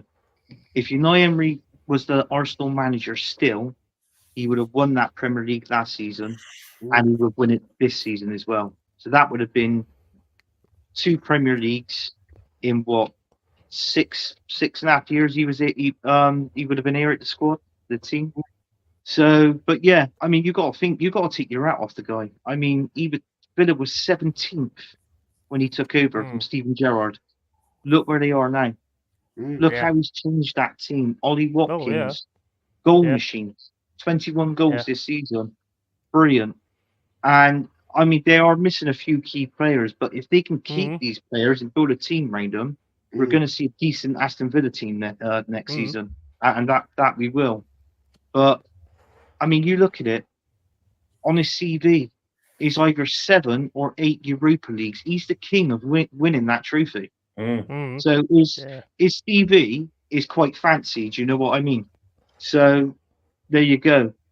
Regarding Mikel Arteta, Jez hit the nail on the head. It was his team that he won the FA Cup with, and these players at Arsenal, they threw him under the bus, right? But these players that done that was all our players in that team. That was all our Deadwood players that done that to him. And in all fairness, I felt sorry for him. He won PSG, the bloody league, before he came to Arsenal. You know, he was the one who bought Neymar to bloody PSG. A lot of people didn't realise that. But, you know, I feel sorry for the guy, but good on him. He's proven everybody wrong, and he's doing really well at Aston Villa. And if they keep hold of him, they're going to be a very good team. I mean, look at the teams in the Premier League now. Everybody would love a Unai Emery. Even Liverpool, Man United, Arsenal would have him back. Do you know what I mean? Newcastle. There you go. So the man's a proven winner. Yeah, I agree with that, and I think he could be the next big thing in the Premier League. To be honest, I mean, if Aston Villa back him, and I mean, when they got Derby, you know, I mean, that was like a major shock that Aston Villa get Derby. You know, they've got Watkins. I don't think you're going to get Watkins, to be honest. I think he'll stick with him. And he could go on to do amazing things in the Premier League. Personally, if they back him and he gets the players that he needs, then I think he could be a major problem. And then it's going to be like, oh, well, we can't win the league when Unai Emery's in the fucking team. And it's just going to go on and go on and go on. But last one is Forest. Ton. I think if you look at it again, it's been very much an up and down season for you guys. The likes of injuries have also, I think, decimated your season as well. I think that's been a big thing. Yeah. Steve Cooper. I think it was unlucky for Steve Cooper. I mean, any manager that kind of wins, gets promoted into the Premier League straight away, you've got a hard task. And time only ran out for him in the end. Nuno, I mean, is he the right manager? He's playing more attacking football. Yeah, but for me, is he the right manager for you at this moment? Possibly. Do you need someone else that's going to push you that bit further for the next couple of seasons? I think you definitely do. Push you in that direction, and of course, as long as this FFP goes the fuck away from you and it gets sorted out, then for me, it's great to see Forest back in the Premier League, and long may it continue. Nice one. And Jez, Forest next season. Yeah, I just think if we're still in it, that is. I think you've just got to. I think you'll still be in it. I just think you've got to sort out some issues. I don't think there's too much wrong with your club. Your concentration levels are shit, right? 100%. Your defence isn't all that. But if you can get, I think you've got a decent manager there, right? And I think he'll sort you out. But you've got to get rid of a few players and bring a few decent players in, because at the end of the day, your biggest problem is your midfield and your defence. Right? Sort that out, and I think you'll be fine. And if you can stay in the Premier League for another year, 2 years, and invest in the right areas, I think you'll be a challenge. I think you will be. You've got a great fan base. There's no question about it. 100%. Great fan base. You just need to get if you stay with this manager, which I think you should, personally, he'll do the job for you. And then you get rid of a couple of poor players you've got, invest in a couple of other players. If you've got the money, then I think you'll be a decent side, and you'll go on. And maybe in 2 years, you'll be up there challenging. Certainly in the cups. Yeah. Certainly in the cups, man. Certainly in the domestic cups. Definitely. Anthony? I think you're going to survive this season. So you'll be playing Premier League next season. So I don't think you've got nothing to worry about there yet, because you've got Burnley, I believe, last game of the season. Yeah, so I think you're going to beat them. You've got more to offer in that game than obviously what Burnley's got. So you'll stay up, definitely. I feel you've got to get rid of some players. Off the top of my head, there's probably approximately about 152. But but do you know what I mean? I think you've got to keep your main players, like Aglana, what's his name? Hudson Odoi. Odoi, and your other one as well. So you've got Morgan Gibbs White. Yeah. So basically, what I'm saying is you've got to try and keep them and try and build a team right there. I think personally, Yeti, I think you need to sign a striker next season and maybe 2 defenders. I think where the weakest you are in defence is your centre backs. Yeah. I think you need at least a couple of. It's basically the spine of that team, you know. And I think if Luton goes down, which I said on the on one of our shows on Tony's show, I think if you can get Ross Barkley, pick a player up like that, you will play his heart out. You know, I think you'd have a good midfielder there. If he goes to you, I think you'll snap him up for cheap. And, you know, it's these sort of players that you need in your squad, you know, but you do need a good clear out of your team. And obviously keep that book, you know, because you don't want to be pissballed about with FFP anymore. Just keep your book down and that. Challenge when Jez said go like, you know, playing top flight football. Don't aim for that. Don't not straight away. Build yourself gradually up to that, because I feel that'd be better for you than, because I mean, you look at Newcastle, you know, they've done it last season, didn't they? Finishing the Champions League, and they got out in that, and you know, you don't want to be aiming for the stars, and next season you're back down to mid-table. Let's say that for a figure of speech. You want to get there slowly. It'd be a long process, but it will come. Yeah. I mean, I think personally, basically, we need to stop doing the same style against every single team, because it works against the top teams, but it's kind of undervaluing us against the teams that's like from top 10 downwards. And I think we really need to sort of go for the throat on those kind of teams. Yeah. You know, a bit more gung-ho like you guys was last season, you know, and then have that to sit back kind of thing, what we've got going against the big teams, because it's done us good this season, apart from losing a few games like to Liverpool and stuff like that with just stupidness at the end of it. But we outplayed them, to be fair. We did outplay them. And if we could have scored, then we'd have been fine. And concentration is a massive thing. And obviously, the set pieces has got to get better.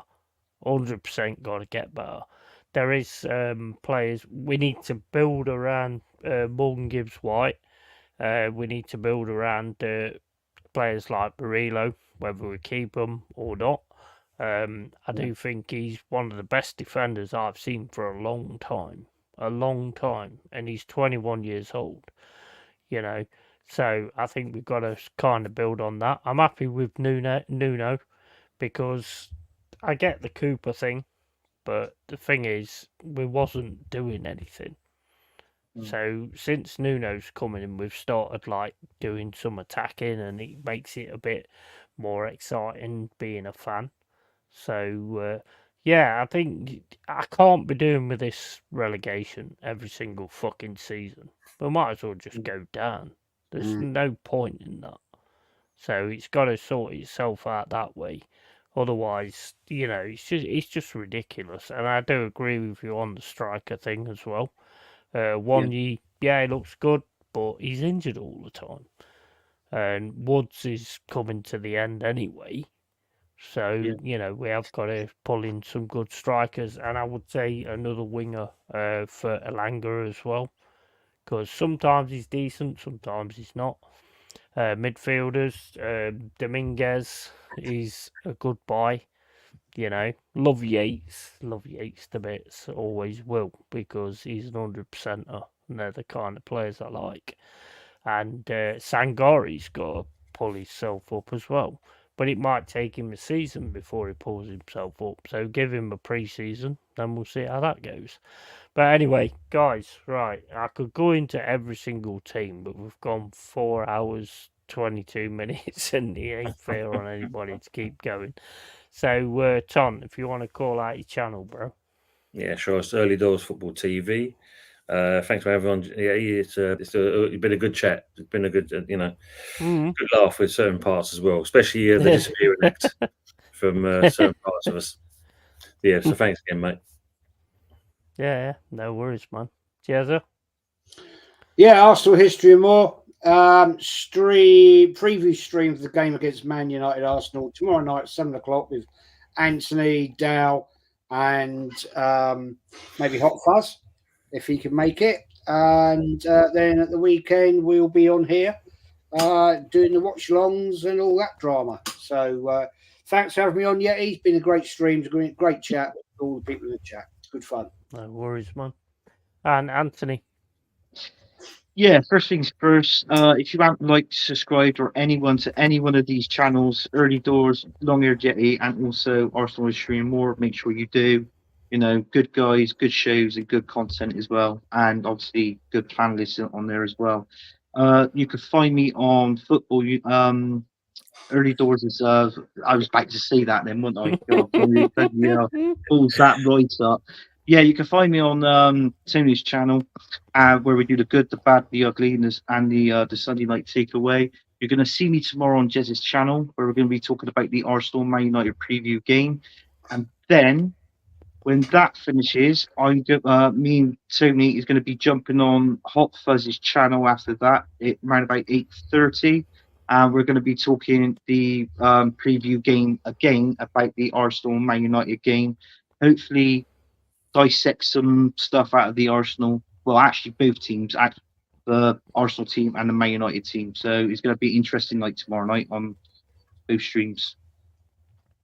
Yeah, 100%, man. Been awesome having you guys on. The pub will just start whenever I decide to do it, to be fair. And it's always going to be like a free for all for anybody to sort of come on within reason. If you're a streamer, then that's how you'll be on. But basically, got the watch along for the weekend. Weekend of football as normal, and all the gaming and all that kind of stuff. You know, I mean, I don't pay these guys, so I just get people that, you know, a lot of them talk fucking absolute shit, let's face it. But, you know, I don't pay them, so, you know, it doesn't matter, really.